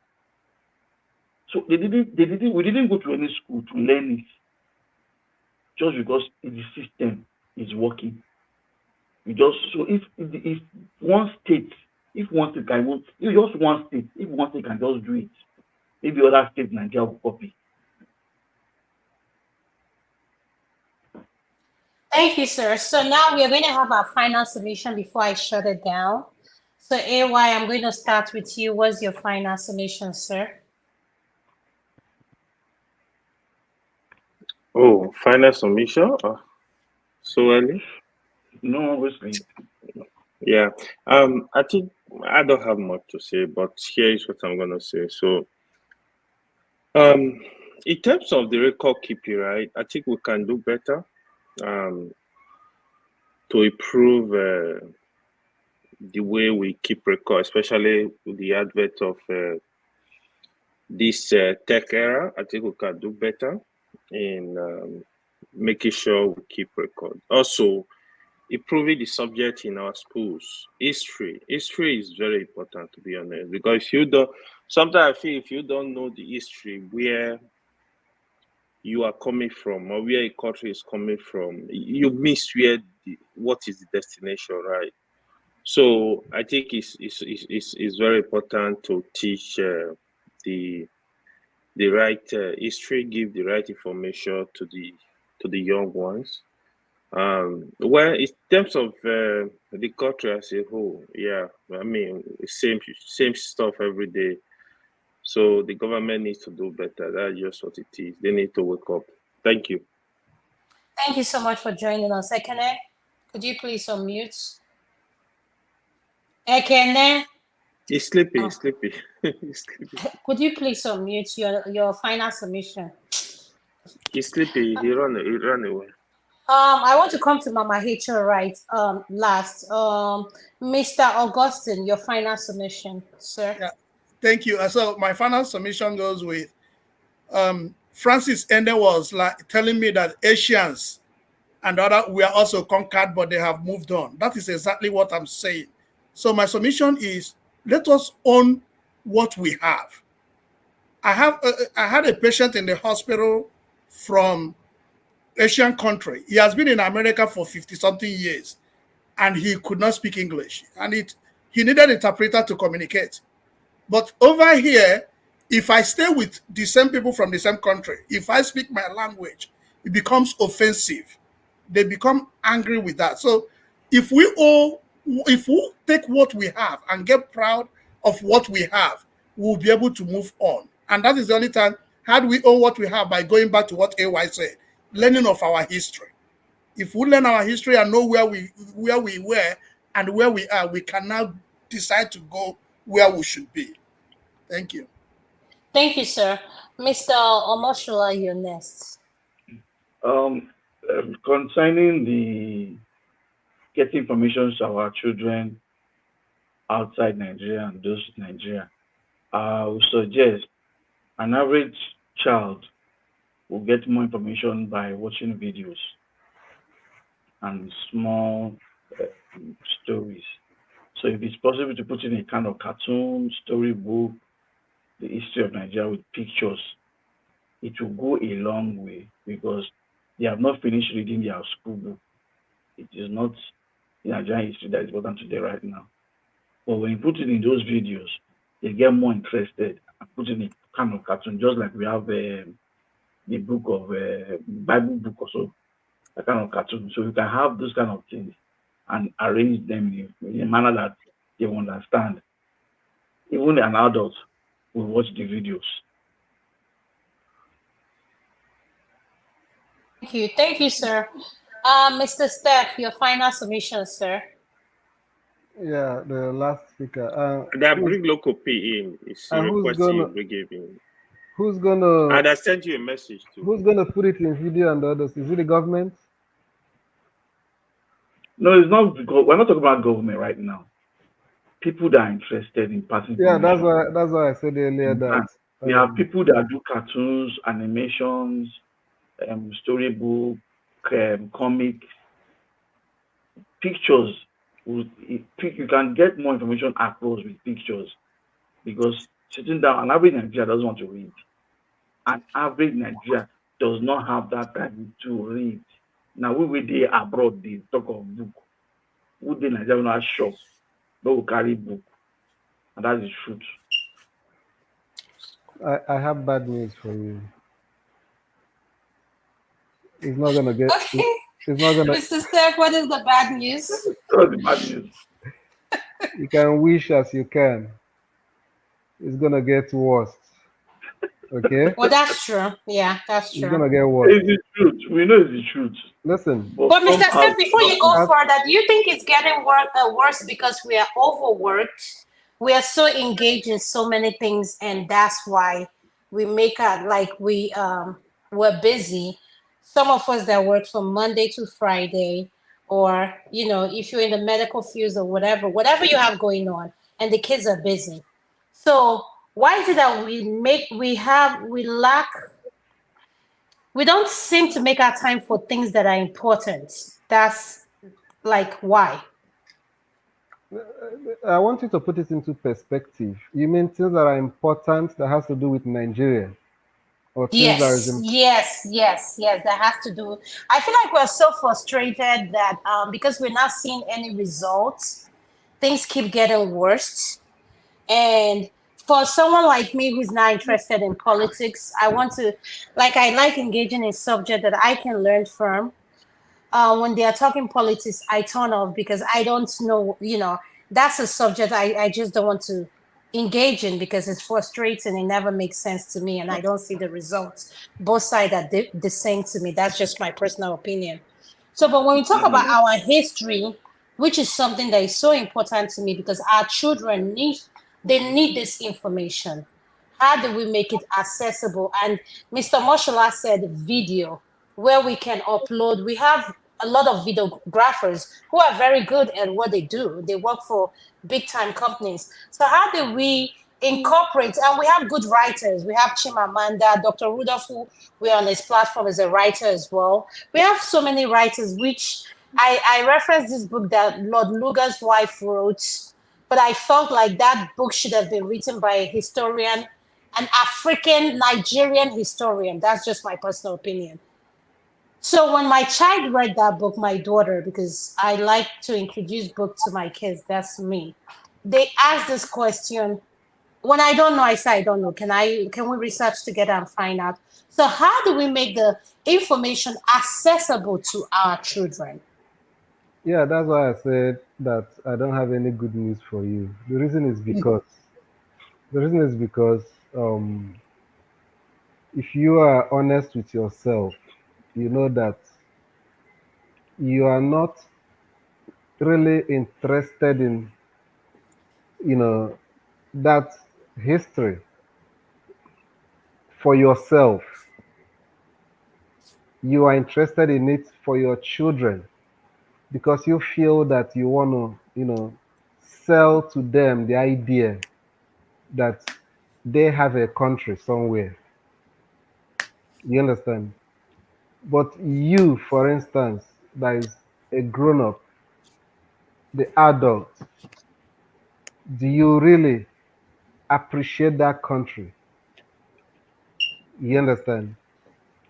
And the answer is not really positive. So, because there is no really good thing that is impressing you, that makes you to be happy about where you came from, it's going to be hard, for your children to develop interest in learning about that country the way you think or you want them to do. That's what I'm trying to say. If we are making progress down there as a country, and we are always in the news for positive things, for good things, breaking new grounds, as soon as your children begin to reach certain age, they will be interested in finding out because you will always be saying good thing about your place. For instance, I don't know how many days that I don't think maybe in the past 6 months I've had any reason to talk about Nigeria with my children here because I don't really see what to do, what to share with them about. If you understand what I'm trying to say. So it's something that's supposed to be organic for them to have interest in finding out. Then before we begin and I say, okay, we don't have enough resources to share. I don't think the desire is there. I don't think the interest is there. I don't think there is. That's the area I'm going. Yeah, I understand, and I quite agree with what you're saying, and I agree with you 100% because if we're always in the news for kidnapping, this, that, insecurities, a lot of things that I don't want to go into, it's And I kind don't of want to hard be to. offensive. So many people here. If we are like 7 here now or 8 here, if Nigeria is the way it's supposed to be let's forget about any other thing. There is security in Nigeria. If I ask maybe all of us here now, when was the last time you went to Nigeria? You're not going to tell me it's last 6 months. Yeah, that's Some may true. not even say it's last 2 years. And I don't think it's because of money. And I don't think it's I can go to Nigeria without security. I That's don't just think me it's because you personally. cannot afford to go. So assuming that, like in those days, because I know that when I was growing up in Nigeria, village people, family people, extended family people, neighbors that live outside the country do come home with their children every now and then, maybe at least once a year. Do you understand? And that makes those children to know that they came from somewhere and they're interested in finding out where they come from. Do you understand? They look forward to it. But those things doesn't happen again. Yeah. So it's just Adama, let me add to what Steph is saying. Just think about Yeah, this. go ahead, sir. Go Yeah, ahead. think about this. If you retired in the United States and you say, "Oh, let me go and help Nigeria," you packed up your retirement levy and you went to Borno State and built a very wonderful hospital, a very wonderful clinic, and this flood that just happened flushes it away. What becomes your fate? You're talking about your whole investment is gone. Yeah, so there is. But if that But happens that's here, the risk. But sometimes that's the risk that come with investments. no, Yeah. no, the Not risk all that investments no, use so profit though. no, the risk that comes with investment is part of you over here. If you do the Making same risk. thing, if Yes, you do the yes. same thing here, you're not gonna gain, but you're not gonna lose totally. Okay, Mama H.O., you're going to speak last, ma. I'm coming to you. Uncle Lokupi, welcome to the show. I'll have you speak. Then I'll have Mama H.O. Hold on. Go ahead, Mr. Lokupi. Welcome to the show, sir. Go ahead, sir. You're next. Okay, how you doing, everybody? And We're doing nice well. to be Welcome here to the once show, again. sir. Good. From what Augustine just said, right? Said if you invest in Nigeria, once anything disaster happen, is you're in a loss. First and first, I think the summary of all what we are saying is culture, right? We don't have the culture of doing many things back home that we have the culture of doing abroad. And we complain that if you do things at home, it doesn't work. But if you do it abroad, it work. But you seem not to forget that first thing first, there are two systems that's in place here. If you okay, let me start with something like insurance, right? If you have a disaster problem and your investments go down the drain, if you pay your insurance will be liable to get everything back for you, just the way it is here. Because here, no matter what you are doing, you are even forced, we are forced, technically forced or systematically forced to, to have an insurance in your car, your house, your business, and other stuff. So that in case anything happens, you'll be, rest assured that your insurance is going to pay back. But in Nigeria, we have the insurance, but we don't have the culture of, paying or involving insurance in whatever we do in Nigeria, because we just believe God will protect us. It's not my portion. God forbid. If it's not your portion, whose portion is it? God forbid. If it's not going to happen to me, who's going to happen to? It's disaster is inevitable. It can happen to anybody. So that is where the insurance come into play.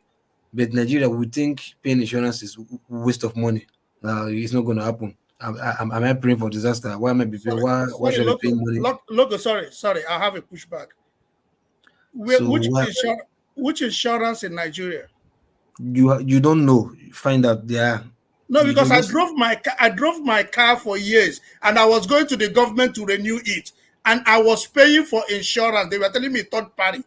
There was no but offer. Mr. Augustine, they are insurance. Just because you don't know about them, So I said they there do was have no offer. I went to government office and I was asking for insurance. There was no offer of coverage. No. But all Office. these insurance are independently owned. They are not financed by the where you are, government. is it wherever you are staying? Is it the government that owns insurance? Oh, No. insurance. Oh, Yeah, so that's the thing now. It's private that's people good. that own. No, but the issue where I am, I can't even roll the car. No. He's asking a realistic question. Where you are in the United States or in Europe, is it the government of whatever country you are that owns the insurance? No, it's not. Let's be realistic here. But the issue is, sorry, the United States doesn't have third-party insurance. Nigeria takes money from you. That's not what he's saying. He's saying if you have an insurance in Nigeria, you pay to that company, you're subscribing for insurance. He never said anything about the government. No, so what I'm saying is that I paid the only insurance they offer you in Nigeria. Mr. Lokopi, could you please explain, sir? Thank you. Mr. Austin, like I said, if you don't know, just ask. Or the internet is a friend. Find out. You understand? Sorry. Did you drive car in Nigeria? I need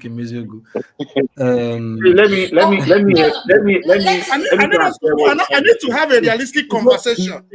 Mr. Augustine, let me help you out. Okay, Augustine, let me finish. No, don't worry. No, please, Mr. Omotion, he can speak for himself. Trust me, Mr. Lokopi. You don't know him. You can't help him out. He can answer for himself. I understand what he's saying. I've seen that issue. Look, Omotion, come. Augustine not be daft. Listen, if I explain, he can understand. Right? And if I'm explaining something, I'm not rubber as I just be talking as if I'm talking to kids. I'm talking to adults, and I will break it down the way adults understand. Even little kids will understand if I break it down. So chill, right? Don't worry, I can explain. Thank you very much for help anyway. Like I said, Mr. Austin, right? Look, if you are looking for insurance, right, the government will advise you to have one. You understand? Nigerians do engage in third-party insurance because it's cheap than comprehensive insurance. You understand? The last car I was driving in Port Harcourt before leaving in the country, it was comprehensive. AXA Mansard. You understand? So of GT or whatever, I don't know, but it's AXA Mansard. The global international whatever. You understand? It's full comprehensive insurance. Anything happens to your car, they will pay you full.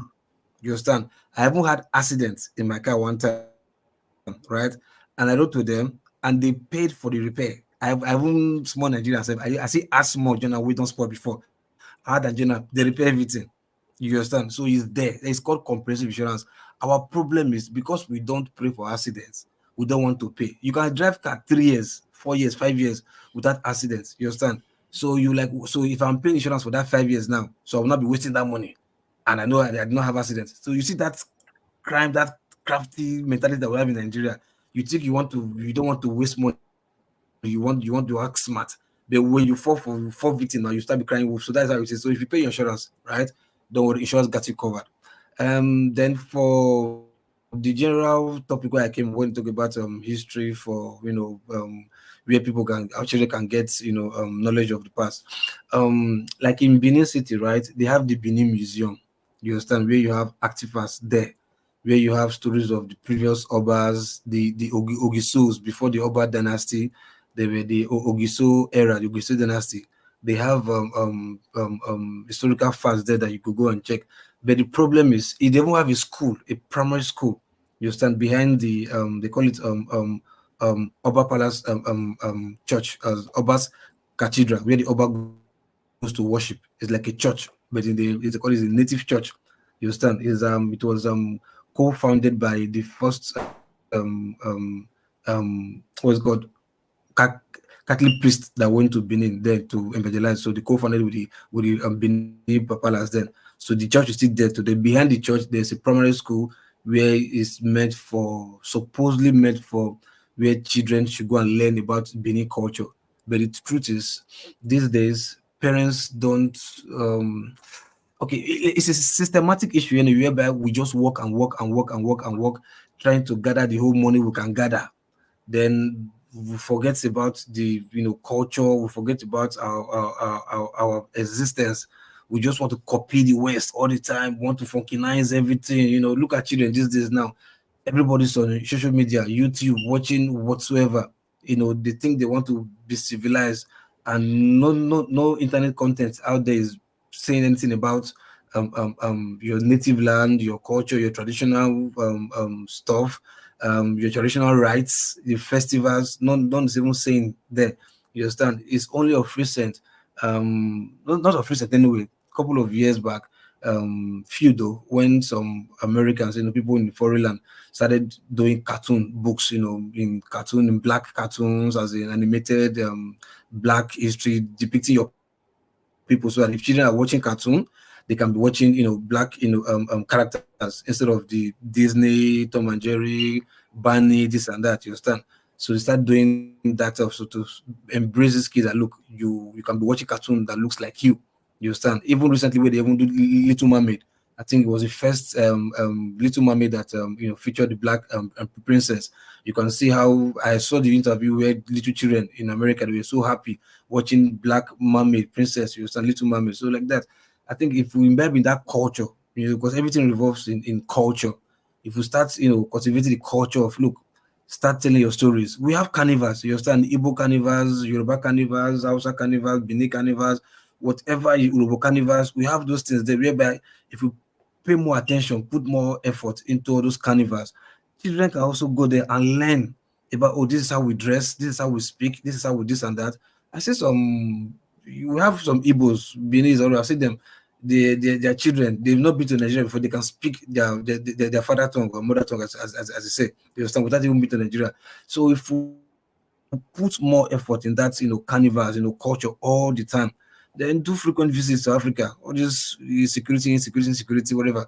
It doesn't matter. You may not go to your village, but just go land to your country, whereby let your kids see where everybody is like her or him. You understand? Those culture, those scenario, unlock some part of their brain to see that, oh, I'm in a place whereby everybody looks like me. Wow, mommy, where are the white people? Where are the black? Why is it that it's only people like us that look like that are here? Those stuff unlock something in their head where whenever they grow, they don't forget that kind of scenario, that kind of environment they find themselves. So in a nutshell, it's a culture I think we should imbibe in. We have carnivals. Just take our kids there, Embrace it. just embrace it, and you never can tell. From there, they start developing on their own, so that when they grow, when they see things like that, they may, oh yeah, I've seen this when I was small. They may even want to be interested and go do further research in that. You understand? Like we all do here now. I research my tribe, you research your tribe, you research your history, you want to know that. So your kids may also be doing that, but wake them up from little so that when they are growing somewhere. They embrace it, yes. Incorporate it in their daily activity. That's what you're saying. Thank you, sir. Ekene, your final submission. Mama Hatred is going to close out the show. So Ekene, if you're frozen, please, your final submission. Mama Hatred, once you speak, Loco, before I'm you going to take end your the session. sorry, Loco, before you take your children to Nigeria, take permission from your wife first. No, you don't need to take permission. No, Augustine, I don't get it. Augustine, don't go that part. I don't know. Whenever I have seen people reporting their husband or their partner to the police. No. You said that in a relationship that they don't have that dialogue. Each relationship is different. I mean security. No, I mean from the point of I mean from the point of security. Is now as Loco is. No, I don't agree.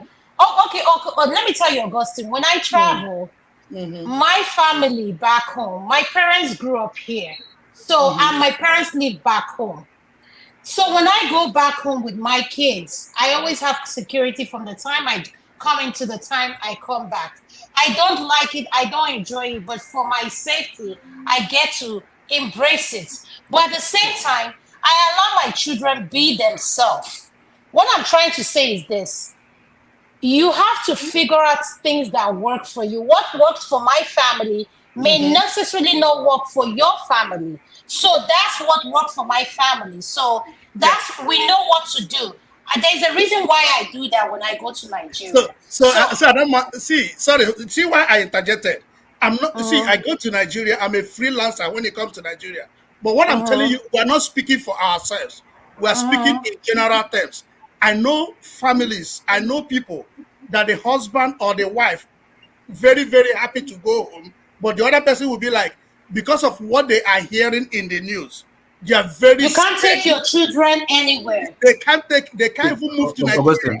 Augustine, so let me tell you the truth about Nigeria, right? Security, right? Look, you know where you are going to. You right? No, do you get my point? I'm not saying. Hold on. I get your point. But my question to you is my response to you is this: you can't, because you think you're a Nigerian, right? You know the situation.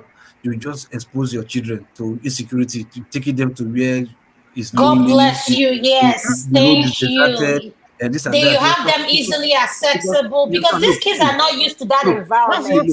Sorry, go ahead, but that's not my point. You go to Nigeria, right? First thing first, right? You're like, oh, okay, they have to be in Nigeria. Okay, I have to be in a hotel where I will lodge them. The hotel has to be security tight, where it's open, where the less danger or whatever. Understand? Maybe close to a police station. And if you are traveling, maybe to the You must be village, and making you know six the road is digits. lonely. Sorry. You must be making 6 digits. No, see, look. You see the problem with Africans, right? We just think like. Look, when was the last time you traveled with your It was children? good. Or are you married? Local losses address. No. I'm last time single. you traveled with them? Look, it's easy for us to come here. It's easy for us to come here and say hypothetical things. Let's be realistic. Listen to me. Listen to me. I tell you, right? I was there. In case I was there last year. With right? your children? I go to Nigeria. With 3 of your children. Less than 12 months, not up to a year. Look, we were there last year. You get my Which point. state was that? Which state? Sorry? Which state? Oh, if your state not good, don't be my fault. Your state not good. No, we are exposing ourselves individually. Wait, if your state not good, then my fault. Uncle Steph, you better speak good though. You know we are from the same place. Don't speak anything contrary to what I was saying. Steph, if your state not good, I don't have to me. I'm not saying know that business. something will happen. You You understand? understand? But the risk is not worth it. That's what I'm just trying to say. Please. Yes, go ahead, man. Go ahead. You can speak. You guys, Okay, I was just waiting for them to finish. let her make a statement. She's closing the show. Let her make a statement. Okay.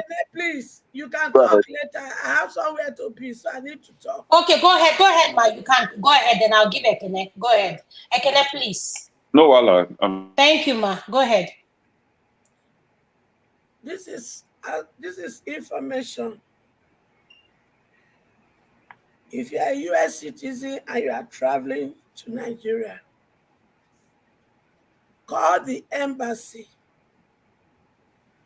Let them know you will be in Nigeria.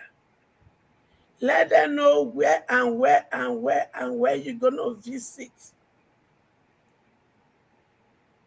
Let them know this. And let them know you need them to watch over you. Person like me, when Jagaban go look for, when MC Oluomo go look for, I go write, they not just call. Because it is documentation. It is a proof. So I'm going to write them, name every person when go look for me. I will send a copy for them. I will drop a copy with my people here. My family back home, I will drop a copy. I'll not be mumu. So that will reduce this burden. And if you can afford, you can also add local secure. But make sure the copies you are dropping, put in the phone number that they will call in the embassy. Should in case of an emergency. Yes, that's a good information. Yes, I do that all the time. Yes, that's a very good information. Thank you. Having said that, thank you, Mommy HO, for the information. The day, anytime when any person wake up, now good morning be that. So this new journey we want to undergo, we must be ready to unlearn.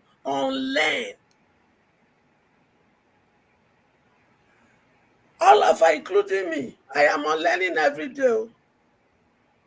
And I'm learning. Because I just learned one this evening. The family tree. So now I want to put pressure on the head of my family. I need a copy of our family tree I have requested years ago. I just learned that. Which one be family tree? I requested for it. I have not followed through to get Steph, it's not mango. Like I came late. Which It's one not is mango. family tree? No, family tree. You don't know what family tree is. Have you heard of this company called Accessory, where you know where your forefathers? And could you highlight it, but don't go far. Yes, Mama you can. H, so just Yeah, brief. Okay, you can to know where my forefathers came from. No, Yes. you can simply have. I know where my forefathers came from. Adama, you should leave Steph to be here. No, we're talking about. This is a serious No, matter. he's my talking uncle. about. I have to recognize him or leave him or he's from my place, so I'll give him extra time. I'm just making that disclaimer. So let everybody ask me why I'm allowing him to speak. So I know what I'm doing. Can you allow Kenneth to explain that so that those who are learning? Yes, I can. Please go ahead. So, why we made reference to the family tree was when we were talking about documentation. How do we document history? So I made reference to family tree. For example, some of us, we don't even know our great grandparents. We don't know their names. We don't know where they come from. The women in the family, we don't know the family they were, married from. It's all about oral, kind of documentation. But we can do better by having something that is editable. You can have in your system where you'll be able to have a family lineage or family tree. Your great grandparent, his name is this. He come from this village, or my great grandmother is her name is this. She's from this village. You break it down. You can still pass it on to your children whenever you are living. It's in a kind of a storage device where they can have access to it, or even kind of anything that has to do with internet. You can have it there. Your own children, your really grandchildren can have access to it to always update and to always go back to know who their ancestors were, instead of leaving a gap. Like me, for example, I only know my great grandfather. I don't know the rest. And it's hurting that you don't know these people. It's hurting that you don't know, full picture Thank of the you. family where you come from. Thank you, Ekene. Thank you for educating our audience. God bless you, Please, my brother. thank you. Mama Hecho, continue. So this is something I'm employing every one of us to start doing homework. We go check for the home as we go give feedback on this homework, and I'm damn serious because the journey of a new Nigeria begins with this discussion. It's possible. So we are going to do the talk and walk the talk. So gone are the days of talk, and not the business of talking again. So assignment to my viewers, assignment to my panelists, do your family tree. Can they have give us assignment today? Yeah, so Okay. So it's my turn, bro. no, I never finished. Make her finish. No, she has not finished. When she finishes, Ekene, then you're the next person, Ekene. Okay. So why Mama, 5 more minutes. While preparing for this journey that I have started to be in, I decided to register NGO to flaunt it. So very soon we'll make it more open. But we're also going to ask Dr. Otameji for permission to start collecting money because we need money to complete some work. Is it the family tree? So,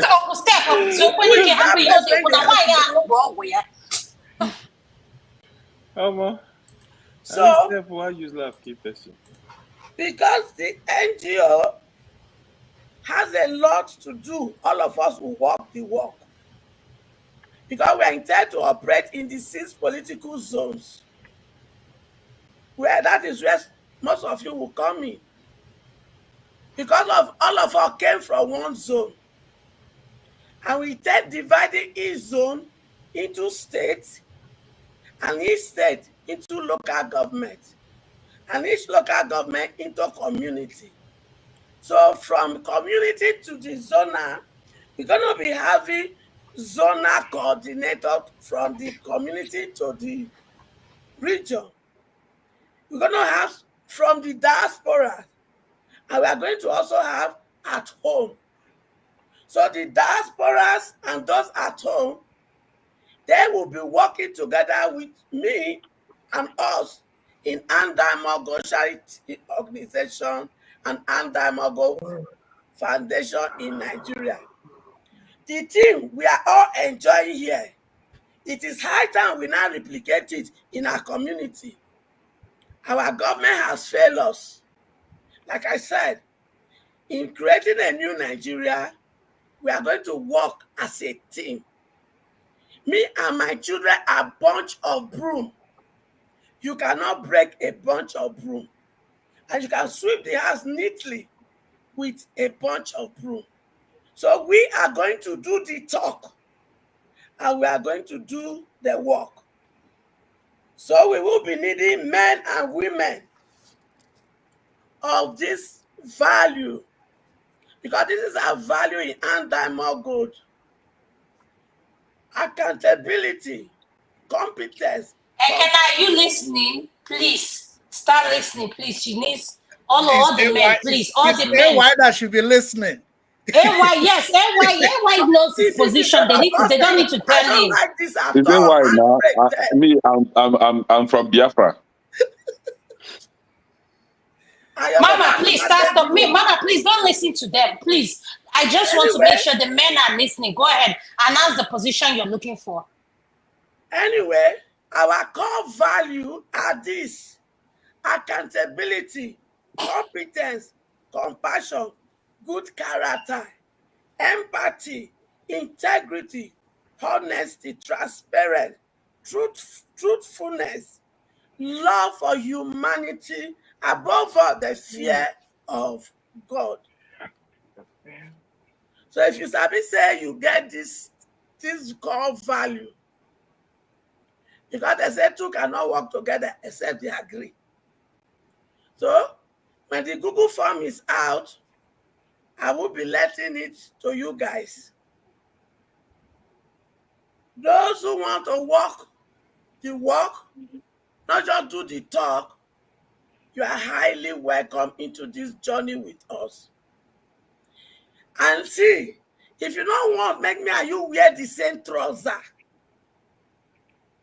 All this, us taking things as just trivia, gone are those days of that. I am in a serious business here. Because leaders of tomorrow ends in my generation. The generation of my children, they must become the leader we told them they are. And this second value is what we will use to select those who will enthrone the throne and dethrone these wicked ones from councillor to presidency. If Nigeria survives for 2027, I'm not going to be here saying, election will not be there. Then when election comes, we'll come do wuru again. Election will come. That is my belief. Maybe na Shogore way now it go come. I'm not sabi. Maybe na Obi way now it go come. Because that's how I classify them. Shogore way now make we hit the street now. And I support her with full chest. And all of them go join me support her. Yes, ma'am. Now make we do election. So we go take this one, the whole body, while we prepare for this one. And for your information, they like to force. Say city president, they don't overthrow. I said I like be that. They like to run, say, especially Jagaban. I said I like be that. They say he get all the apparatus of darkness for his hand. I said, Koburu, but me and my children, as they get all these apparatus, we have only one. He that seated upon the throne. He said, one with God is majority. That is why we are going to not just do the talk anymore. We will do the work. So some of these things I just described, they are part of the work we need to do. Who born them? They say that Godfather now they put them for power. Correct. But for Nigeria history, Godmother never play role for politics. So I don't come now gidigba with the back of heaven and with the knowledge he has deposited in his brain. And with everything he has given to me, spiritually we did there, physically we did there. So the battle go come be between the Godfather and the only Godmother of our time. There is a story in the Bible. They said there was a time Israel was besieged. The men could not, they were afraid. They are tired. And they see that this war must be, they cannot fight it. And there arose a woman called Deborah. And Deborah said to them, follow me. They cannot defeat us. Read your Bible. What was the end of that story? The victory was assured. They say there was a time in Israel. Nobody see the king. But Esther, Mordecai was disturbing Esther. Esther, you were born for this moment. Arise and go and talk to the king. That Haman is about to destroy us. If you don't go, the storm will fight for us. And Esther said, okay, my people, let us wait on the Lord for 3 days. The Bible says on the 3rd day he went before the king. And as soon as she approached, the king lifted up his scepter. That was never done before. And he gained favor. And the Bible says, the very night that Haman was coming to take permission to destroy the Israelites, the Bible says, the owner of the universe could not allow the king to sleep. The king was restless. That was when he remembered that there was a book where he wrote something Mordecai has done for years. Thank He you. was restless. The Bible said the king was restless and he was looking. I have not rewarded this man. Oh, what should I do? He was restless and Haman was coming and he entered. The king said, thank you, welcome. I have been confused of what. Preach. Let me finish. Don't mind. Thank you very much. He said, there are two people. He there are not two said, people, what can Yeah, I do? I'm bringing them in. Yeah, let her What finish can I because she's do? getting ready to leave. Yeah. What Mama can Michael, be done for a man? Yeah, You I want are her to so finish good so I can for the take her king. out. Yes, Haman ma'am. thought it was him. That And he Yes, ma'am. expressed him in his your royal robe. Give Yes. him your ring and give him your horse. Let him ride. And the king said, okay, go and do that for Haman. Go Thank you, and ma'am. do that for Mordecai. Thank I you, don't know ma'am. say Mama Michael no Bible like this. At So the Mama Michael, end I of think the the day, Reverend Father did there. Please let her, ma'am. wise, Please, vice yes. president. Why now you caused this? You gave her. The Bible says, at the end of the whole journey, the Mama Michael, very, Father there beside you. the very gallop that in case you Haman need some. took for the children of Israel, he fell into it. And what does that test me? Jagaban, the very gallop you are digging for my children. Come 2027, you and your cohort, you shall fall into it by the power that did not make me to Come bow on, down. I don't see Mama Michael. By Mama the Hetero, power Mama that Hetero for Thank you, president. thank you, thank you, Mama thank you, Hetero ma'am. for Thank you. president. Thank you. You go the Thank you, thank you so much, ma. Thank you. We needed that. We needed to hear that. We needed to hear that, Oh, ma'am. yes, Lord. I just want to thank Oh, you yes, for your Lord. final, for your academic. Please, can you mute yourself? It's not your time to talk. We needed to hear your final submission. I appreciate you, ma'am. I just wanted to know, are you finished? I need to bring Madam Gladys Onibo in because someone needs to leave. I don't want to take you out, so I just want to know. So who is coming in next? Ekene? your So that's my turn now. okay, no, Yeah. no, no, let her leave. Let her leave. Then I can bring Madam Gladys. Thank you so much, Mama Hicho. I appreciate it. Okay. A.k.a. is your turn now. Thank you. Yeah. You know, Could sometimes everybody please turn on their camera if you want to speak? Please, let's have our camera on. And if it's not your time to speak, please have your speaker muted, please. Thank you. you know, sometimes we need Sunday school like this so that we'll come back to the spirit, you know.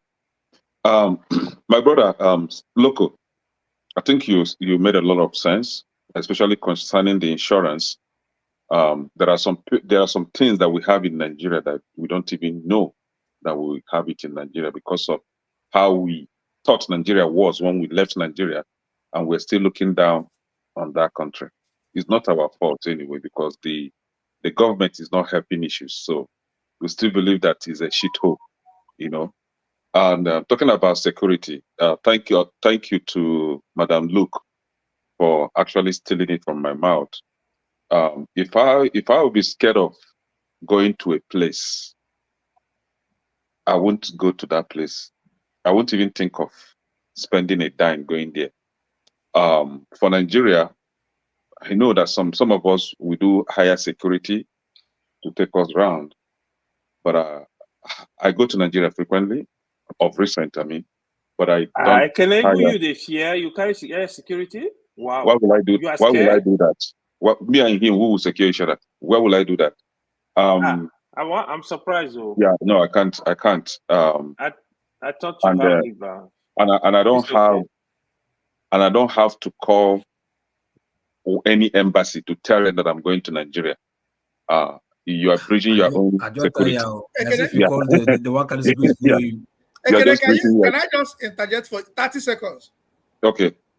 So sorry, when I'm talking about that insurance, do you know what percentage of Nigerians uses the insurance that has a cover? So the thing is, the problem with Nigeria is, it is not mandatory to have coverage, insurance coverage on your vehicle in Nigeria. It is not mandatory, and that is why people don't think about it. Mandatory. No, it is No, not it is mandatory. mandatory. No, it's It is mandatory. mandatory. Third party. Okay, for example, It's It's not mandatory. the kind of it's not the mandatory kind of to mandate that I'm have. talking about. It's not mandatory to have See, comprehensive insurance. It's mandatory to have Yeah, insurance. exactly. yes, Yeah, exactly. local, Comprehensive. You must have even insurance. at that, like the state where I live, if you own a vehicle and you stay out of, you don't have coverage even for 1 week, the next thing you receive on your mail is from the DMV ordering you to insure your vehicle, and you have to even pay penalty for even skipping to have insurance. And if you don't, your vehicle's registration will be cancelled, and you cannot drive that vehicle on the road again. So that is the kind of mandation that I was talking Which about. state is that? It's in US here, Texas. You know. You're not getting it. We state. So the thing is, The person asking him the question, the person that was the genius. I know him. So the thing is, the thing is, there are a lot of things that we actually have in Nigeria working perfectly, but we don't know about it. Sorry, Now, Ekene, you've moving not forward. answered I said the percentage of the people. It's not when Yes, you have a class. and I say Yeah. why the percentage is low is because of there is no strict mandation or something like that. I don't know. So do we have up to to 20% of Nigerians with that coverage? Listen, I don't know. More than Honestly, I don't 20%. know. I don't know. But see, Austin, Let me more than explain. 20%. Let me Yeah, explain. More than local. 20%. Let me explain to you. Local just Every car owner in Nigeria um has insurance. No, we're talking about comprehensive. Augustine. No. Personally, More than I don't use insurance. I don't use insurance when I go to Nigeria. I use these are car dealership coverage.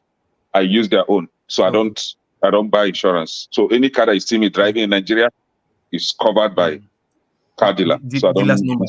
Yes. The dealer's number. Yes. So now, we're talking about, I don't even know what we're talking about. We're from documentation to insurance and all that. So now in Nigeria, in Africa, we tend to live life of whatever we see. I mean, whatever And we it's a wake up free to meet. flow. It's a free flow to whatever you want to Okay, talk good. about. Yes. Yes. So whatever we wake up, we just pass it down to our children. Any day we get drunk, we twist history and tell our children, and they will accept. They will think it's true. Anytime we get high with one herbs, we tell ourselves, not our children, nonsense story. So we don't really keep written, documentation that we pass down to our children, and that is a problem. Adama was saying something about she's not pleased with a woman called Flora Shaw telling us her history. I mean, documenting our history. And I agree with her. That's very, very bad. That even as much as we claim that we colonized the white people, we were civilized before the white people. I don't know why our civilization doesn't go round. I don't know if our civilization was just about marrying 20 women. The vital things that we're supposed to leave for our children, we fail to do that, and we are quick to claim what we are not sure. I'm not sure if it is true, because we know our people, how they twist story. Have you been to Omona meeting in your village, where you see where they twist? You see truth, they will turn it upside down, and you'll be wondering, is there anything wrong with these people? What are they smoking? And they will give you straight face, twisting truth, twisting history, just for their self benefit, for their self gain. So what we are saying in essence is, let's begin to encourage the culture of documentation. That will help us, because if you don't do that, somebody else is going to tell us our story. Just like our brothers here, the so-called Black Americans. I don't like referring them to that name, with that name. Some of them were lied to, or they are lied to, that we, their brothers from the other side, sold them into slavery. And they agree with that. And some of them are having that anger against us, seeing us as we did them dirty. But in actual sense, we can't even tell the real story. It is the white people that are telling us the story. That is the shameful thing. It's very, very shameful that we can't even tell what happened. But we know, in my place, that even as of today, some families are still going through the atrocities of the olden days, where some of them were actually sold into slavery, some were forgotten, some were kidnapped, and all that. And then it's coming through for those that are Christians or traditional worshippers. They say they're having. Can you round up, please, so that Yes. we can have the next Yeah. person speak, please? Yeah, Thank you. so they say they're having family issue, because family problem, because one of them was sold into slavery in the olden days, or one was not buried, and then they have to do family cleansing and all that. So we have to begin to keep the real story or the real history, so that we'll be able to pass it down to our children. We can't just be living like, I don't want to use animal, because it's only animal that cannot write and keep documentation. And we're believing in the power of our brain to retain things, when we know that anything that you didn't put on the paper, there is a tendency of altering it. When you're passing it down from one generation to the other, there must be alteration. So we have to begin to put things down, so that we'll be able to pass a true story or true history to our children. Thank you so much, a.k.a. I'm going to go to Mr. Yinks. Could you please unmute, sir? Welcome to the show. You're next, sir. Can you hear me, sir? Sir? No, I think he's muted him. He's muted. Yeah. I think probably did. I hope Go not to eating. can do now, maybe. No, Maybe just go to the next Let me- person. Don't worry. Go to the next person. Don't worry. Let me unmute you. Mr. Yinks, can you hear me? You're next, sir. Oh, I'm sorry, I wasn't paying attention. No, that's okay. I had to unmute you. Yeah, go ahead. You're next. Yeah, well, Welcome to the show, sir. Thank you. This is my first time here, and Wow. so I'm reading the headline Where is here it, about Chapman? Japa syndrome and who would take charge of the country if we all Japa. Yeah, It's this is really a the free flow. Sir, whatever you want to talk about, you're free to talk about. Adama is This is a eating the free flow. dogs. yeah. Can you hear me? Hey, Adama, what's the name of your dog? Adama is eating the dogs. Her name is Zoe. This is Zoe. Ah, Can you hear me? Yes, I can hear you, sir. Go Okay. ahead.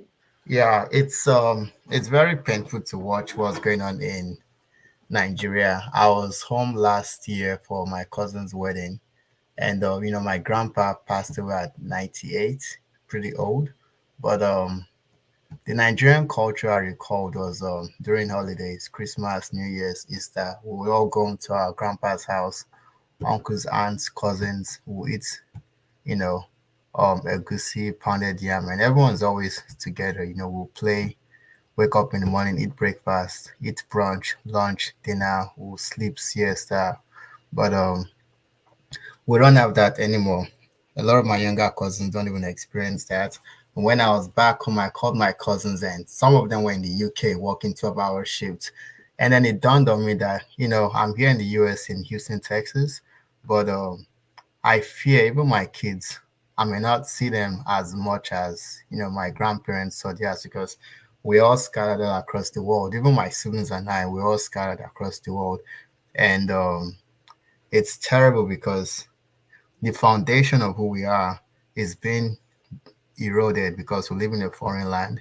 We may pretend to be American or British or Canadian. We'll fly with our Canadian passport, US passport. We are still Nigerians, and we're not ever going to be first class or even second class because there are folks who have been here before us. So it is terrible, the way we have thieves looting the country instead of building a great nation. I mean, Nigeria is blessed, man. We could have built several Dubais in our country where we all live in peacefully and be this like black utopia, but instead the leaders have failed us. And the level of servitude and docility and misery that folks are facing back home it's alarming, man. I was there this year and it's like a lot changed from the past 4 years to what it is now. Because I left Nigeria 2006, and I think those were the good old days. But what it is now, it's terrible, man. In my mom's former driver, I saw him, and it looked skinny to the bone. Like there was no meat, flesh left. It's all just bone, and that tells you how bad things have gotten. And people would eventually flee because there is no, I guess, organized structure as to how I don't want to say the word revolution so the DSS don't start looking for me, but there is no coherent strategy as to how to better, fix the country. Tinubu is not going to live long, but someone else that's going to take over. It's still going to be the same exploitative nature of our politicians. We've gone from stealing petrol to stealing minerals. Nigeria is almost becoming a country like Congo where there is conflict minerals going on there, and the government actually uses the bandits, to chase people off their land. They loot a lot, and it's terrible, man. People's wealth are just going in smoke. And I think the tragedy is the fact that, when you hear news about our women, some of our women in the Middle East doing, I guess, prostitution, that tells you like when society feels it's women, then then the society is completely finished, man. Because you have to find ways to protect your women, make sure, there is good jobs everywhere, good, strong family foundations, wherever religion we choose to do. But the way we've all gone with running Nigeria, north versus south, east versus west, creating chaos, confusion, I think it's just completely madness. I would rather us, you know, cut ourselves off from the West completely. In the social media space, movie, television, like everything, we need to like do away with that and actually find value in our own culture because no one's gonna respect us if we keep doing things the way the Western folks do it. Um, we need to fix agriculture. We need to, I guess, promote Nigerianness. We have great history, you can talk about the Oyo Empire, Benin Kingdom, Ife, talk about the Hausa Kingdom before the Fulanis came, talk about the kingdoms in the Middle East, talk about the Igbo states as well. We need to like encourage ourselves to know our history before the Igbo people came. And then we have so many morals, moral values that we just thrown away because we want to be whiter than white people. We want to be more Europeans than Europeans. Some of them did not want to be more Arab than even than the Arabs themselves. Like they want to spread jihad across Nigeria. When the Muslims over in the Middle East, they are trying to build a great society. So we have a lot to do, man, or else we're gonna be lost to history. We may go extinct. Because Egypt was a black civilization, but where are they now? They're not there. All of Northern Africa was mostly black. They're not there anymore. And if you don't believe that, look at how much Native Americans died. Over 95% of them died due to Europeans, exploiting their land. Look at Australia, New Zealand, South Africa. They didn't. The blacks are still there, but with the way we're going, we are, as a nation, almost completely globally strategically irrelevant in the global space. It's a shame. It's a shame. Um Thank you so much. yeah, Do you I have want more to to say? Go ahead. give me like a few minutes just to reply to what Luke said about how we sold our brothers and sisters. I think if we keep on going by the narrative that the Igbo people told us, you keep believing what they say. It's sort of like saying Mungo Park discovered River Niger. Yoruba people call River Niger Odoya. Nupe people call it Kwara, but we've believed the narrative that Igbo people tell us. So we need to stop buying. Anambra people call it Omambala River. Yeah. And even the story of Mary Slessor. Ekene, must you say something? Hey, Jesus Christ. And even the story of Mary Slessor that they told us that she Very close to Aguleri. And the story of Uncle Lokopi, you too. the story of Mary Slessor that they taught us in school that she stopped the killing of twins in Calabar region. If people actually study history, the Calabars actually have a religion. It's like a twin religion where if you have twins, you take your twins to the shrine. And those twins were seen as sacred. But when the Brits were trying to take over that place, they got rid of the king, put his younger brother in, and they told him, like, hey, you guys' religion is bad. You guys need to do things our way. And your religion that actually keeps your society in check, it's demonic. So this younger king got rid of that religion, that actually says twins are sacred. So it was the mothers of the twins that were actually fighting against, demolishing everything religious wise, including the twins. But when Mary Slessor came, she brought like maybe one or two letters. She met the mothers fighting that, killing twins, and then all of a sudden they told us she was one that stopped the killing of twins. Like it was actually like a relatively short period of time. So we need to stop believing God bless you. narrative. There is a book you guys should go read. One is called A Fatherless People. Then there's another one called A Slave Ship Called Jesus Christ. So it explains so much about what we think or what people came to do. We sold ourselves into slavery. There were kings that actually fought against slavery. Some even wrote to the kings in Europe to stop enslaving their folks. So we need to do more of history research as opposed to buying into the narrative when what people told us. They exploit, they loot, they destroy. They never build civilization. They destroy civilization. China used gunpowder for fireworks. They use gunpowder to kill. So we need to stop believing their own narrative as their way is the best way. All they do is exploit. So that's all I gotta say. Thank you.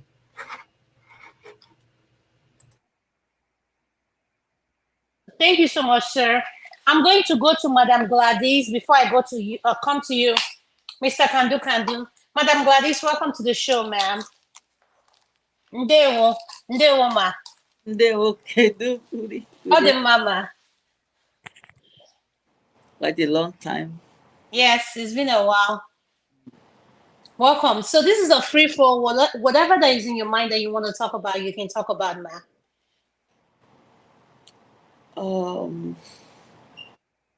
Let me start with the Japa syndrome. That as we all are out there, who are we leaving home for? I know that most people who are living, not that they are living because they do not love the country Nigeria. They love Nigeria so much. We've heard of stories of people trying to go through Italy and so on and so forth, through Libya, and they got drowned. Nigerians are so desperate. to leave the country to elsewhere to find out any means of surviving. Because at the present now, the way things are in the country, things are really going out of control. That I do not know, maybe a cloud is gathering. It may look as if nothing is going on, and we hear stories of people being killed, people's parts being removed, maybe for money rituals and the rest of them because of the situation of things. The 19-year-old boy who killed a person, is he 16 or 19? There are too many happenings in the country. And then what is the way out of this situation? It has become such that if you sleep tonight, by the time you wake up in the morning, you do not know the next way out. What is going to take place? People may agitate and say that why don't we go back to our different regions to govern ourselves? Most of these places have been actually turning to war zones.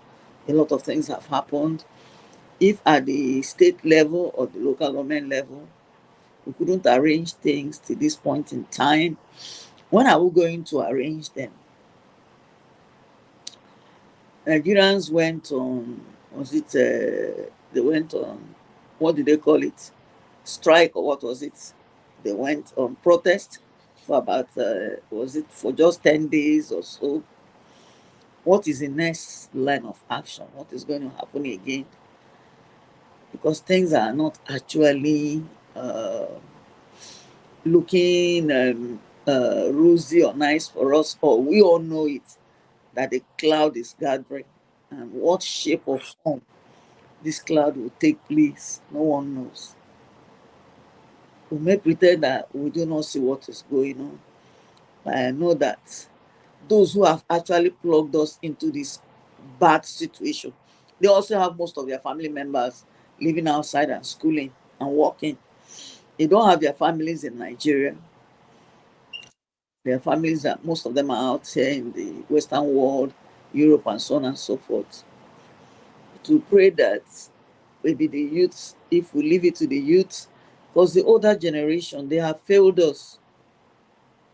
I think they need to give chance or opportunity to youths to actually come on board, see what is happening in Senegal. How old is the new president there in Senegal? And so on and so forth. And there are other radical leaders too in Africa who are trying to do it their own way. How did we get to this current situation that a bag of rice is how much? You can't even send your children to school anymore. The hunger in the land is becoming outrageous. People are busy being kidnapped and asking for ransom. What is the next thing? I don't know. I just do not want to say what I have in my mind, but the situation is getting tougher and tougher. That some people might say, can we take the bull by the horn? Possibly things will be well sorted out. But who are those who are going to take the lead, that will not sell us out? Those that will decide and say, I think we have had enough. I think, can we go it this way or can we not go it this way? That is my contribution here. It is it's a very dicey situation. Even if you look at it, it's as if the cloud is such in a dark form that people know that something is happening in Nigeria, that I wonder how it's going to come down. Is it going to come down in a very peaceful way, or is it going to end in bloodbath? Whatever it is, we pray God to take control. Thank you so much. Thank you so much, Pam. I'm going to do, for the people asking for the name of the book, I'm going to put it on the chat section. I'm going to come to you, Mr. Kandu. Welcome to the show, sir. Thank you. Yes, good evening, everyone. I actually decided to log in, I guess, about an hour, 20 minutes ago, because I heard that the show was ending. So I was hoping to be in the back room so that we can do what we do back there. So that's why I actually logged on. But I've been listening for, I guess, I don't know, for quite a while, and a lot of people have spoken well. Um, and I know, we gather in places like this all the time and talk about whether it be the government's failure, the Japa, the Japa, and similar things. And I am of the opinion that Nigeria will not only survive but actually be one of the greatest country in the world. It's just that I think that it should probably not be until possibly the next 50 or 75 or so years, not anytime soon. Um, I do take solace when I look at history of the world. You can take the Chinese experience. I think from some of the things I've read and seen, it appears that about 40 million of them died due to starvation because they could not cultivate their land properly and grow the food that they needed. Similar experiences in Russia. Back in the days, people were suffering in Europe. There are all these fancy European people that you see today. Their grandfathers were basically surviving on potatoes, just potato, no eggs. Oh, but now they're all fancy people. In any event, you can look at Rwanda, 900 and something thousand people macheted to death, neighbors against neighbor.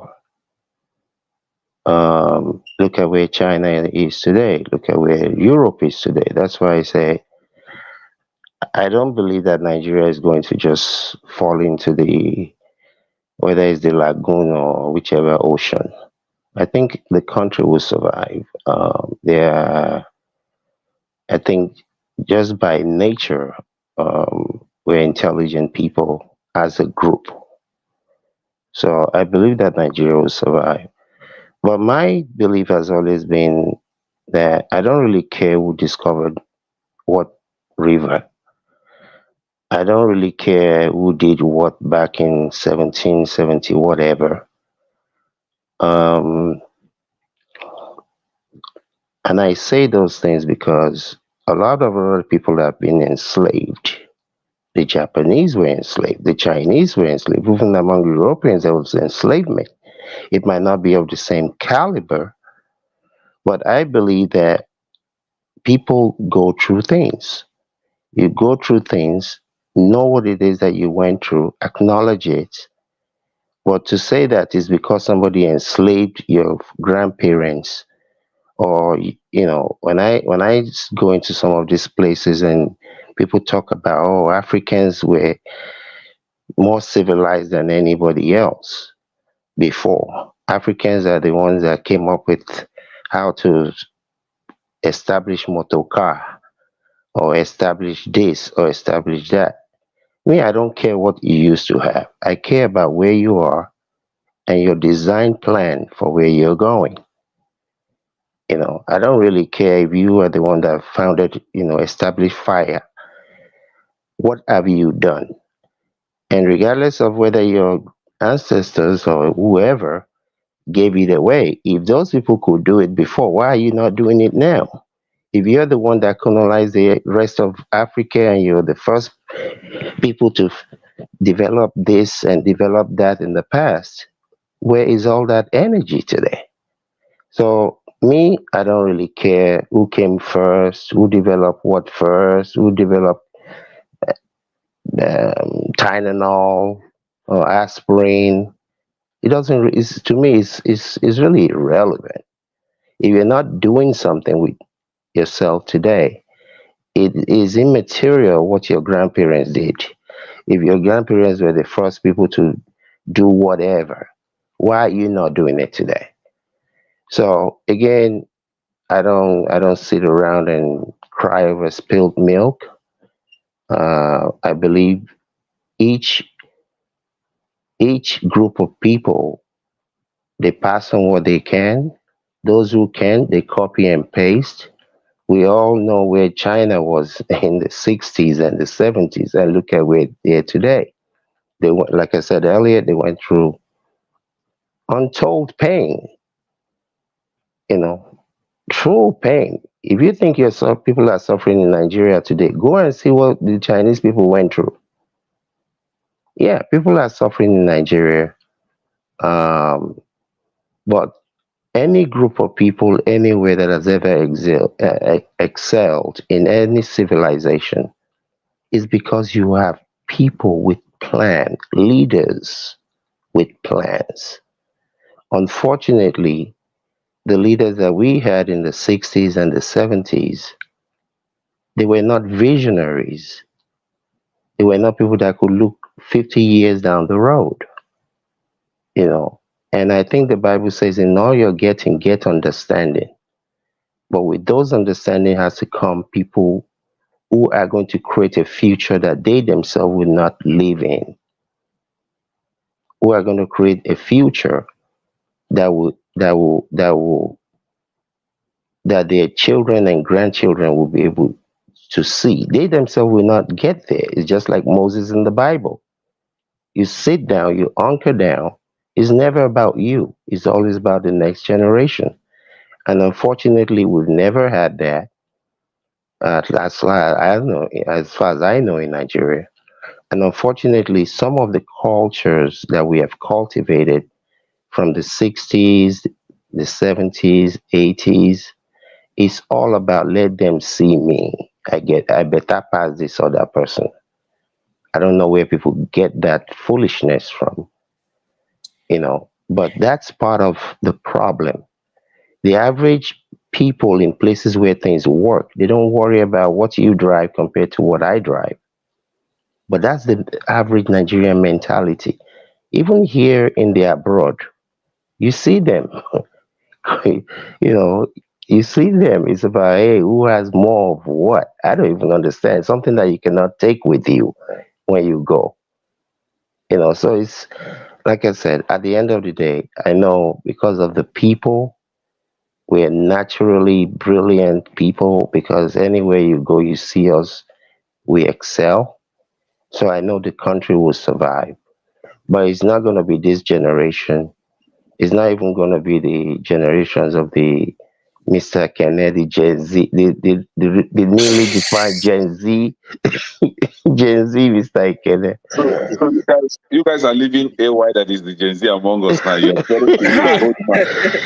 Everybody know Gen Z now. AY is the one that crowned you. You see, he didn't want people to know he's Yeah. Gen Z, so He's, he he's quickly the named king you. of Gen Z. He's a mischievous boy.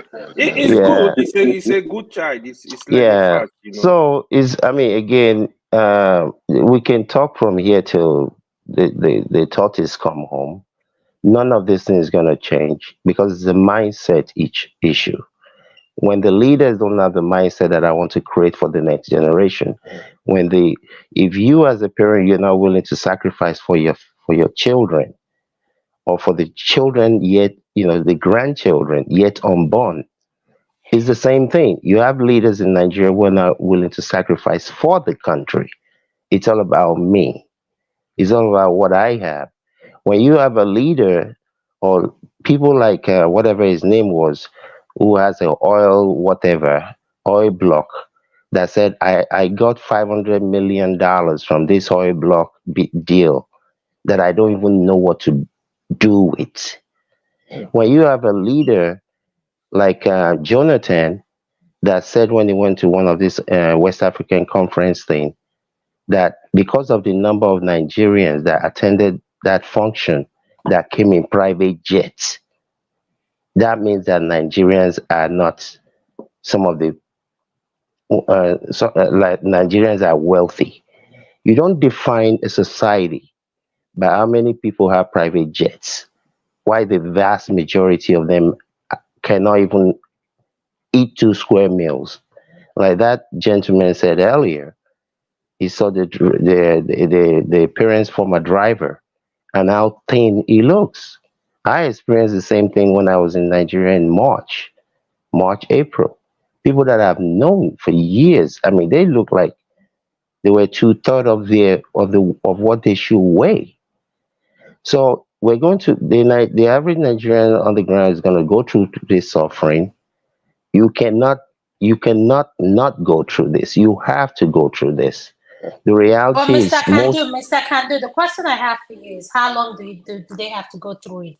Do any of us have an idea of how long we're going to go through this suffering? Yeah, I believe it's going to take about 50 years. Yeah, that's what I believe. What I mean, way after I'm gone, and even the Gen Zs or the now acknowledged Gen Zs are gone, because it's a How mentality, my and Ekene don't suffer today? the thing is not even Ekene, what are you hearing it? All the Gen Zs. You and AY. you see. The problem is not even the suffering; it's the mentality. It's not the actual suffering itself; it's the mindset. Until the mindset changes, nothing will change. You can say you want to do something, but if you're not willing to have the mindset to even begin the process of doing that thing, and from what I hear and what I've seen, and people that I deal with in Nigeria, you know, you'll be dealing with people, you're trying to help them to create a future for themselves, and they'll be telling you about the type of Ashwabi they're thinking about buying. It's like, wait a minute, what am I missing here? Do you really understand your situation? I told somebody this morning in Nigeria that called me. I said, if I were you, I wouldn't go to any party. I even said this 2 years ago. I said this 2 years ago on this platform, and I said it to my dad. I think it was November 2 years ago. I said Nigerians should not celebrate no Christmas, no Ileya, no nothing. I said because the suffering that I see around the corner, if they think they were suffering before, it's going to get worse, because these things are not hidden. You can see the handwriting on the wall. In the 80s, you could see the handwriting on the wall when Buhari and Idiagmo were in power. You could see things changing. So this is nothing new. If you don't prepare for your future, that future, if you live long enough, that future will still come, and you have to live with whatever the consequences are. Like somebody said, there are 10 commandments in the Bible, but the commandment 11 is do whatever you feel like doing, do whatever pleases you. But there's a 12th commandment as well: be willing to live with the consequence of whatever you choose to do. So we're living with the consequences of choices that were made by, I don't even call them, these people are not leaders. Leaders are people with vision. Leaders are selfless people. It's just like being a parent. You have to be selfless. You have to die of self in order for your children, for your family to grow. If you're not willing to do that, it's just a waste of space. Thank you. Thank Can you. Can I we have chip in a? on some of Yeah, the go things ahead. that were just said? So, Yeah, go ahead. Given that you're yeah, just coming in, go ahead. We're going to have our final submission, then I can end this segment. Thank you. okay. So, with all due respect, I want to disagree with you with a lot of the things that you said. Um, so when you said you think Nigeria is gonna make it, you're comparing Nigeria to China and Russia. So what you need to understand is that China and Russia, they've been around as a nation for like 500 to 1,000 years, right? Nigeria, we're not one. We are different people. If you look across the world today, we go to Spain, it's for Spaniards, they speak Spanish. You go to Japan, one people, one language, one culture. Here in Nigeria, we're put together by or in both people. We have Yorubas our own history, Igbos have theirs, Hausas have theirs. So we're not one. We have so many ethno-linguistic group of people. We don't speak one language. And secondly, the religion aspect split us in two. So there is no way a country that's as heterogeneous as Nigeria, where we don't see ourselves as one, would actually make it. I think Nigeria is going to split. I don't hate other tribes, other ethnic groups, but we didn't create this country. So it's going to split. And two, if you think we're an independent nation, we didn't win our independence. We didn't fight for it. It was granted, like you don't touch this, you don't touch that, you sign this, you sign that. It was granted to us. We didn't win it. The Tafara Balewa and all of them, they were stooges of Britain. In fact, there was a letter Tafara Balewa sent to the last Governor General of Nigeria where he said they should give him 10 points on what the North needs to rule Nigeria in perpetuity. And the Oyinbo man, Richardson is his name. I don't know his first name, but he said, you don't need any 10 points. We've given you 50% of the parliamentary seats. If at all democracy breaks down, it's those that control the military and the police that will rule the country. And they told the North to send their kids to the military.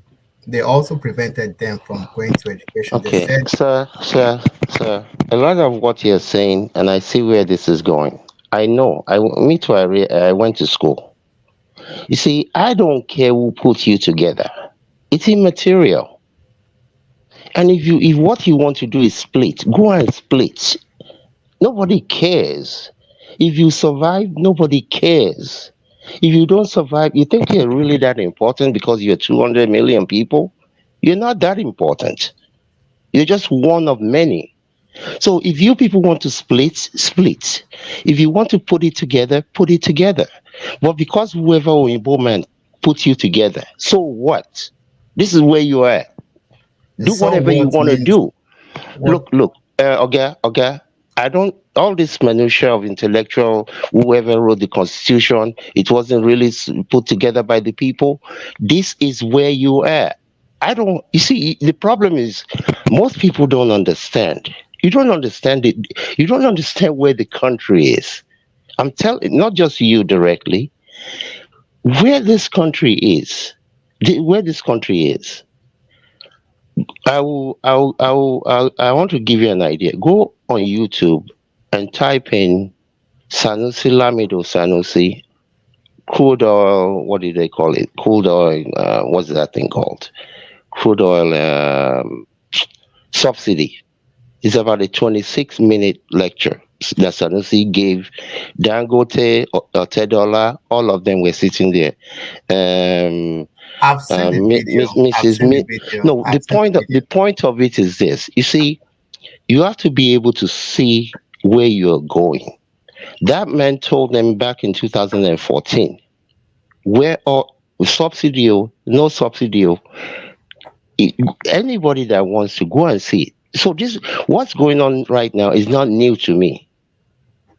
And to those who look and knows where to look, the same thing I said 2 years ago when the naira was 600 or whatever it was to one. I came on this panel and told everybody it's going to be over $1,000, over 1,000 to one. I came on this panel and said this thing is going to 2,500 to one. I don't get juju, but I look at economic indexes. So if you look, me, I don't argue. I don't argue. If you regardless of who puts you together, regardless, you think China is they're just one country? Go and look at what, I'm not comparing China to Nigeria or comparing Russia to Nigeria. I'm talking about what people have gone through and what they've survived through, whether they are one people or not. If you like divide Yoruba land, Egba people will still not agree with Ondo people. Although people will say, yeah, you people in Oyo, you're not as educated as us. So these are grown people decision. Make your decision. Split if you want to split. If you like, kill all of yourselves. The world will not miss you. No thanks. I Can mean, do, Yeah. I can do. won't I just I won't disagree a lot okay. from what you've all said because currently we have bad governance and it has killed us. And I definitely saw the video what Sanusi said. Yeah, bad governance has killed the country. But I think if we're also being realistic, if we're being practical and pragmatic, do we honestly think Nigeria is gonna survive wars to come? I mean, I don't know. is the country going to split? I think it will. I'm not praying for it, though. But I mean, I think it will because as at now, we haven't demonstrated any capability of actually governing ourselves. And those who are actually governing, they are not rulers. They are not Sir, leaders. sir, I can for tell your you for sure Nigeria will not split. for your sake, if you think Vietnam, whatever happened in Vietnam or what's going on in Ukraine now is a thing. If that country splits, the next 20 years they're still going to be fighting that war. I know. It's not so. That's why I say, for your sake, and anybody who cares anything for that country, you better start praying. Even if there's no God that you believe in, you better create one, because the West they will funnel you all the weapons you need to destroy yourself. I know.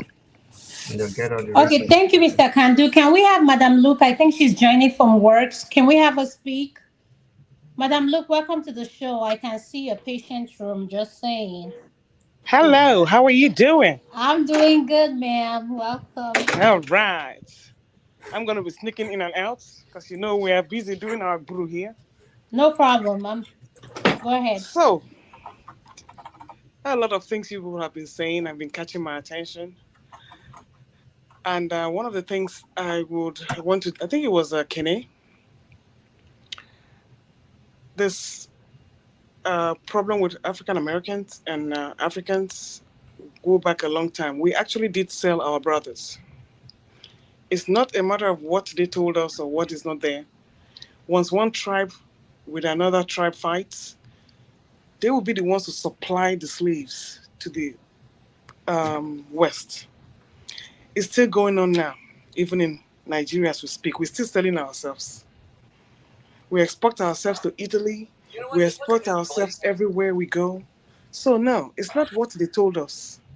And although I know for a fact that it is kind of childish for people to say that, to have that negativity that we did sell ourselves. We were not there when this thing happened, and it's all affecting us. Whether you're an African American or whether you're a Black American or Nigerian, it's affecting the whole Black race. So I don't know why anybody should be more upset than the other. The people in Nigeria or Africa, they're not having it good. So I don't know why anybody should feel like one group is better off than the other. So that was my main take on all those things. And then coming to what my HO was saying about going to Nigeria. You see, if I didn't have anybody in Nigeria, I would never go there. I don't see why I have to pay money to go on a vacation of paranoia. I will hire a bodyguard, and then you can't trust the house helps to cook. One thing I love about this place is I can go into the kitchen at any time, cook my food. I don't need any house help. I don't need anybody. But that hard life in Nigeria that makes you cannot, even when I go home in Nigeria, I can't go into my kitchen. I cannot. The heat alone will not even allow me to stay there. So why? But sorry, man. But why? Why can't you go to your kitchen in Nigeria? Why would I not be in the kitchen in Nigeria? We say you cannot go to the kitchen and cook in Nigeria. Why? Why? Because it's not conducive for me. It's so hot. It's not hot. She has lived in America for too long. That's yes, why. I can't even. If once I come out there, we start sweating. Yeah, so but you can get yourself an AC then. How would you power it? Where do you live in America? Even the AC inside the room. Power in America? Nigeria AC works two ways. It's either it gives you pneumonia or it's not working. There's no in between. Jesus Christ. No, come on, man. No. We have good products in Nigeria. No, we have good products. There's no in between because they can't regulate it. That's not true. Does AC give pneumonia? You guys almost every year I go home, I change my AC. Wow. You know if you have you ever checked about mold growing in the wall? Exactly. Every year you buy a new AC, you go home, the next time it's not chilling again. Now fake AC you buy, you are buying fake AC. Oh my god, you're buying China. You're buying China. Trust me. Look, you live in a Nigeria that no one understands. That's why you think this way. Look. No, what do you mean? I don't understand. I don't look Nigeria self. Oh my god. Nigeria finish you. You see, only men can enjoy going to Nigeria. I don't know any woman that goes to Nigeria and enjoys. What do they enjoy there, though? I'm asking for my friend. Who, the guys? Yeah, AY. what did they enjoy? AY. He started again. They enjoy I think both genders they are enjoy bush enjoying meat. it. Let us speak now. Come They on. enjoy bush meat. And all those things they do there. Women don't eat bush meat. Women don't eat bush meat. No, I'm talking about human Antelope bush meat. I'm talking about human bush Antelope meat. and Denchi.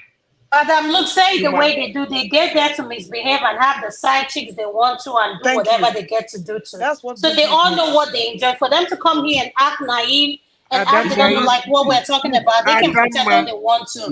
They know what they enjoy. I think everybody has his own priority anyway. Some of us we don't have time for that. Oh my God. No woman will go to Nigeria and enjoy Nigeria because, first of all, there's no entertainment value. There's nothing to do there. You know, your men will go out and hang out in bars, meet their friends, but women, we can't roll like that. It's either you're going for a party and you come back from a party, what else do you do?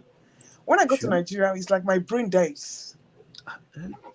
No entertainment. Change your gender now. If you are No, I don't have to change my gender.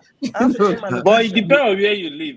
You identify as a man. Don't worry. Identify as a man. Depend on where you live. Where you live where? But you meet family, join family, and be happy. I don't see. Spend quality that time. one is another level of stress because all they do is beg for money. They're not on the same level with you. Look, you're always solving one problem with the other. Relax. I think one thing we need to do, and I think that's one of the problems we have is, can I say something? I think one of the problems we have, this is one of the problems we have in this platform. We tend to think our ideology is everybody's ideology. That you're passionate about Nigeria does not mean everybody's passionate about Nigeria. Exactly. Leave people where they are. Respect their views. You don't have to like it. That is their view. Don't try to convince them. Follow your narrative and stick to it. Okay, boss. But hold on, please. Let her finish. She's at work. When she finished, then you can. Yes, I will just take 3 minutes. Thank you. Thank you. It's extremely boring, and everybody feels I have to be in Lagos or Abuja. Why do I always have to leave the comfort of my own state to go to Lagos or Abuja to go and have a good time? Sure. You can have it in your state. The whole everywhere is all bush. Until I go to Lagos or Abuja, I'm not arrived. So you see, and then finally coming to that. What state am I from? Can we not interrupt her? Leave her, let her speak. Please, she's at work. I'm from the bushest states in Nigeria, which is Edo State. Is that complaining? The bushest state in Nigeria. There's food in Edo State now. God forbid. I said though the bushest state. That is surprising. Madam, so sorry to say that means you don't know your Tawakato. You don't know your Tawakato. Sorry. I'm surprised. Next time, go to Anambra or I said what I have to say. You don't like it, you don't like it. I understand. But coming back to Nigerian matters, you see, I like to come and discuss topics like this because Nigerian matters give me heart attack and they give me palpitation. And you know, imagine see the way Madam H.O. was reverberating in here. Meanwhile, the people in Nigeria, they are captured. They cannot over 150 million of them captured. So my question is that is it fair for us in the diaspora to be fighting a ground war? I mean, will I say an air war when the foot soldiers are not even moving? So very good question. It's just exactly what Kandu just said. What Kandu said, I asked him, he said China suffered for how many years? And I said to him, how long are Nigerians supposed to suffer? He said another 50 years. The thing is so we all can play that we love Nigeria on all these realistic ideas and views. Your views, I respect it. You don't have to like my view. You don't have to like Madam Luke's view, but I see where she's coming from as a woman. You don't have to like it, but at the end of the day, we need to respect people where they are.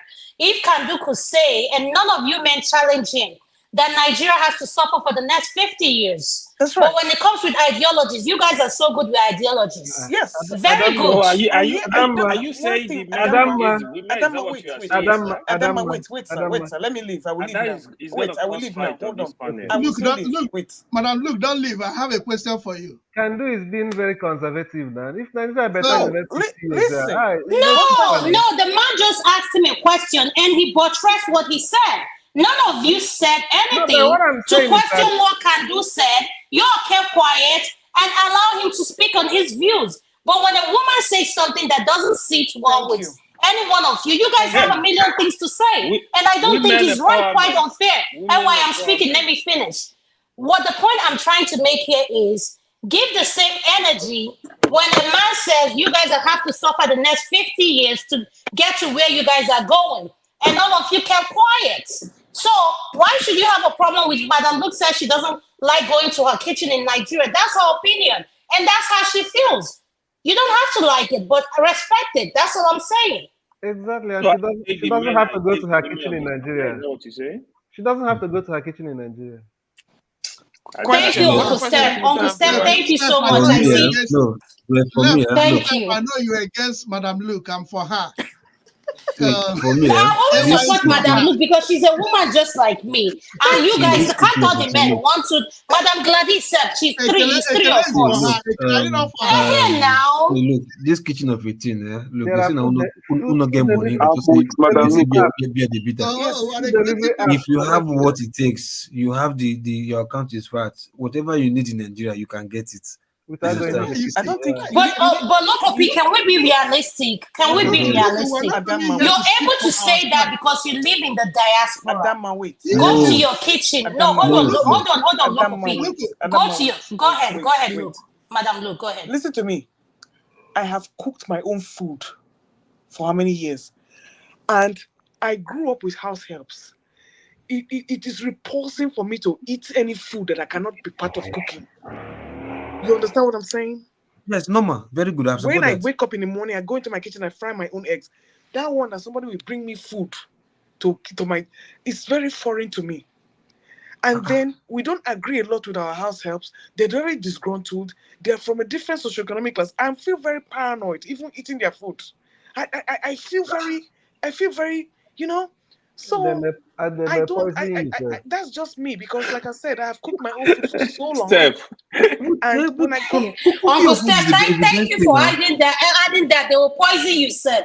yes, No, now no, that is the extreme. there were house That is helps the that even extreme. Get cook your own there food. were It's house very helps good that now. even confessed to us that they were urinating in our food. You see Fumi. You see Fumi. They'll All sit this. and eat. Okay, see, look. This wicked Sometimes ass. You see, we like to you dwell men in can negative. eat anything, so it doesn't bother you because you don't like it. Anything they bring in front of you, you eat it.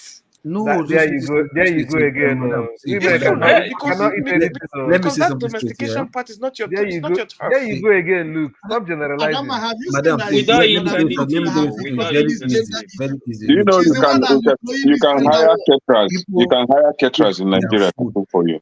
No, You no, don't no. They It understand can can, what it I'm also can, saying. cook in no, their no, house no. It and can bring say, it. Okay, can I You ask don't something, understand what please? I'm saying. Can I ask something, please? can they say, look, She's you don't need okay. to Can I hire say something, anybody. please, Uncle You Okopi, are. please? She's Oh, at work. Face. I can relate because she's at work. Let's allow her speak. When she finish and she mutes, we can all counter what she say. Please. That's all Exactly. I'm begging. Thank you. It's difficult to listen to her On a and keep final quiet. note, It's very difficult. on a final Try note, now. Try. If you have a wife at home, if you're arguing with her, can't you just keep quiet and listen to your wife? Loco is listen, single. on a final note, everybody has what pleases them and what makes them happy. I love my own independence. I love my own independence. And I don't want even to fold my own clothes. I like to do things myself. When I get to that point when I can't do it, that's different. But in America here, I didn't have that luxury of anybody going to, caterers. You talk about caterers. Man, people are putting Tylenol in meat and cooking things. Okay, Nigerians have a lot of kidney problem. You don't even know what you're eating. She put her face to this conversation. So you see, you do what will fit you. But like I said, Nigeria is not conducive for me because the comfort level I have is not what money can buy. Exactly. It's not what money can buy. It's my independence and my going to my kitchen and having that freedom. So thank you, my people. Let me go feed my babies. Thank you. Thank you, Madam Luke. Thank you for joining us from work. I know where I can see you in I don't want to name where you are, but I can see you're So dealing Adama, with do you know the baby lady. Adama, do you know her as a person? Yes, we know her. If I know her as a person, will I disclose that to you? Because What I would that wanted do to to see you now? I What wanted would to that see her information face. do to you? I wanted to see her. I wanted her to put her face to this Listen. conversation she made. She's a very nice looking woman. She's very aged. Can I She takes care of can herself. I can I add something? Can I add something real quickly? But if you I want to don't Go ask ahead. a question, think please, Mr. anyone Kandu. said Hold on, Mr. Kandu. You need to anything turn in your about. camera, Oh, please. Thank you. Your camera is off. oh, Thank sorry. you. Yeah. I don't think anyone said anything about, wherever you go, if you go to Nigeria, if you want to hire a catering company to come and cook for you, do that. If you want to cook in your own kitchen, do Do that. that. Nobody stops you for doing that. I mean, nobody is Go to stopping you from restaurant, doing do that. that. Yeah, everybody knows there are insecurity situations in Nigeria in general.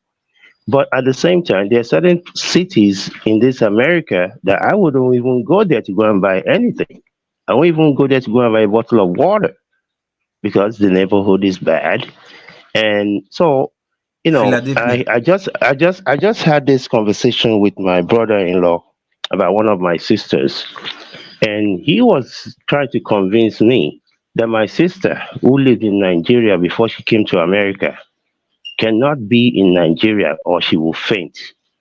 I said, what type of foolishness is this? I don't understand. She lived in Nigeria. Yeah, Hey, I understand going somewhere else and your system, your body being change the acclimated environment. to that Yeah. area. But don't come and tell me that for some reason, I say, you see, this one is what they call ayokayo. Ayokayo. If you live in if That's you live in the most cold place in Russia, if you have to live there, you will survive. It's just because we've gotten used to our comfort zone, and everyone has a right to be used to they whatever they're used to. But if you say, now that you've come to wherever you've come to, and that's why I even said, even these Europeans, go and look at some of the videos. You will see them picking potato. They didn't have food, just surviving on potato. Now all of a sudden your yanga don't become too much. Your shit no they smell anymore.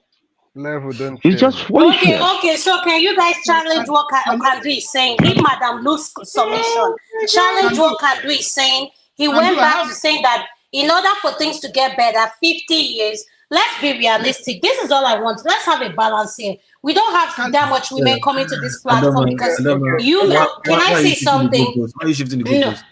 No, I'm not shifting the goalpost She's now. We not have to be shifting. realistic. She's When not a That woman way. shifting. come here, you guys are like vampires. Like on her, like let's be realistic. Your views are your views. can, Allow women to air the way they feel. You don't have to like it. That is their opinion. Respect it. That's all I'm saying. Okay, So Adama, you guys, please. let's start from can do what he said and tell me why 50 This years is the before one. anything gets better. That's the can do. question. So I Can Can I do. don't I can get I it. have, res- Oh, can I can do. respond I have can two I let me respond questions. ask to my it? question. Can Can I do. I have respond two to it? questions to you. No, let me Can let me do. The let me first respond 50 question to it. is: Yes, years. sir. Yes, sir. few months Adama. ago, you were on this platform and you were making serious advocacy to helping people in Nigeria starting up businesses. But there is a statement you make here, you just made here a few minutes ago. Are you now facing a challenge with that program? That's my first question.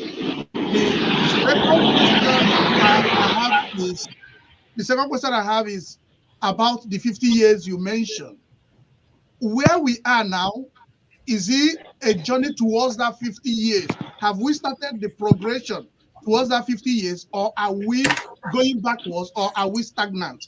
Then the B part of that question is the statement you just made now. Do you want to tell me if you've been in this state for 2-3 years, you can go to Nigeria and put on during Christmas, put on your tie and your suit and walk around? It's a lie. Don't mind I them. will, Don't I will, mind I them. will, They're just no, pretending. I will start from the end. You should Okay. not be wearing a suit and a tie in such a climate in the first place to begin with. I've advocated that all those senators wearing agbada, they should just be wearing whatever version of shirt and pants. You don't need to be wearing that parachute that they wear all the time. That's number one. Number two, oh shoot, I forgot the second one. The 50 years. Uh, the 50 years is based on mindset.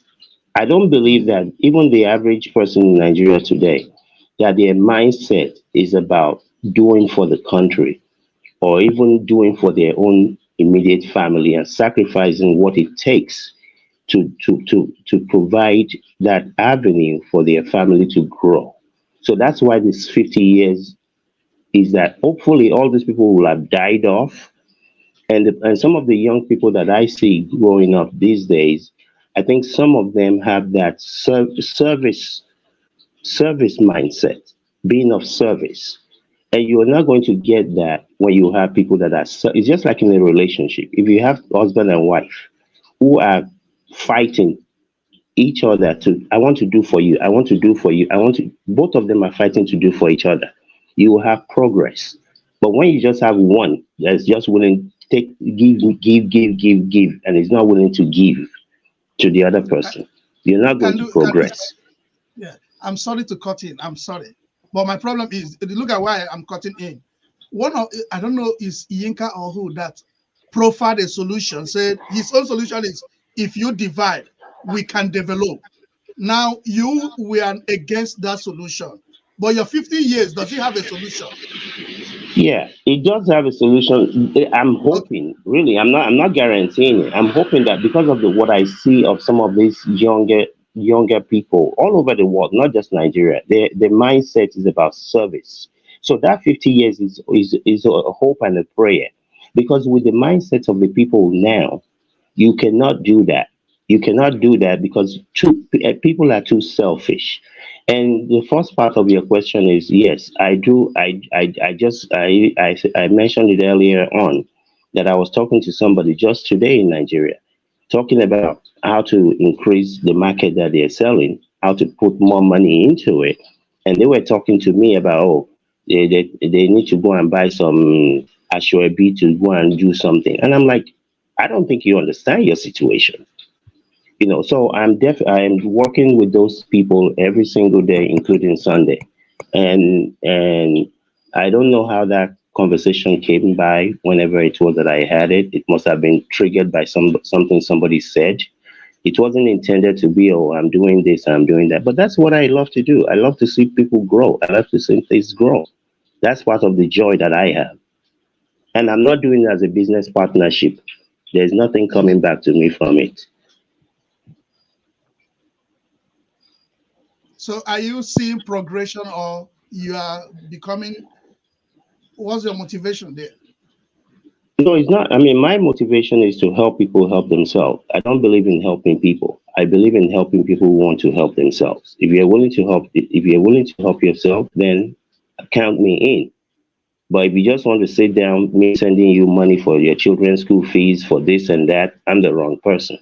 So I'm seeing a lot. I mean, it's a lot of work. I talk to people in Nigeria for 2 3 hours every day, just keeping tap. Okay, where are you at? What have we done? What are we adding? Should you reduce what you? I was talking to someone. Part of what they're selling is crayfish. They said, what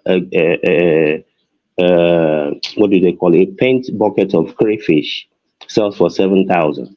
I said, okay, how many buckets are in a bag? They said 28. I'm like, okay, do you know if you sell your own for 6,000, based on the amount you're paying for the bag, you will actually be making on each bag, you're making 85,000. But you need to give your customers the incentive to come and buy from you. If everybody's selling for seven, and if you can still sell one bag and still be able to make 85,000, you have more customers come and buy from you at 6,000 than go to other people for seven. So it's just that daily consultation with people. Yeah. So just stuff like that. Because they're Okay, like, why would I sell? so Go whoever ahead. have a question for Kandu, his comments is open, so you guys can ask him any question before we ask Madam Luke any question. Let's deal with Kandu's question first. Thank you. Then we can do our final submission. Madam Luke is here. I'm not asking can do question. Rather, I want to explain the reason why I didn't ask him question on the 50 years projection is because I am of the opinion that he's being conservative. That if Nigeria works and become a better country and that can be reckoned with in the next 50 years, it means that it made progress on time. Yes. So that's the reason why I didn't argue. So he's been. So you're suggesting that it will take longer than 50 years, but that's what Oh I'm yeah, reading. Is it not it has 20 not years? started. Okay. All right. Okay, you mean we should ask him questions or what? Because for me personally, I wouldn't want to give a kind of age limit or kind of I just don't want to be hopeless because I from what I know today, Nigeria will never be redeemed. So I don't know why anybody's giving it 50 years. Nigeria is gone, man. Completely gone. So that's So, why I wouldn't even defend myself. yeah, sorry, Ekene. Sorry, Ekene. Yes, What sir. is your, what do you think that can be redeemable? If you go regional, if you go, how do you think that the nation, what or the people that made up Nigeria, how can they go beyond where they are today? No, the people are very poisonous to themselves. Very, very poisonous to themselves. And I don't think any human being, the way we are in Nigeria, the way we interact with our neighbors is very poisonous. And in as much as we go to church, we are very religious people, but we still behave this way. I don't think there is anybody or anything that anyone will say that will change our mindset. So the best bet, the best option for us is to just go our separate ways. Just be on your own. Let's have our independent nations, the Yorubas, the Hausas, the Igbos. Everybody should just go on his way and mind his business. I think that is the only way to kind of bring some normalcy in that country. But if you're going by what we have right now, it's inborn. Like I don't want to use inborn, but it's in the blood. You can't clean it. It's just there. We're just wicked, like wicked people. Somebody was talking But about devil. I said, Mr. Kenneth, where else Mr. Kenneth, do you see devil other than in Nigeria? Mr. Devil is Kenneth, resident in Nigeria now. Mr. Kenneth, even if you go your separate ways, isn't that embedded evil still within those separate regions? No. The evil is between it cut across tribal. Like, it's between tribes. I don't know. It's between intertribal kind of stuff. The Igbos hate Hausas. The Hausas hate Igbos. Yorubas hate Hausas. It's just like that going around. We just hate our tribes. Our ethnicity. We just hate for the fact that you are Igbo, you'll be hated. For the fact that you are Hausa, you'll be hated. You just going that way. But when we have our independent nations as Igbos, for example, I think we'll be able to better manage ourselves and even better manage our resources because, okay, now look at the resources now. Most of this oil is getting from the so-called South, which I don't want to use, but it's from the Southeast anyway. And what happened at the end of the day? Go to these areas where they got this oil from. You can't even live there. You can't even like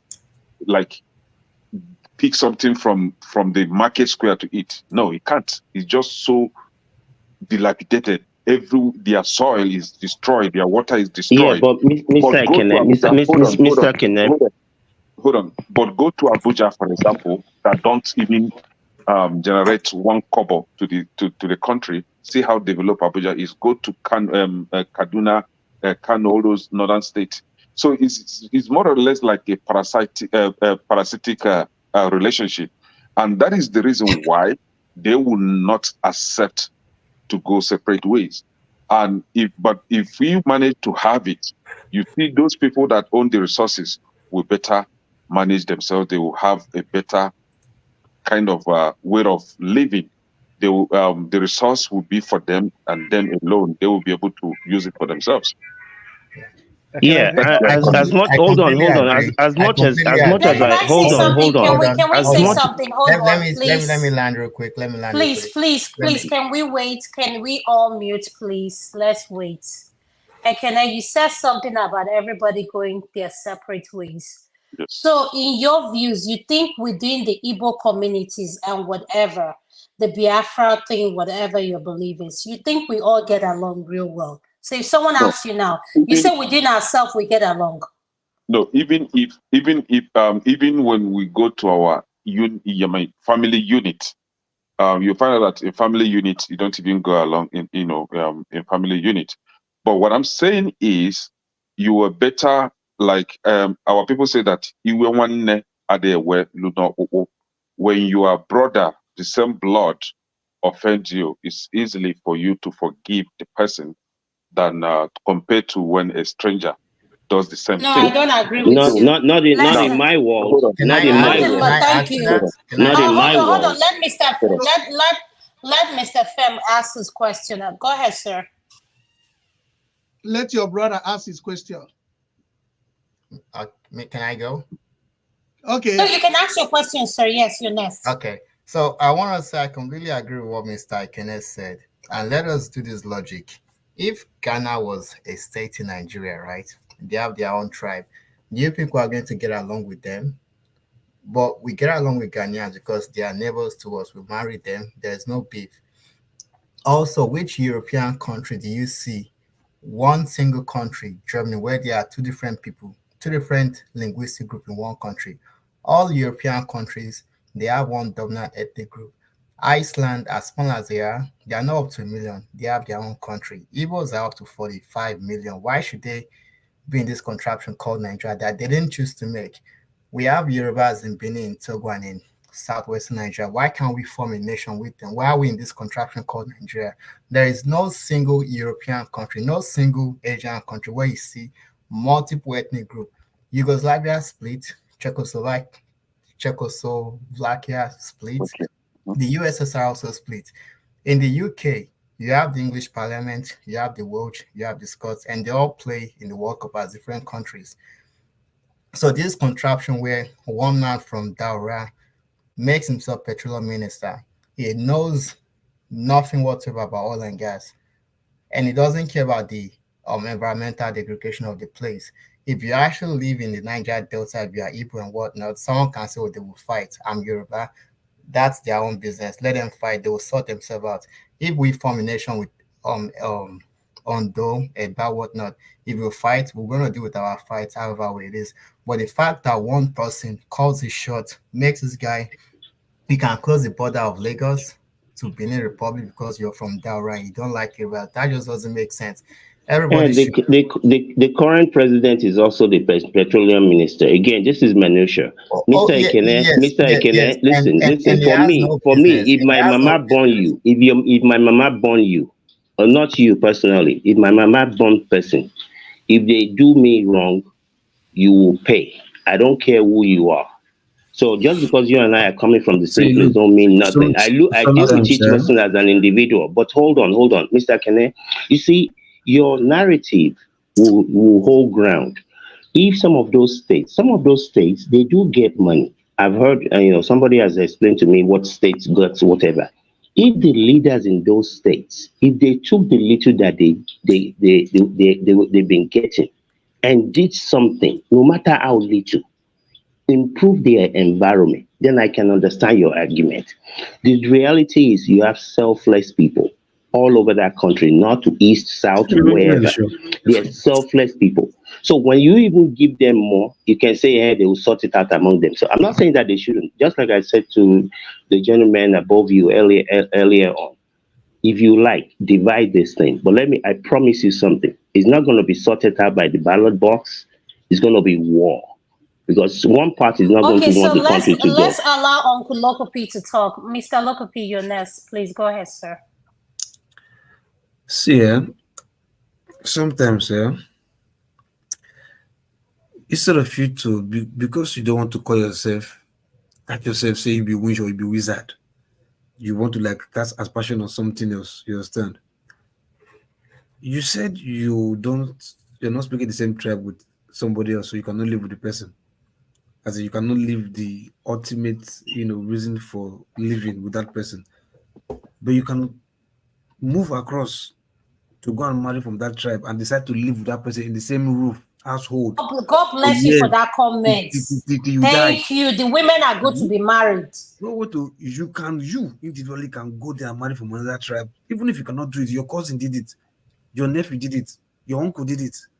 or your friend from your next door neighbor did it. He went there with the family. They didn't say no, we will not go there and marry because we cannot live together. They went there. They blessed the marriage, and you will live forever.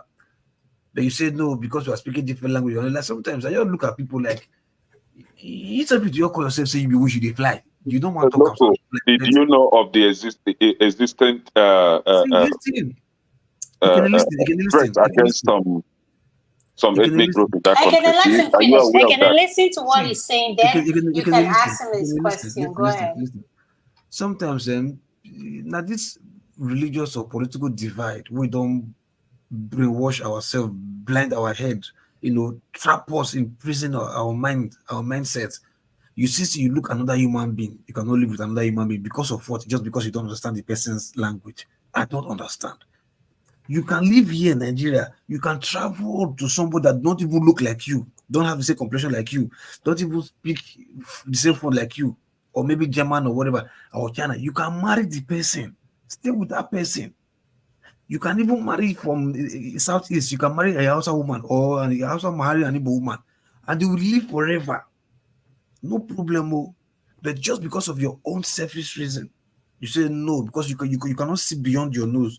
You cannot see like the possibility of this happening. You are saying no, Look, we cannot live. look, Then something you say no, you forgive. And like, then how do you rate yourself? Loco, look, I can I think weigh in? we are mixing two things Can now. I weigh in? We're talking about Listen.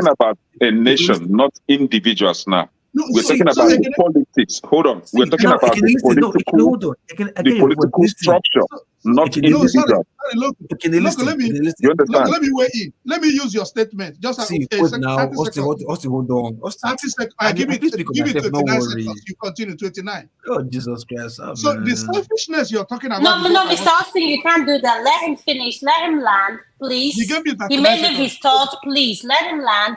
Let him land, please. When he Okay. lands, he'll come to you. Then you can let him finish See, his like, comment. Go like ahead, you, sir. you're trying to say, you're talking about individual, talking about a nation, political ideology, whatever.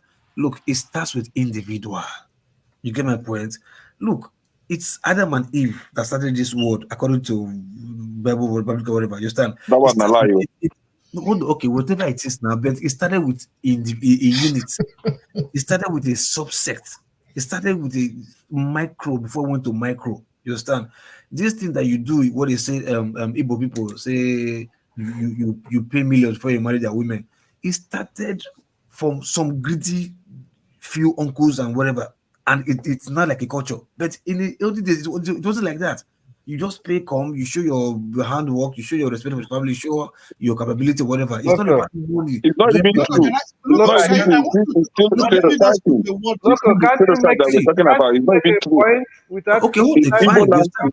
Land is Look, where you marry with the huh? Okay, least. I mean, the so Why least are you bride criticizing price my is from culture? Igbo okay, no state. problem. But look, Why are what you I'm trying to say look, is, Loco, don't even go there. the list. Hold look. on Can I now, just hold on now. Listen, look? see, can do Conclude with listen. my You word. can make your I'm not point coming without to. doing saying that what you You said know now. the Austin, just chill now. You go talk. No, let me just add you something. What you're saying, Yeah. you are talking about marriage. Do you now talk about divorce?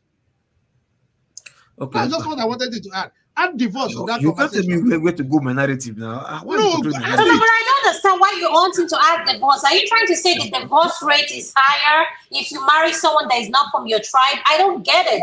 I don't what I'm saying that understand. what I'm saying that if people can love themselves and marry, they can at the same time say we are not marrying again and they divorce. No, it doesn't work that way. Come on Austin, no, it doesn't work that now. way. Now, It doesn't Hi. work. there is Can marriage, I there chip is in? It doesn't divorce. Can work I that chip way. in? See, so okay, what I'm trying to say is like, look, right? Like when you say like when you talk about marriage, like list when you say you bring bigger list of that. Well, And you like you said, mentioned the Igbo people. I will slap you to the world. I come from the tribe. Now me they do. I know No, what they you do. I'm said pretty it concerned. before. They say bring bride I'm so price, bring no, big yes, money. they say especially women from Imo or whatever. But It's not regardless, true. That is the stereotype. no, See, but And you look, said regardless, they there is hold on. No, something we Mr. call Luke, the we don't go stereotype. there because No, you but know hold from Settle your on that now. tribe, you Hold guys stereotype. on. ask for public bride My price. brother, Don't hold touch on the now. bride But you price guys, side. I Just mean, Listen, my you point guys are yes. is not. Let's like stick to listen. the My point he's point trying is to see. make. This is My not about point marriage. It's trying to exactly. Just talk remember, about the I'm just trying to say separation something of like the country, of the groups, not exactly. Yeah, make you marriage. don't talk Something down on my starts from culture. So you're individual, saying that. from small individual. It went to like group of family, from one family, another family. Now it become a group of people. Now it's not like a culture.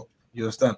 So you not believe that is how it is, but that is not how it is. You understand? Because like I said, it's individual mindset. If you, like you said, like you cannot do it, a.k.a. cannot do it, Steph cannot do it, cannot do it, Austin cannot do it, I cannot do it. Before you know, everybody cannot do it. You understand? No. So After all, currently we don't do it, but the political structure then is the hold one on, doing then it. blame yourself first for not doing it first. Don't blame the culture first, because it starts from you first before it became a culture. Before it became a political culture, it starts from you first. No, it did not start from us But as Nigeria. you know when we talk about this separation thing, I don't like going there. I always ask, why didn't our forefathers, Nnamdi Azikiwe them, Yes. and these are people that fighted the war and everything, why didn't they do that separation? And No, And this man, hold on now, hold on. Let me go. Let me Not talk. as even you're not as lettered as them. You're not as skilled. You're not No, as it's well not true. researched. It's not true. Hold During on, their let own me say, era, hold hold on. hold on, listen to this.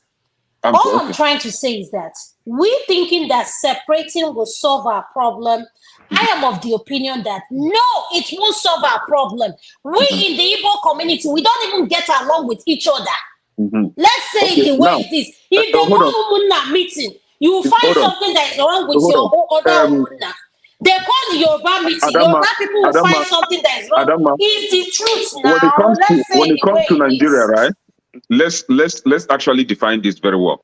The Yorubas are more disunited than the Igbos. No, you can't say that. You can't Yes. say that because you're not a Yoruba Hold on. person. You speak from the Igbo record. perspective. No, No, I as it is can't take today. that from No, you. hold on Speak now. from your own I have tribe. my evidence now. No, you I can't. can I defend don't care myself. your evidence. Hold on. Speak as an Igbo Hold man, on. not a Yoruba man. Hold No, on. you can't Hold on. go there. Okay, now as an Igbo man, right? I'm not seeing disunity among the Igbos. What I'm seeing among the Igbos is unity when it comes to Nigeria's political structure. What I'm seeing is unity. However, in every Can you ethnic, be hold on, realistic? hold on now. I don't have water in my mouth when I'm talking. No, now I feel because it's over midnight. I know. Yes. Among all this, I don't drink now. If I don't drink, I wish I drink. In every of these ethnic groups in Nigeria, right? We still have criminals among them. We still have evil people among them. So you don't really put Igbos out there. No, it's cut across every tribe. Now, but what I'm saying is, local. If you want to tell yourself the truth, we have three major ethnic groups. I'm not recognizing every other, ethnic groups, but the three major ones, right? The Hausas, and Yorubas, and the Igbos. Politically, the structure has been against the Igbo people. And hold on, yes, and I said yes, and I will defend it, right? So when it comes to Igbo, the Hausas and the Yorubas will join hands together to suppress Igbos, to make sure that they don't come up there, especially in the presidency, to make sure that there is no federal government structure in the Igbo land. This has been ongoing, and that is why people like us are of the belief that the only way to bring the presence of governance of federal government in the eastern region is to divide the country. This is what I'm telling you as an Igbo woman. You don't understand what I understand. Wait, You you can't say this and we let it slide. As an Igbo woman, Ojukwu fought. He's a military. No, Ojukwu did not fight. Hold on. If anybody were to propose, if anybody were to propose all these things we're talking about, divide, Ojukwu will be one of those people on those tables. No, hold on now. Hold on. Hold on. For that to have not happened, ask yourself why. No, I see, Adama, hold on. What Ojukwu did was to defend the lives and properties of Ndibo. Ojukwu did not start a war. Ojukwu did not call for secession. What Ojukwu was doing simply is to protect the lives of Ndibo. That the Hausas were busy killing in the north. And selfishness, because of his own selfishness. Hold on. That the Hausas were busy killing. Whenever they kill us, they'll put us in the train and bring the dead body down east. So we could not bear it at a point. Ojukwu had to defend the people.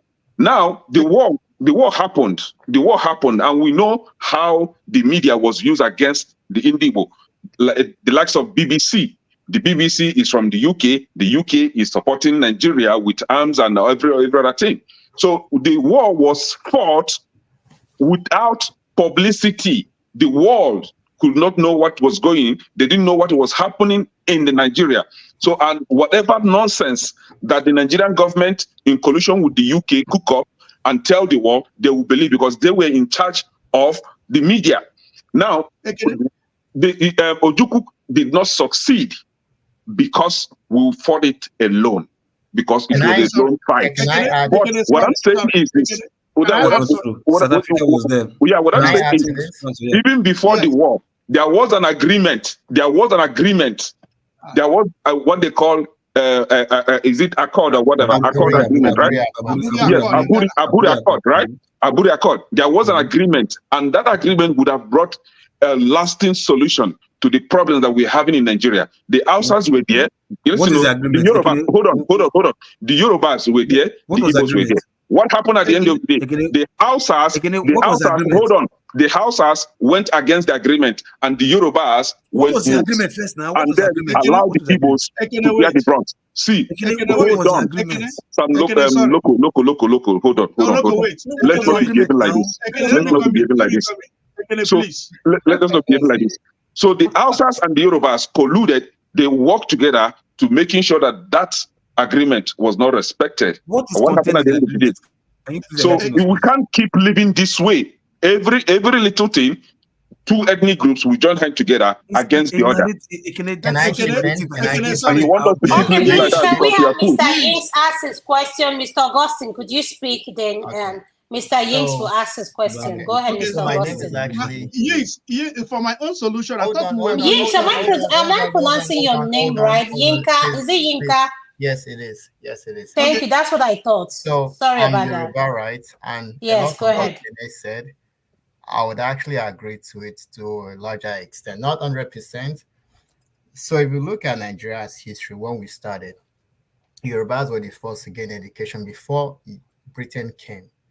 We have the returning slaves who were actually educated, right? Around 1910, 1920, they were actually the troublemakers.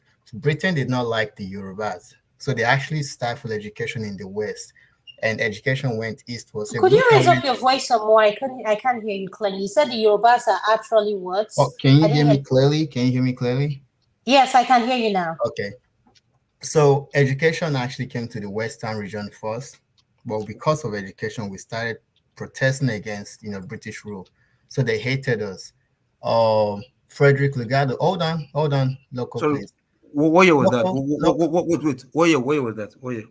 So around 1900 to 1920, Yorubas actually got independence education, because the former slaves. From where? From where?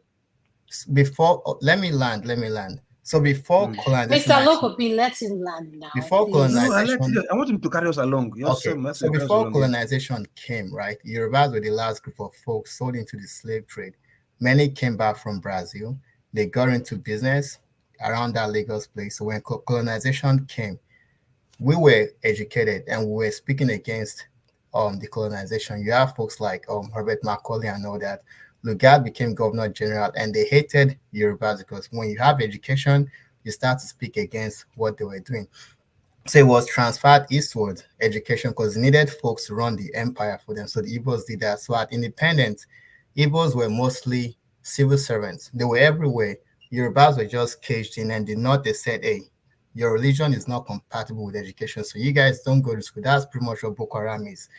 So early on, the East and West wanted to have like a coalition, Awolowo and Nnamdi Azikiwe. They were going to actually form like an alliance, Action Group and NTNC.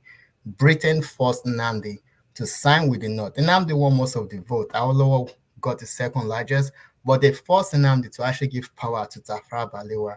So the whole genesis of the Civil War and what led to it was actually orchestrated by Britain. And this whole divide and conquer, there was actually southern Nigeria. There was a guy called Henry Bodilion. That's where Bodilion Road and that nickname, Blind of Bodilion, that they called Tinubu. Henry Bodilion was one that split East and West. According to them, they said they were racing against time. They had to split Igbos and Yorubas. So Igbos and Yorubas must always fight at each other and now put the North on top of divided South. So that's what the genesis has always been. So early on, Yoruba lost out of political power to the east and north. Before, afterwards, most of the country's wealth that was taken from the south was being spent north. That was what those soldiers, Cardinals, actually fought against. And then Britain was also in the sideline. The old Biafran war, it was to punish the Igbos. Ojukwu had to do what he had to because Igbos were being killed. And what you said, Kene, yes, Igbo soldiers were being killed in trains. Some were literally locked up in jails and they threw grenades in there. It was complete massacre. About 3 million Igbos died in the war. So for us to think Nigeria is united, we are one, we are not one. I don't hate anyone. I don't hate the Northerners. They were played by Britain. I mean, the Fulanis were played. And this so Europeans, why did Britain leave EU? Aren't they all white? But they left the EU. England and France, folks from both countries, they marry each other. But England and France, they fought the 100 years, what they fought 6 years, like they've been fighting was. So for us to think we can coexist when we have like different history and our foundation wasn't made to unite us, we're just deceiving ourselves. We're just deceiving. And thank you. To add to what Kenneth said, yes, Igbos are being marginalized by aspects of Yorubas within us. Igbos are being marginalized. It's probably due to like denial, but it is what it is. Igbos are being marginalized. Everyone is being marginalized in Nigeria, basically. The governors, the political elites. Exactly. Yeah, so that's but that's the point. Igbos, Everyone's being marginalized. So can I now? So you but we can. have folks in the north who say better a Muslim than a Southern than a Christian. No, but hold on. Now I'll tell you Yeah. something, right? Amadi Look, Bello. Yes, what I you're did saying, it. right? Yeah, I One heard person this. can That's what speak. Amadi Bello See, said. one person can speak. Sometimes that is powerful. Doesn't mean that is narrative of every other person or even majority of the persons in that region. You understand? At Adama, least can I probably come in now? if you've stayed in the But north, you must have seen hold on, from. Lokopi, are you saying that the history he just narrated, we should discredit it? Is that what No, no, you're no, saying? no, no, 100% no, no. correct. What he What just he's narrated saying, is look, 100% correct. look, what he said, right? Like, the what caused the war, this and that. Yes, of course, the divide and conquer, whatever. Putting the north on top, it doesn't mean that the north on top of Nigeria. That's it's a northern region. On top is always the north of every place. Region on top of a place is always the north. The bottom side is always the south. So they didn't put the north above the south. You understand? Oh yes, They they only made did. both of They them. did. They did. So, They are no, they books. didn't put it They did. above. You're not getting my point. Listen, Loco. If No. you Sorry, read, look. Listen, no, listen, hold on, listen to what I'm saying first. Listen to what I'm No, saying first, Mr. Mr. right? Mr. Mr. Yinka, Mr. Yinka, See, listen, Mr. listen. Mr. No, hold on, Mr. You don't Yinka, Mr. understand Yinka, Mr. bullshit. Yinka. Good narrative, good, good emphasis on where emphasis needs to be. See, this is why I said 50 years. You see, this is the thing. I don't care who enslaved. Oh my I God, I don't love this. So care. 50 years. I He's made don't my care. day. 50 I years. don't care if my mama na shower before. If she's no longer a shower today, that's what matters. I don't care who put you together. You see, with this mindset, this belief that because somebody did this, because somebody did that, Exactly. See, when are you going to grow because up? he When are said you this going to years grow up? ago. So When are you going to So, grow up? can When are you do, going to grow up? understand what based on scattering what your you When just are stated you now. going to grow up? No, can I do, don't can do. look. I don't. Based on I what don't you care just who stated enslaved now, me. right? I don't care Based who on what you enslaved just me. said now, I don't care. Look, Tinubu, my Tinubu narrative. used to be a drug, I a don't. drug I don't. baron, I don't. but I he's don't. no I longer a don't deal. drug baron. I Is don't deal Tinubu with a good candidate non-entity. to become a No, president? his mentality No, is based on still what you drug just said now, baron. Tinubu No, used to be a drug baron and dirty his business. Now mental. he's no longer doing You those. see, Is he a good candidate? be People a, just make arguments for argument's no, sake. you cannot stop being a, you Honestly, cannot, you see why nothing is going to work in Nigeria, because no, we yeah. pick and choose when to be No, right I'm and not when to be choosing. wrong. No, you just said that you don't care. You don't care what happened in the past. So what you're I telling didn't us is say, to just forget history. no, We I should just didn't forget say history forget it. and then move Acknowledge it. forward. I said Let acknowledge us the just say it history. now. Acknowledge the Okay, history, can but we at have some decorum point, here, please? Let's have decorum, please. Everybody mute, please. acknowledge. Can everybody mute? Can we See, mute, please? I don't Let's mute. understand. if Let's God mute. gives Are we us the only ones life that No, have hundred power? years, internet we mute. still You be can't say discussing this anything, thing. please. No solution. Wait, Are we the please. only ones that I'm the have power? moderator here, Come on. please. Let's just mute. Let's all take a chill breath. Mr. Augustine was going to speak. But before Mr. Augustine speak, let Mr. Kandu land his points. Please, no interruption. That way we can all learn. Look at what Mr. Yinka shared with us now. Let us keep an open mind. No, none of us is Yes, Wikipedia of knowledge here. For goodness sake, let's keep an open Thank mind. you. Go ahead, Thank Mr. you. Kandu. Yeah, all the stuff that Mr. Inca narrated, these are things we've talked about. We've gone over them 2,000 million over times. and over and over. Okay, Mr. Akene, I didn't say number one. I don't talk about non-entities. Tinubu is a non-entity. It will forever be one. You see, and I didn't say because you used to be something. In order for you to become something new, you have to acknowledge what you used to be. If you don't acknowledge and you just move ahead, you haven't moved. That's why this is mentality issue. It's a mindset. But my point is this: I didn't say you should forget about whatever Amadu Bello said. I don't care about who said whatever big man or big person said something in the West or the South. I don't really care what people say. It's irrelevant to me. Now you get your mouth. But at some point, as a people, as an individual, you have to acknowledge what has happened, dust yourself up, and start moving on. If you keep saying, "Oh, because they divided you, because they did this, because they did that," then you're not going to move forward. That's why this. I'm beginning to agree with Mister.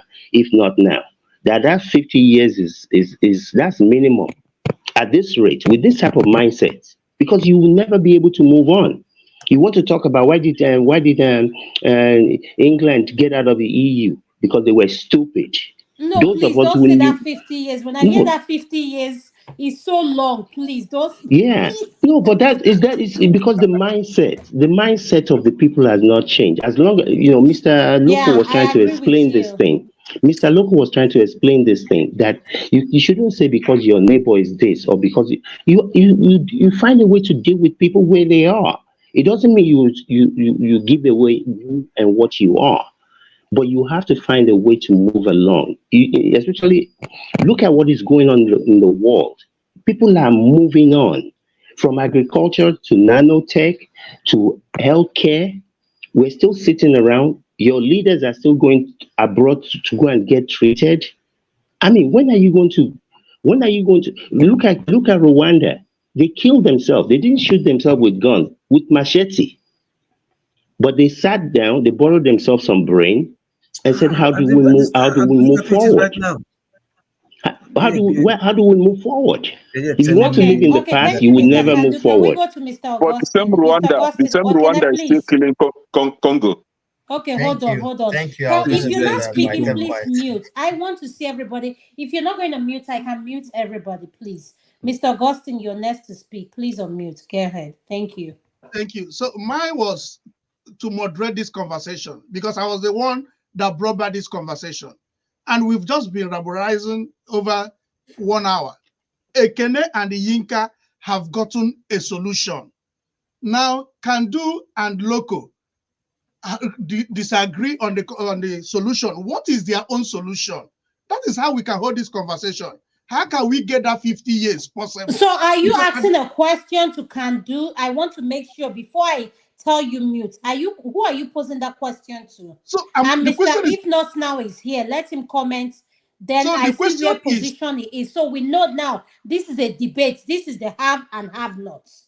this is not a debate, it's a conversation. Yeah, it's a We have got to, conversation, but what I want you yes, to ask is that a question you're posting to Kandu and Mr. Loco P as like what? my position. So the question is to all of us in the platform, what is Uh-huh. the solution? We might have a solution that the 50 years is too much. We can even have a solution here that the 50 years is just the beginning. So if someone is coming to talk on this issue, we should have a solution. What do we do that Nigeria will get better? 10 years, 50 years, 100 years. All I'll right, thank give you, an Mr. answer to Augustine. that. Could you mute? Let's go to Mr. If Not Now. Mr. If So Not Now, what is your I have to log solution? and sign off, then I'll meet you when I'm home. No problem. Mr. If Not Now, what do you think is the solution to the question he asked? Yeah, that was a beautiful question. And all the sides of the argument, from Ekene's position to Yinka to Kandu, I think there is a common ground, and everybody, um, you can see sense in the position everybody have taken. By the way, Yinkalem, I want to appreciate you for that beautiful history that you just narrated. Um, it's gonna take more than what 50 years and almost indefinitely, or even never gonna happen if we continue to, you know, do the same thing we are doing right now as a country. You know, that's why I say that can do is being very conservative, because the truth is that we are saying for Nigeria to work, our country to work. The question is, as at today, do we really have a country? You understand? A country is worth fighting for, worth dying for when you have one. Leaders compete among themselves to make their country better because there is a country. So the reason why we don't have leadership in Nigeria today is because there is no country. We don't have independence yet. So if we're able to get our independence, if we're able to fight for it and get it, then we can start that journey. And it could even take less than 50 years. But if it is the same country that is being hijacked and passed like a baton from Mr. A to Mr. B as a trophy, you said in 50 years' time it's going to work. What is going to work? There's nothing that will work. The country is not even existing yet, because the country is being held by some people as a trophy, which they pass, from one person to another person to another person. So the country presently is not something that is designed to work for you. What you think is not working is working for them. It's doing what they want. The country is yielding the dividends that they expect from the country to yield to them. So that's not the country that we wish for ourselves. That is not it. So it's the same reason why if the people that said, let's split, if there is a division now and the composite bodies decided to build their country, then they will make progress. But if it's just for the sake of splitting, Hausa, Igbo, Yoruba, three different countries, if they don't answer those questions, and come up with a strategy that will enable them to build, whether it's a Yoruba nation, build it into a country before moving on. Build the Igbo nation as a country before moving on. So that we know everybody that is part of that new country is working and dying for that country, loving that country. Then the countries that will emerge after the division will still be like the country that they separated from. So it's not like automatically it's going to solve any problem. No, I don't believe that. So in other way around, the same effort it will still take those individual countries that will emerge out of Nigeria to build themselves and be a country that works. If they put similar efforts in the same country where they are now, which is Nigeria, and be able to build Nigeria to become a country first, then it could still make progress and work.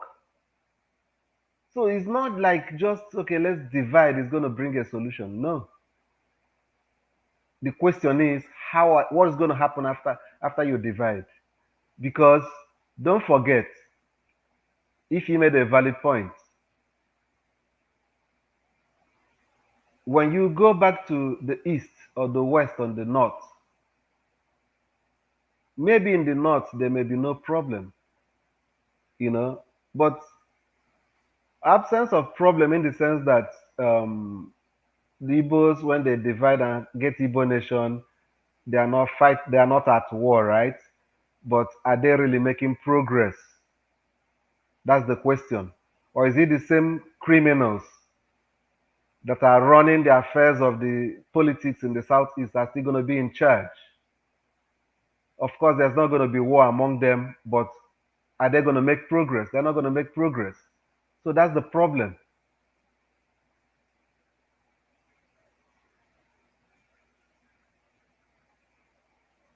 Have you like that? Thank you so much, sir.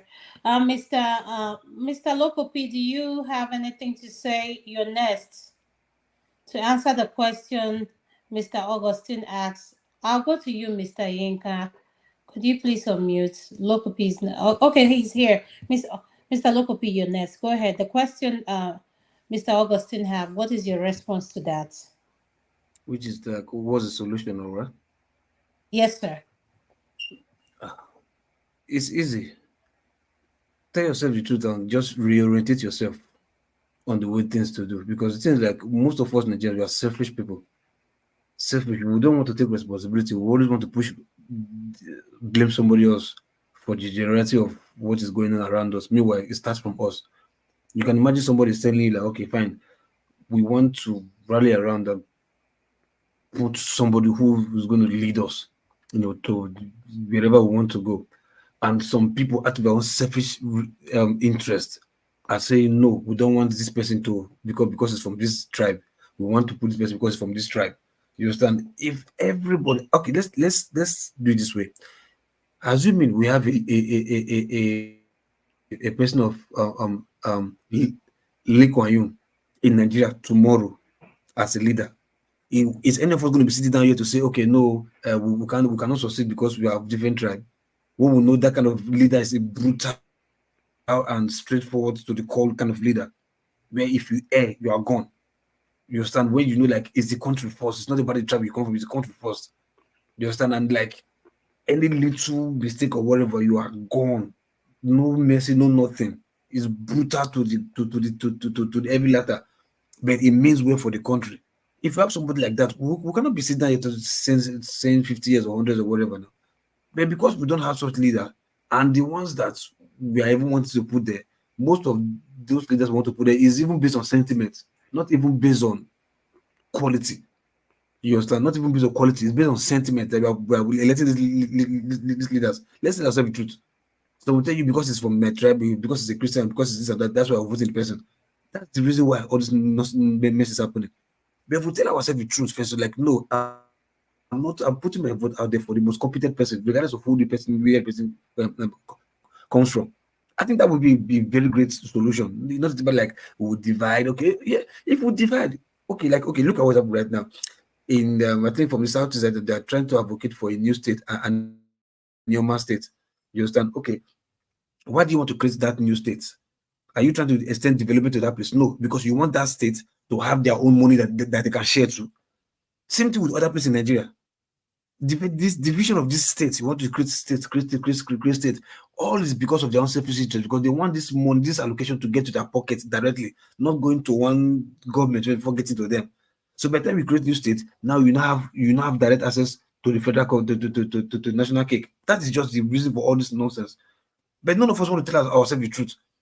Say you cannot marry this. Who say you cannot marry? Why? You can live with somebody till they do your part, but you cannot live. So if for instance, now, Why are you not muted? You need to be muted. Oh, sorry. I thought I was muted. If I want to do business with a.k.a. now, a.k.a. say, because it's only me, we can do business. I want to do business with maybe somebody like and Steph, because it's only me, we can do business.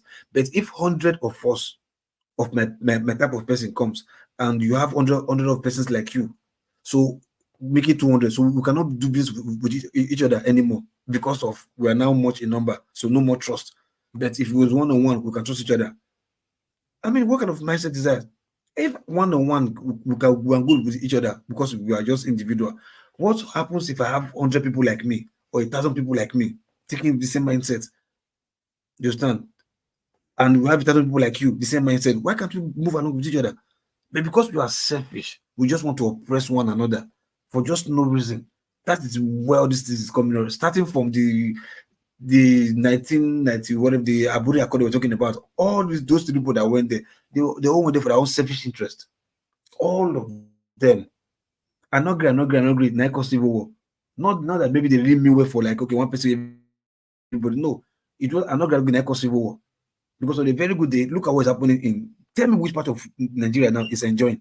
Nowhere is enjoying because of the same mentality of mindset that you just want to lord over your own or your next neighbor, whether it's tribe, individual, or village or whatever. You just want to lord over the person. It's the same mindset. Check it. You can't deny from it. The same mindset. It's just the same thing from independence till now. The same thing. Control. Yeah, you might say yes, the British is play a big role, but what about the one that the British is not there? Is it the British government that is asking your state governor not to tie your road? Is it the British government that is asking your state government not to give your state portable water to drink? Is it the British government that is asking your state governor not to fees education? I mean, come on, or healthcare system? No, but we don't want to tell ourselves the truth. We just hate to tell ourselves the truth. We just hate it. And you just want to pass blame on your next person. No. If we lost all of us tell ourselves today, now look, by hook or by crook, anyhow, the good leader must enter there. The way all of us in the diaspora, we come here every night, put ourselves out there, waste our time and come here and discuss. Because if you all go to Nigeria and say, come here, enough is enough. That's why I'm always advocating for this diaspora voting first, so that at least it will give us a chance. Since most of us cannot go to Nigeria and fight, or like Luke we said, he cannot stand the heat in Nigeria. You stand, maybe diaspora voting will give her the chance to like, okay, maybe put our Tom out there to vote a credible person this time. They will not have the chance of this non-entity or maybe poverty be weaponized in Nigeria to vote bad leaders anymore. You understand? But it's possible. We should change our mindset. Nobody wants to do the sacrifice. We're just wanting magic to happen, this and that, and we end up blaming each other. It's you. It's because what about your own self first? Ask yourself, what are you doing? Ask yourself first. Is your mind really pure for your next door neighbor? How can you just wake up in the morning? That guy, you don't even know him from Adam. You just because it's a Yoruba man or Hausa man, you're an Igbo man, you don't trust the person. Or Hausa man will just wake up tomorrow because it's an Igbo man, I don't trust him. Where is that mentality coming from? That animal mentality, where is it coming from? Somebody that you don't even know because of say stories of 1960 Civil War. Oh, okay, yeah. So Tafa Balewa, Bichi Ojuku, or no Sekiwe. Okay, the beef just continue. I don't understand why. Why? We tell ourselves that we want Nigeria to go forward when we are not even ready to move forward. You are saying Nigeria cannot move forward. You are not ready to move forward. That's the honest truth. So that's my submission anyway. Thank you, Mr. Lokopi. Mr. Yinka, you're next. Thank you. Okay. So what Loco said about us being selfish and this and that, to some extent, I may agree, I may not agree. I think Nigeria's problem is not Nigerians, because many of us in the diaspora, we are doing well. The problem of Nigeria is actually the country, the structure, the political structure. That's the problem with Nigeria. This experiment where you have like 60 million Hausas, you have like 45 million Igbos, 48 million Yorubas, and multiple other ethnic groups in one block called Nigeria. It has never been tried elsewhere in this world. Ukraine is for Ukrainians. Russians are mostly Russians. We have different nations of people in one country. It's just not going to work well. And so, how can you convince an Hausa man in Sokoto when there is election to vote for an Igbo man or a Yoruba man when he grew up speaking Hausa? Historically, their lingua franca was Hausa, not English. How can you convince that man to vote for someone who isn't his kinsman? Like, it's just very hard. It's human nature to vote for what's familiar to you. And when you say we've never had someone like Lee Kuan Yew, I'm sure Kene can say a lot about Michael Okpara. He did a lot in the East. We can also say the same about like Awolowo, but they were never actually trusted in position of power. So to say we don't have those people, we actually did. They just never tasted power.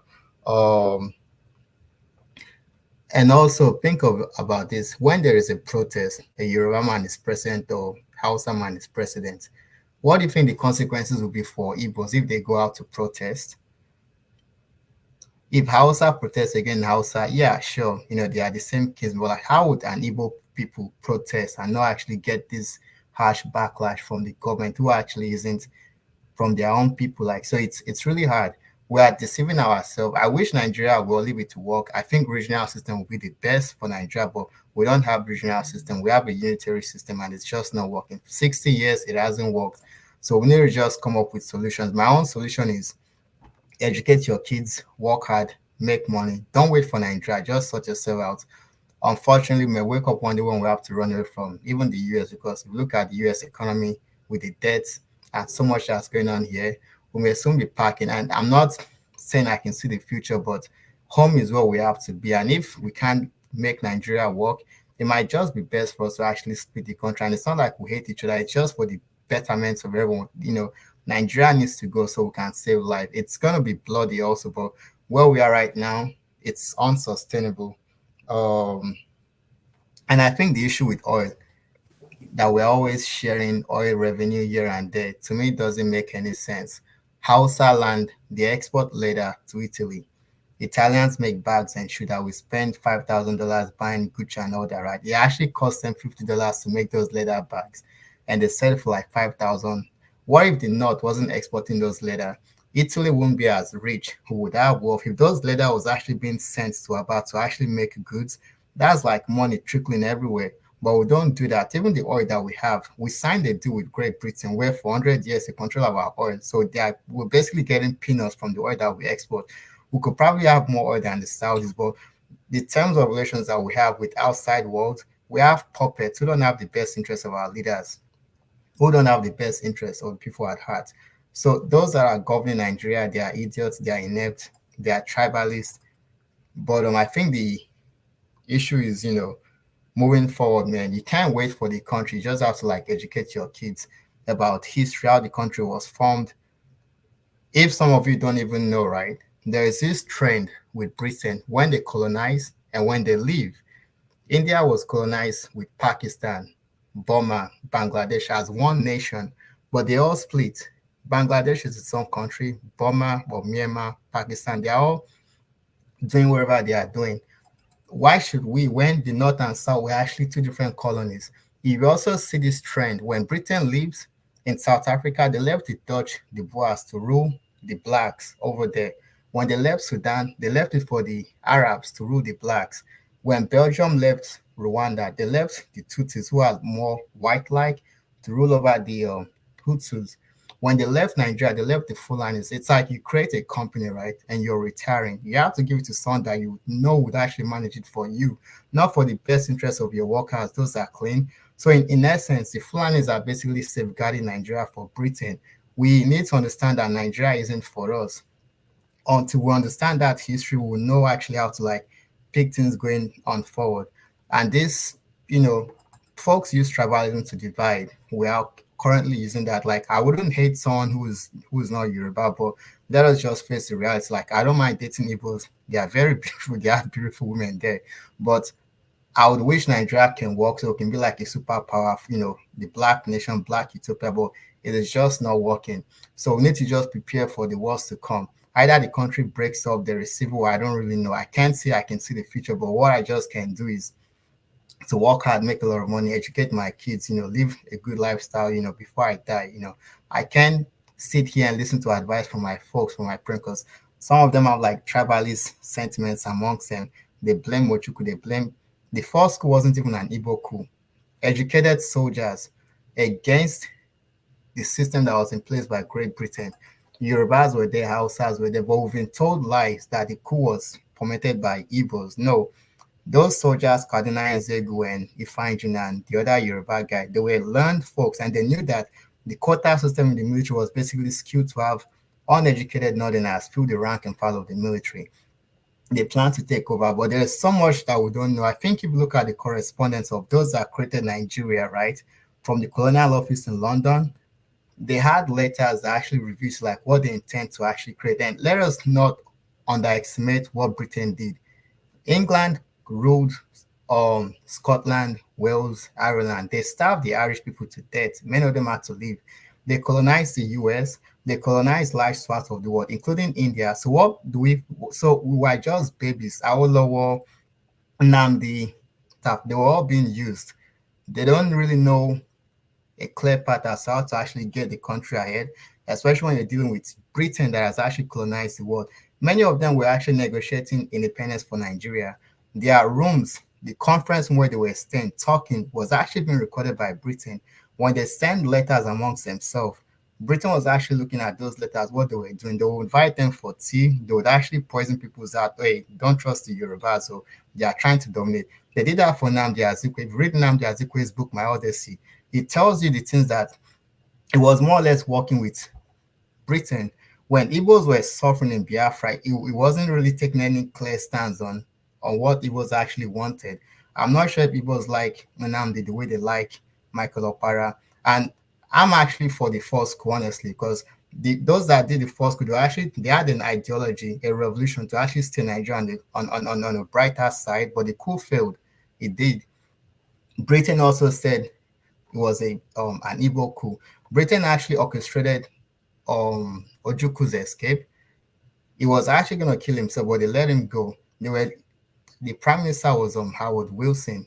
He was pretty much one bankrolling, giving Nigeria the tools, the armory that they needed. So Biafra was fighting against Britain. That was Britain's Vietnam War. So there's so much about our country that we don't know. And there are many books out there that tells us layer to layer what was going on behind the scene, even before we even created. So that's all I have to say, man. Thank you, Mr. Yinka. You've really educated us a lot about our history. And when you talk, I just want to keep quiet and observe it. Thank you so much. Mr. Kandu, you're next. Could you please unmute, sir? Oh boy, boy, boy, boy. It's gonna be a long time. It's really saddening. And I've said it and will continue to say it 1,000 times. Um, no one, especially not me, is advocating that people should not acknowledge the past. But when are you gonna grow some balls? I don't care what any white man told me. I don't care what any Portuguese person tell me. There is nobody born of a woman that can make me go and steal my local government money. There is nobody anywhere. I don't care. You see, this is the thing. You cannot, even whether you steal the money, you make the money yourself, you're not going away with nothing. You are living here with nothing. Where are the palaces of the pharaohs today? You see, people, I just think people don't understand this life. It's not about you. It's about how many people it's not about how great you are. It's about how many people, how many greatness can stem from you. If these people understand this, they won't be looking to steal this and steal that. I get one house for UK. I get 3 for France. The people who came before you, who had more than you will ever have, left with nothing, and so shall you. That is why leadership is important. One of the people that I really consider as a leader in this whole world of the people I've read about, I've heard about, is Mahatma Gandhi. That man was a top-notch lawyer in South Africa. Go and look at pictures of him. 3-piece suits, fine boy. He left all of that. They tie wrapper all over India. Most places say he doesn't even allow them to drive him. He goes on foot. He wasn't saying, oh, because I'm the leader of the country, go and bring me the best plane. Go and bring me the best this, the best that. He got around with people who understood then that in order to create a future, to make our people great, we have to make sacrifices. We have to deploy resources to educate our people. That is why they have some of the best doctors, some of the best engineers in the world, because some people sacrificed. Some people created a future that they themselves will not reside in. That is why I say we don't have leaders. All these people, they're not entities. I don't even consider them to be human beings. I would never look at any of them and call them excellency. Excellency of what? Excellency. Again, we've said this, we'll continue to say it. Unfortunately, I think there's a love for this country that cannot even be explained. Even people who have never even lived there. There were some things said earlier on that some people mentioned something about back I think to Mr. Inca that said in 2006 when Nigeria was still good. And I'm like, which good was Nigeria in 2006 compared to 1983, 84? That you can even consider to be good back then. In the 2000s, I don't see anything that could have been considered good. Can I? Hold on. And this narrative of we need to separate. From what I saw, from what I heard, in the 70s, there was no issue of separation. Nigeria was considered to be good by the people that lived in it. Igbo, Hausa, whatever other set of people. So what happened? Where did that goodness that was there in the 70s when people were enjoying everywhere? It was the same Hausa, Igbo, Yoruba people.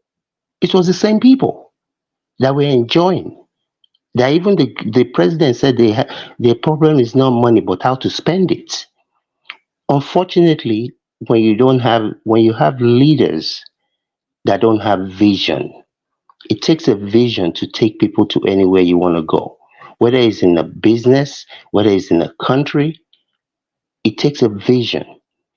And when you don't have people that have that vision and can see that future and prepare for that future for their people. I remember when I was going to Nigeria about 20 years ago or so, and I would see all these kids coming out of schools in Lagos. And my thought is, my goodness, where are all these people going to live? Which place are they going to be working? Who is going to be removing the trash that's going to be generated by these 20 million people? But you have to have selfless people. And if you don't have selflessness, you cannot be great. You might have money. Like I said, Tinubu can have all the money in the world, but as far as I'm concerned, he's poor because his heart is poor. No matter how much money he has, he will still be poor. People like that, when they look at themselves in the mirror, they don't see anything because there's no value system to them. They just have money. And unfortunately, too many Nigerians, money is their God. So, unfortunately, we're going to continue to have these conversations. We're not going to go anywhere.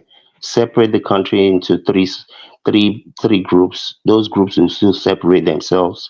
Although people will not agree with these people, although people will not agree with that people, but I promise you all, it's not going to be by the ballot box.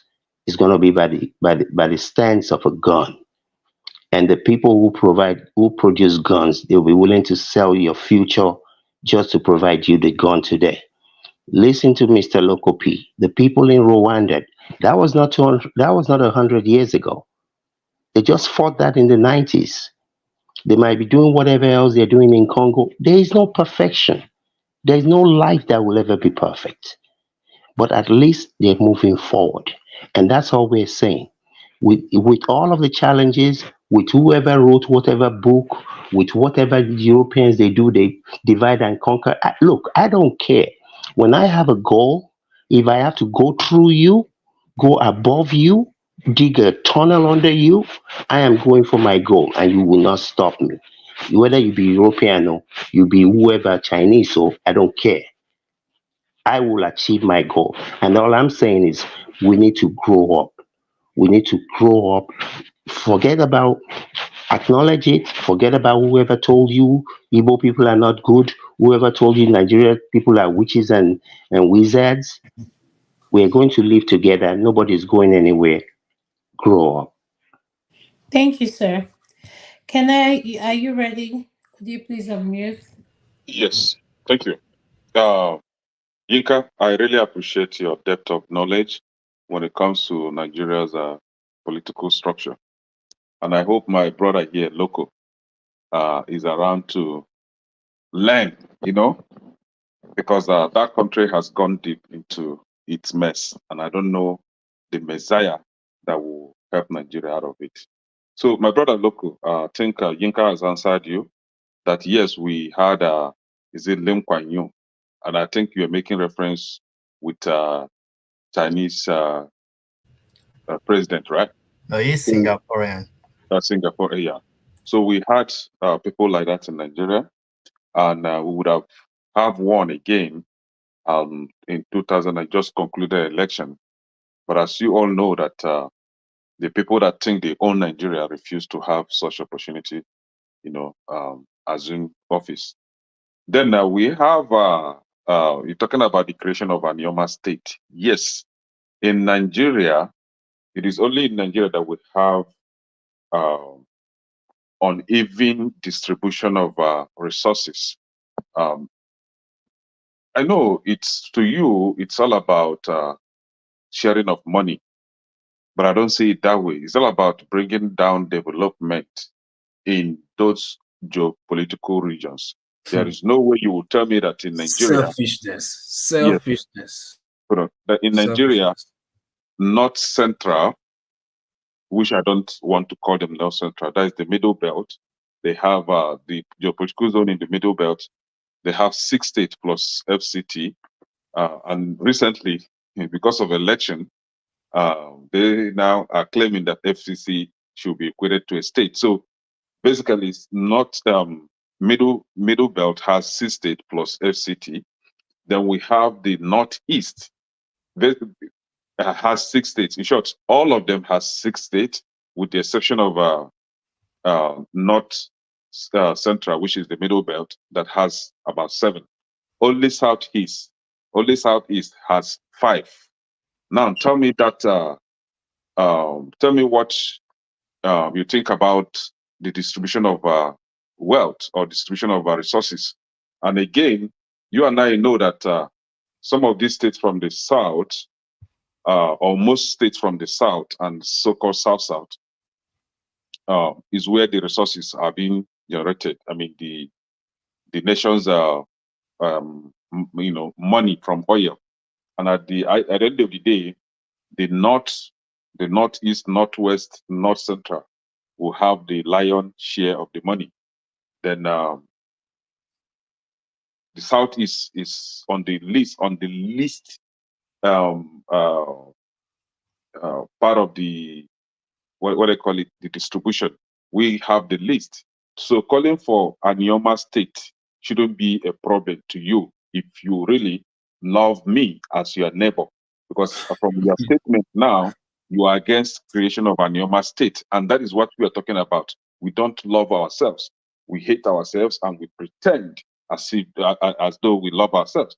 So you should be the one to actually support me, looking by the inequity in that distribution or in that formation of states that makes up the geopolitical zones. So you should be supporting that idea of having an Ioma state so that we have even distribution of those resources, 6 states from each region. But I don't know why you should be against it. Then yes, and I agree with you. We hate ourselves. We hate ourselves because we listen to the politicians. We hate ourselves because we allow these crooks to brainwash us into hating our fellow human beings. Last year, we were on this platform. Prior to the election, we have people like Kulata that always talk about good governance, and all of a sudden, the same people we are supporting Tinubu to become the president. And then, even when Tinubu is destroying the economy, doing whatever he likes, they're still pushing, supporting him because of what? Because they are of the same tribe, they speak the same language. So that is why they will see their brother looting the economy dry, and they will say that our own criminal is better than your own criminal. Our own political thief is better than having your own political thief. Now tell me where the love is. And somebody like me, if I call for separation or for secession, you say, no, I shouldn't do that.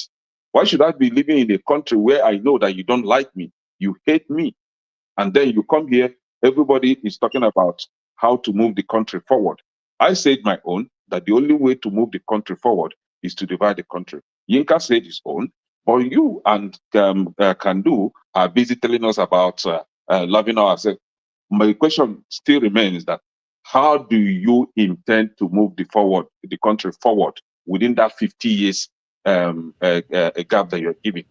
Within that space of 50 years, how do you intend to move it forward? Is it by telling us about love? I know that if I'm looking for outside girl, I will go for her and I will, check her. She accepts. If I'm looking for Yoruba one, I will go. But when it comes to politics, it's a different game here. When it comes to political structure, it's a different game. We have to really, really understand ourselves. That we can even share the country, divide the country, and I'll still get married to a Yoruba woman. Don't you know that? I can still go to Yoruba land and get married to a Yoruba girl. Am I going to be I will be bride international, and then I will be international in-law. Do you understand? Just I want you to see the positive side of it. International in-law coming from Biafra to Oduduwa to marry their daughter. So please, which one is international in-law? You even have a name for it. Now fantasy world. You're living in a fantasy world. You're living in a fantasy You guys are here limiting us to just Nigeria, where you have one illiterate like Buhari controlling the Sometimes I don't know. I don't take you serious when you talk. I'm just serious. Which one is international in-law? Wait, can I let me no, can I and everybody, can I and everybody, on a serious note, do you really think, imagine, or believe that they're going to let you split Nigeria peacefully? No, see, hold on. Now the question will still go back to you now. Do you really believe that they will let you fix the country the way you are trying to fix it now? No, I don't believe that, and that is why I said. You see, hold on. No, hold on. You see, this is the thing. If you start to split this country, they're not going to let it go by with peace. It's going to be war. And this is the one thing. Hold on. Can I hold on? Who is going to fight the other? Are the Yorubas going to fight the Igbos this time, or the Hausas going to fight the Igbos? That's exactly what I'm saying. If we, the ethnic groups refuse to fight ourselves, if the Yoruba, the Igbo, the Hausa come together and say, we are not going to fight, we just want to dismantle this country. I don't. Wait. I'm not talking about Disneyland. I'm talking about, because I don't see anybody on this panel carrying their bag, taking their sons over there to go and fight. You see, most of the time when people talk about war, it is not theirs. It is not them that will go and do the fighting. It is some unfortunate people that will be doing the fighting on their behalf. If all the people with the talk, sorry, ask them if they've collected pellets before, if any small pellet have touched them before. You see, it is easy. It is the beginning of no. Okay, can you round off your summation, Madam? Look is here. They wouldn't even allow me to round up. See, nobody's calling for war here. What we are saying is, if the Yorubas, Hausas, and Igbos come together and say, see, we know that this country is in a deep shit. There is no if. I'm not talking about if. Now, if we now agree, you and you, me and you right now, if we agree that the country is messed up and the only way forward is to divide the country, and we are not going to go into any war with any useless politician. The politicians cannot take guns to come and fight the Igbos or the Yorubas. They can't fight us by themselves. So if we refuse to fight one another, going by the love that you are professing now, that we should love one another now, And I'm telling you that the No, I only did not way. advocate Hold on, any love. hold on. I didn't Yeah. advocate no love. I said Okay, if you want to, if you want to okay. dismantle the thing, Yeah, dismantle it. I'm talking I'm to. not going to Yeah, be I'm there. Me, I'm referring not to going to local. go and fight. Yeah, I'm I'm not going to referring go to and local. fight. Now. Let me finish now. Hey, see, man, I see the truth is very bitter. See, but we need to know how to accept it. If we agree that we are not going to go into fights, right? We will not fight. We're not going to fight one another. We are going to split that country peacefully without fighting. I Honestly. agree. If wishes were horses, if I Okay, want okay. if I want $1 billion tomorrow, there's a lot of things I can do. Now, The issue finally, is not the if. question The now issue is is not how if. do you Do intend you believe to that the fix the people country? there? Do you believe that the people there in Nigeria, the rulers, the people who are advantaged by the status quo, do you believe that they will allow that country to be split? They go Yes. to Abuja, they sign some Going paper. going by my own by my own ideas. My own idea is Yoruba come out, Hausa come out, Igbo come out. Disorganize the country, put that You're still country saying in that perspective. no, you're still Sorry, going the let me wrong ask you way. a I didn't say question. your own Who belief. gave I three of said you the the right? people there. No, I didn't say Wait, your own Ekene, belief. who gave I three of said you the right to We are the decide? people there, the people the in power, politicians. the politicians, the leaders, the military, Do the you people in listen to understand? finance. Do you listen to understand? I said, I if the didn't say citizens, you. hold on now, hold on. If the citizens cripple, if they are able to come together and cripple the economy of that country, Do you think they would unanimously do come that? together, Not if. hold on, Do you think they they will would do do that? it. Not if. Not Yes, they would. if. Thank you. This is my solution. If the citizens will come together and love themselves as so Loco is advocating, and do not hate themselves, if they come together and say, see, we're going to stop the economy of this country until they divide I the country, heard you. it's going to happen. I didn't I heard you. I said, do you believe they would do it? Not Yes, if. I believe, yes, I believe. Okay. The oil well shut down, oil drilling shut down, everything shut down. Plane, airport, everything shut down. Okay, thank you, Ekene. Thank you They for will your do it. submission. Can we have Madam? Okay, Madam Luke just said stepped out. I'll Um chip in. Sorry, who's gonna shut it down, Ekene? Can I The go? citizens, that is what I'm saying. If it is possible for the citizens to come together, Uncle go to Steph, I don't Lagos, like like what he just those did though. I don't international like what he airports, just did. stop everything So from working. No plane comes in, no plane goes out. No, can you give us Abuja motorcade goes in and out of that Castle Rock. can you Lock give Okay, us thank everywhere. you. No Take it private from jet me. out and when do in. you think Everybody in the when do you country think is this not thing you said ready. now can happen? Another 50 Nigeria is years not or ready. 100? The See, country is not ready. you Who's see not what the I'm one that will saying? be faster? Is it can do own or your own? That is why I say both my own solution. Their own solution. Everything is deep shit. No, the country is gone. We are Then just there's no giving solution. ourselves high blood pressure for nothing. No, the Hey, people Jesus. is gone. The people Exactly. that is gone. The Can people I are Ekene not chip ready. in? Can I Zuekonike. chip in? Ekene The Zueke. people are not ready. Madam Luke, please, could you give us your final submission, ma?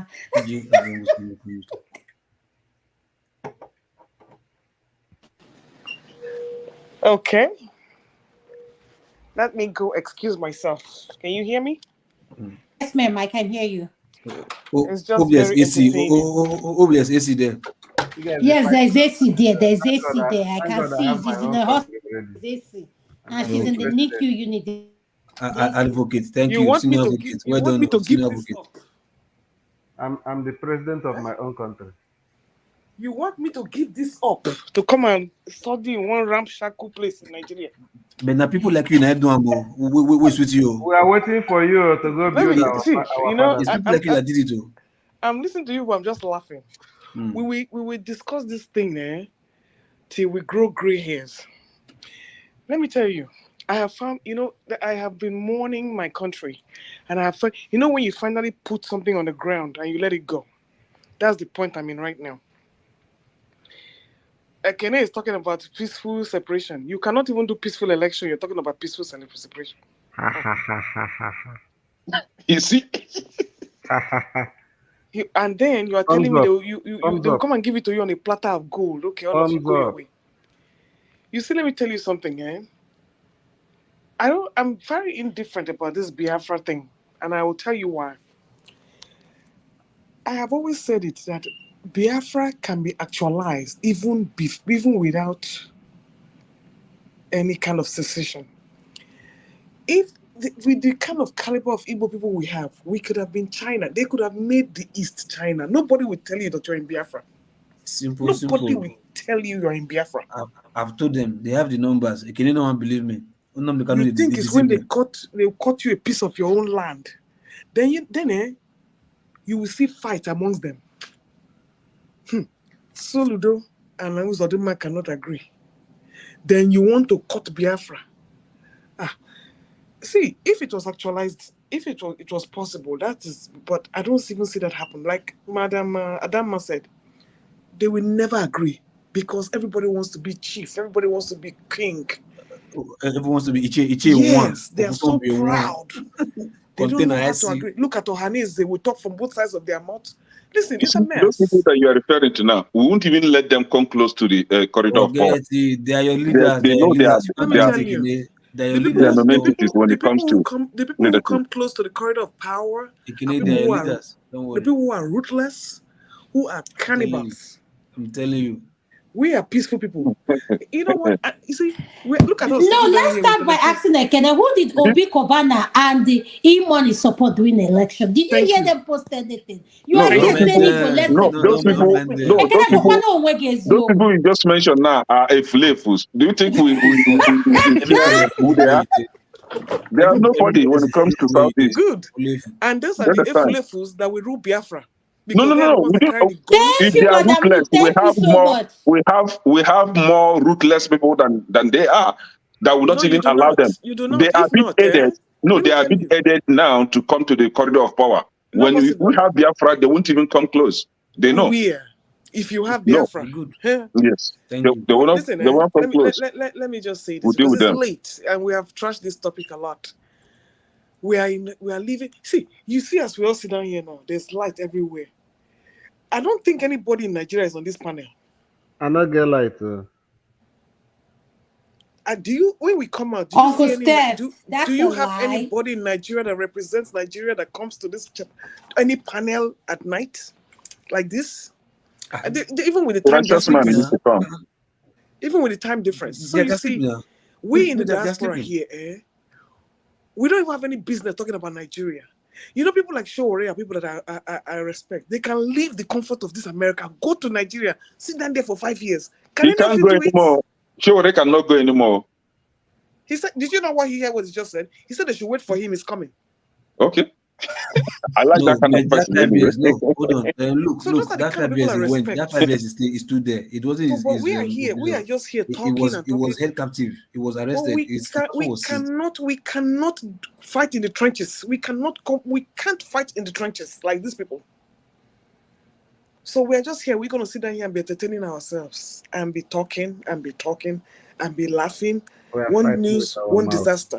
So my dear people, it is not. See, I'm in the mood to save money right now. So this is keeping me at work.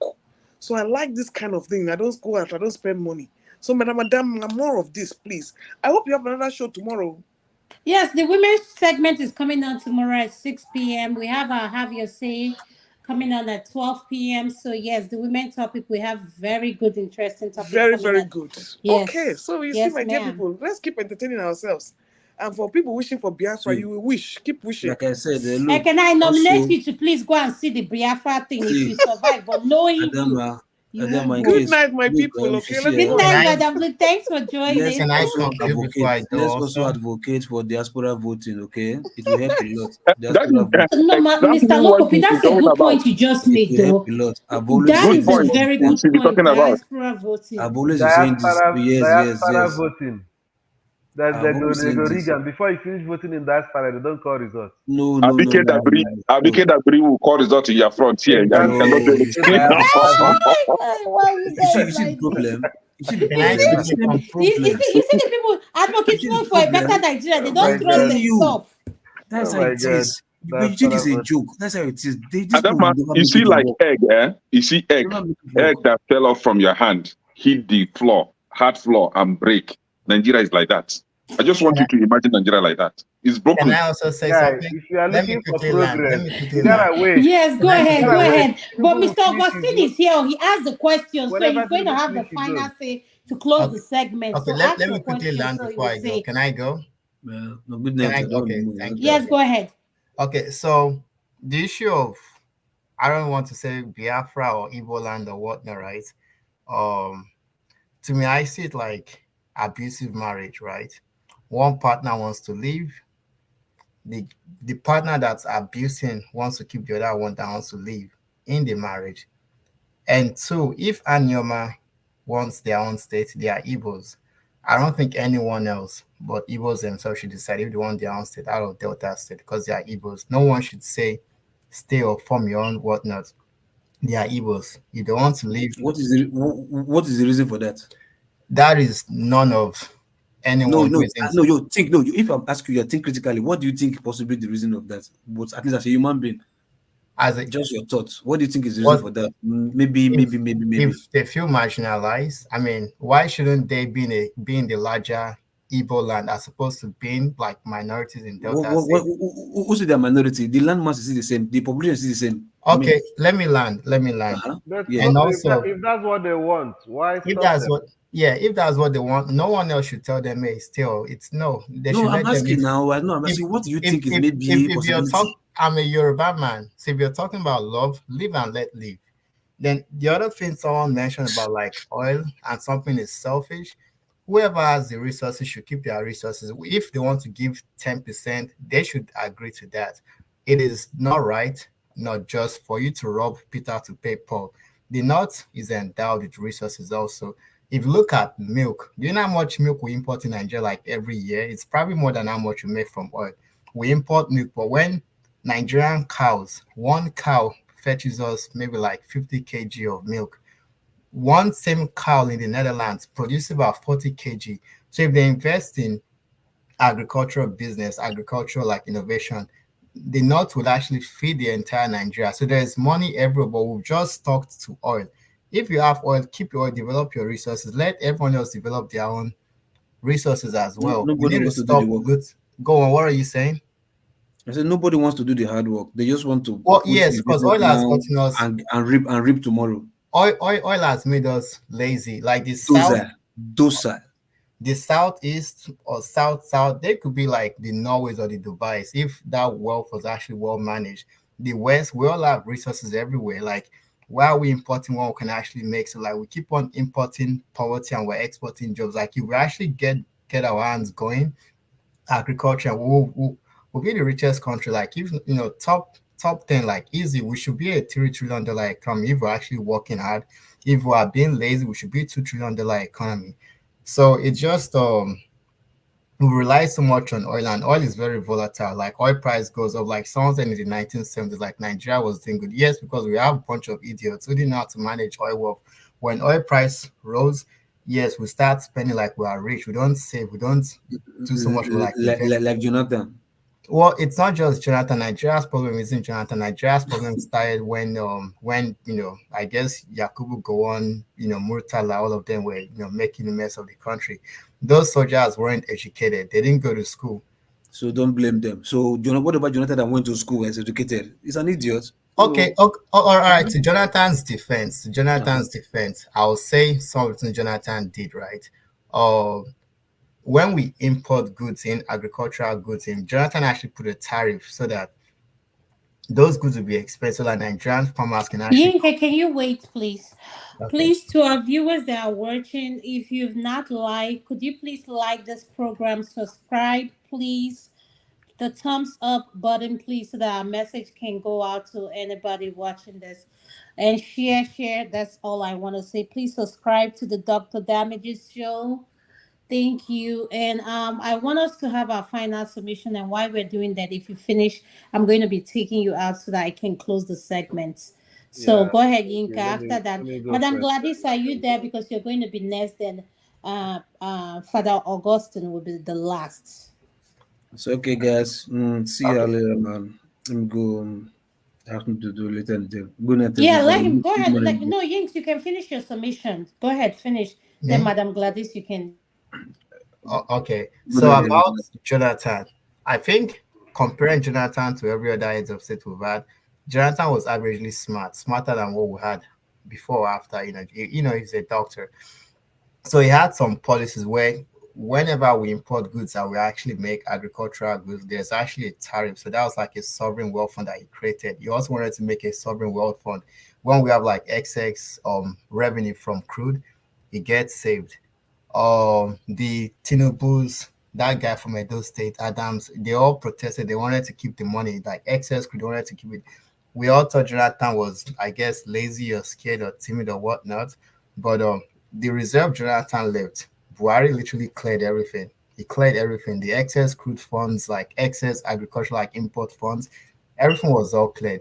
So we may say Jonathan was sort of like lax with Boko Haram, but we also don't know the roles that Obama played in actually making sure like Jonathan had to go. So there's so much of nuances as to why we keep on hating or blaming Jonathan, and we need to No, just stop that. no. I live in Port Harcourt that period. I live in Bayelsa, Port Harcourt that period. Jonathan is bullshit. Trust me, you. I would have lived there. I was expecting Jonathan like, okay, now that you're from Bayelsa, I need to see East-West Road to become one of the best roads in Nigeria. A road that is linking 5 oil producing states. Don't even, we can't even complete the road. A road that you don't even start, you can't even complete it.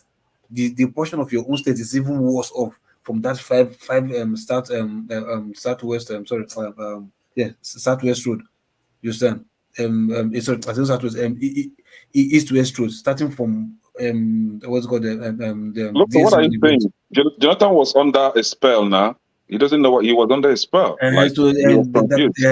Oh, so okay, no, that one okay. is left. That one Yeah, is so left have for you you and your have you God round to go up and so settle. Madam Yeah, Gladys But is my yeah, point also is, yeah. about Jonathan I'm to is make the done. final worst. I'm done. I submission. don't want to He's take the too much worst time. president in Nigeria. He's the worst president in Nigeria. No, Tinubu is the worst. Buhari is right No, after him. no. Look, what are you saying? Who me? I said Jonathan Yeah, is the worst. No, compared to Buhari, Tinubu is the Tinubu, and worst. Goodluck, who Okay, is the okay, worst? thank you. We See, have that okay, conversation tomorrow. Let's hold have on now. Madam Gladys Let me ask you one simple have her question. final If submission. I Thank leave you. you, I leave your ability to go for your grandfather, and I believe your grandfather, are you not a failure? Okay, thank you, sir. As young as educated as you are, I No, no, not no. leave your It depends ability on what and you are become your looking for. grandfather. No, it depends on what you are looking from my Don't worry. grandfather. Tomorrow you have all the time to I argue define that. ancestor. I'm not define ancestor now. No, it's you. It's your problem going for my grandfather instead of me. But you don't come to me. I don't know why you're coming to me because Oh, Jesus Christ. Madam Gladys, you're next. Thank you, Could you Ife, please for quickly Oh my unmute God! Thank you so much, and let's Mr. exit because I'm Adama. getting ready to shut down the yeah. segment. So Father Yeah. Augustine is going to be last. Yes. If you're done with Uh, your submission and you have thank you nothing else so. to say, could you please exit? Thank you. Thank you so much. All the submissions made this early morning hours is almost around what time now? By It's all the men. 12:58 my time. It's Yes, almost one 12:58. one. Yeah. Yes. The men have all spoken well. Because of the situation of things in the country, a lot of ideas are coming up. Like I heard someone here said, if we forget where we are coming from, do not say I'm from the east, west, north. What we want is the best for Nigeria. If we have had this in mind in the past, the situation we have found ourselves in today wouldn't have been into such situation. The things have become so bad that even all the churches in Nigeria, they have fasted, prayed. It's as if God is not listening to us. That's why I said we need to tell each other the hard truth. Even the religious leaders, at times they can get involved in politics, or maybe if the governance is not good, they can speak to the leaders. But in our own situation, the leaders were allowed to just run Nigeria the way they wanted it to be managed. And for those who said it was their turn to come in and do something. And we all knew what happened during the election. All the foreign observers that were brought into the country to see what actually took place, they saw what happened. And God has a way of trying to repay back karma to each person. When we are when we are seated maybe in a position, We think that it is an everlasting something, but surely one day you give an account. But most of these men, they don't give a damn about what is going on. If they had managed Nigeria well, even the past leaders, they cannot be exonerated from what has taken place. Many of them were out there to enrich themselves and their families and friends. And that's what is still going on. You know, someone is not good for a job or a position, a portfolio. You just give it to the person to manage because all of you are there to share money. I pray that things will turn out to be fine. But I do not agree with the fact that someone said 50 years. 50 years is a very long time. So our children will now come to meet some of the things we met. We pray that things could be better than for them than what we had experienced. If God is not holding Nigeria, I think we could have gone to war longest time because people actually base all their facts. I'm a Muslim, I'm a Christian, refusing to say the truth. But in the last protest, we saw that both the Christians and Muslims, they're all hungry. In the north, the northerners came out en masse. We saw what happened in Zaria, even Kaduna and Kano, even in Katsina, where Buhari is from. We saw what they did there. So I think we're only praying that we can regroup irrespective of whichever religion we belong or whichever state we belong. If we can have our people come out from different corners to say this is how we want Nigeria to be like, and then we follow suit and then manage it, not such that we are managing because we want to share money or give positions to our people. The situation has become such that, like someone said here, if you're holding an egg and the egg falls down, it breaks into pieces. You cannot bring it back together or manage it together. I pray that Nigeria case will not be such that something else will happen. No one is praying for war. Because if we have to go to war, it's the women that will suffer most, the aged and the children. And our young ones will also they will kill off our young ones. So maybe if that's what they're waiting for to trigger on, and then you see that there is war. God will not allow Nigeria to go to war. Nigeria will not go to war, but rather solutions will come from unexpected places. Like when we have young men begin to reason well that it is not religion that is holding us together. As the people make us to believe, they will tell you, this person is a Christian, this person is not a true God worshipper. We've been deceived in the past. I think we need to come to a round table to discuss the way forward and then have the best solution to how things should go. The situation is not as totally bad as it is, but we have seen it even in some countries where the people had to protest and they changed out their leaders. I don't know what we are waiting for, but no one knows what will happen tomorrow if such a thing will happen in Nigeria, where the people that have put us into these wrong situations are asked to leave, let others manage the country for us. I pray that it will come to such a point, but not for us to go to war. I don't support war in any form. That's my submission. Thank you so much. Thank you so much, ma'am. Father Augustine, you're going to be the final person, but before you do it, I want to ask Ekene and Kandu, do they have anything else to say? Madam Gladys, can I take you off, ma'am? Because I'm taking anybody out that has spoken, and so I can shut down the segment. Okay, Father yes, you need Augustine, to rest. yes, I'm tired. Quick question. Echimepo. I didn't know you were taking people out. I thought I actually came in. I thought there was gonna be some backstage.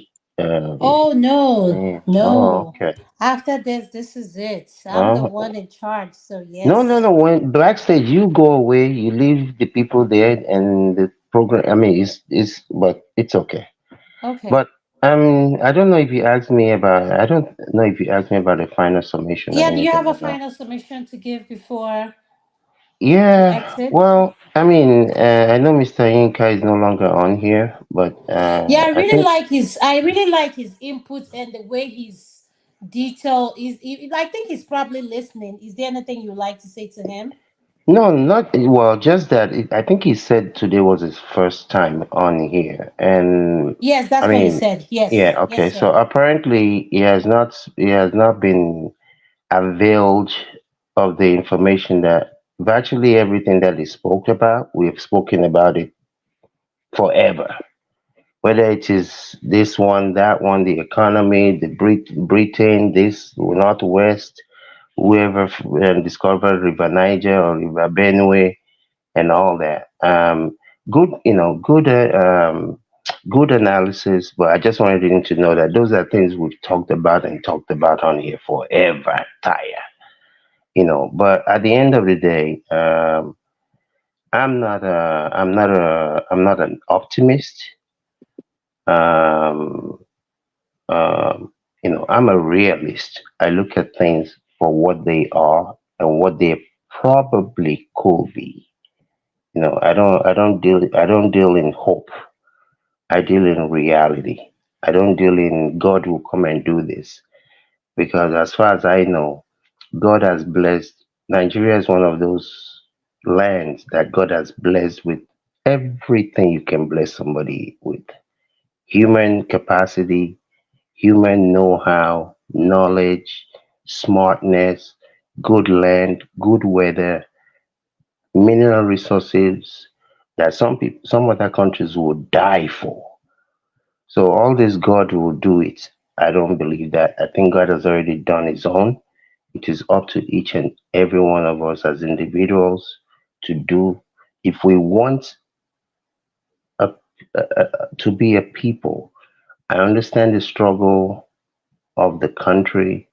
I understand the division. I understand people coming from different places, and the fact that it's like a marriage. If you were forced into a marriage, you might not have the willingness to fight for the betterment of that marriage because you didn't go into it with your full heart. But if it's something that you knowingly went into it genuinely, when there are problems, you will have the tendency to want to fight for that marriage. So I understand the joining and grouping together of Nigeria from that standpoint. But my belief is this is where we are. The alternative, as much as some people may want to wish that there will be a sit down, and people just agree to go their own separate ways. I don't see that, because the people that are benefiting from this thing, they would rather have the whole thing collapse than let everybody just go their own way. So, from that standpoint, I don't wish for a separation, because that separation will be incredibly bloody. And it is the beginning of a fight that people know. Nobody knows where it will end. So let's continue to come here. We'll continue to have all these conversations, and I'll see you all in a few hours. Thank you, sir. I really appreciate your final submission. We'll see you guys in a few hours. Father Augustine, your final submission so I can close the segment, sir. I can't hear him.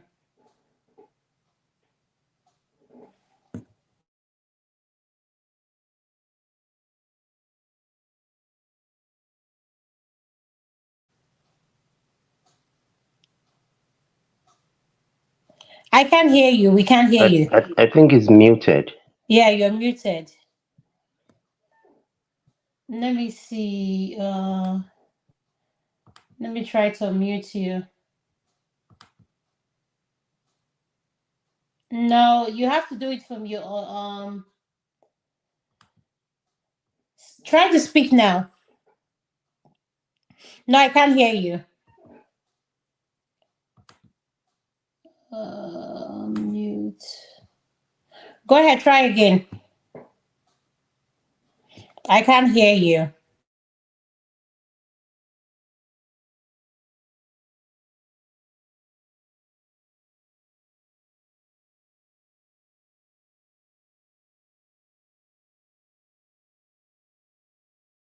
Can you try again now? Not. It's not from my end. It's probably from your end. Are you connected to a Bluetooth?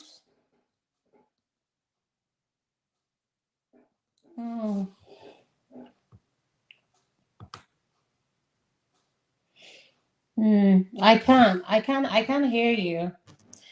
Can you hear him? I can. No, Can you hear no, him? no, can't hear him. I can't hear you. No. Can you hear us? Yeah, we can't hear him.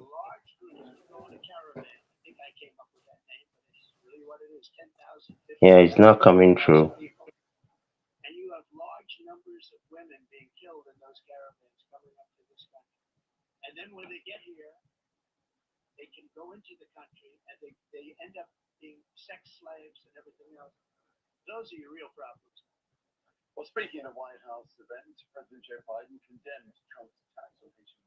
Mr. Dama, it sounds like you're muted as well now.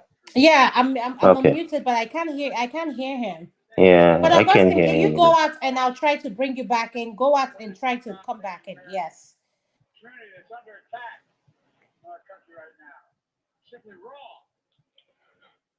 Yeah, it's been an interesting conversation from here to there to everything. Um, we'll just continue to try again.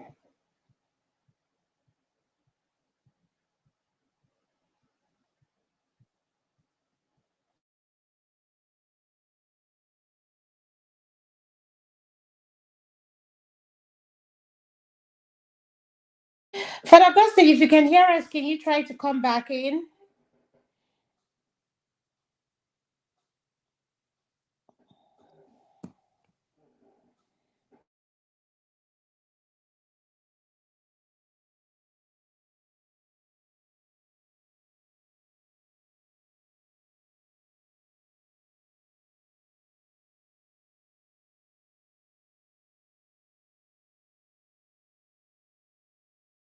Join. If I send out the link now, more people may want to come in. I have no choice. Father Austin, if you can hear me and you're in the comment section, can you type something, please? So if I send out the link, I want to make sure you're there. Could you type something before I send out the link?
So can you hear me now?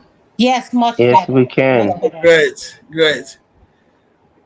Thank you, guys. I'm so glad that we had this conversation. Can do, this is you're the one that raised this issue, but it led us to some uncovering. So I so much thank Ekene and Yinka and Can do so much. Thank God for Agnes and Luke for the spicy they brought to the conversation. Thank you for what you do, Adama. Thank you so much, Can do. I know I enjoy whenever you are here. But there's something we also have to learn. Nations and countries are not built that with the mindset that people have goodwill. There's always the mindset that people will cheat, only the mindset that people will use the system, and you construct nations from that point. So, as a country, I love when I come from a large family. I love it when it is big, but when the the size is not making the impact. It's not giving you actually what you want. So we really need to come up to what we want. Do we just want an empty country making noise, or do we just want a country that works? If we want a country that works, we have two conversations. If we are not ready to denounce whatever that we were told and come up with what we want, then we have to go our separate ways. Whatever we were told, our elites telling us that they are not the best and coming down, that people should take up and take the rule, or we go our separate way. There is an advantage of going our separate ways. What happens, or what happened in the 60s and 50s, which they misunderstood, which, when I see that misunderstanding, I see it as external influence.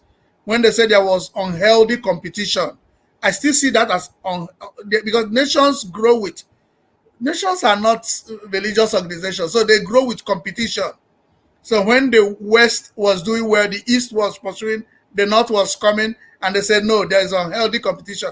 I saw that as just external influence.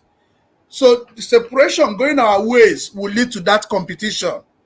If the Southeast or the South is slow, then the West or the North are faster, then they will be told to catch up. And that will bring up a sort of competition.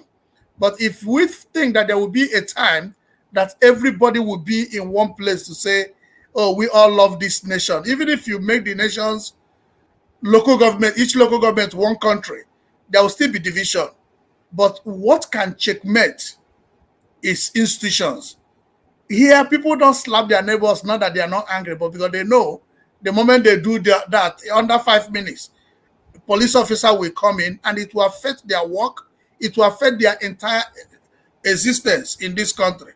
So people run away from such crimes, not because they are good, but because the consequences of such actions. So if we build a nation that has consequences, reward and punishment, it will help us to build a better country. It will help us to have a better place to be proud of. And when people give analogy that Asians were also colonized and they have moved on, we should also know that Asians did something that West did not catch up on time. Now, every one of them, both West America, everyone is onto Africa because they know Africa and Asia was a backyard where they throw their West. Now, Asia is gone, left with Africa alone. If they lose Africa, the world will be a different place. So everywhere is looking onto Africa to make sure that we don't grow. So it will be more difficult for us to escape and move to that reality than it was for the Asian country. And when we mean for us, if Nigeria gets it right, the entire African nation will get it right. So we need to work hard. We need to continue the campaign, but we need to look for alternative ways of getting it right. Thank you. I can't hear you, Adam. Are you? Sorry. I just want to say thank you, sir. Thank you to all our viewers, all our panelists for joining. We have come to the end of this segment, and I'm going to end it. Thank you. We'll see you guys at 12 noon today. Have your say. And the women's segment will be coming up at 6 p.m. Thank you. Thank you, dear. All right. Good night, everyone.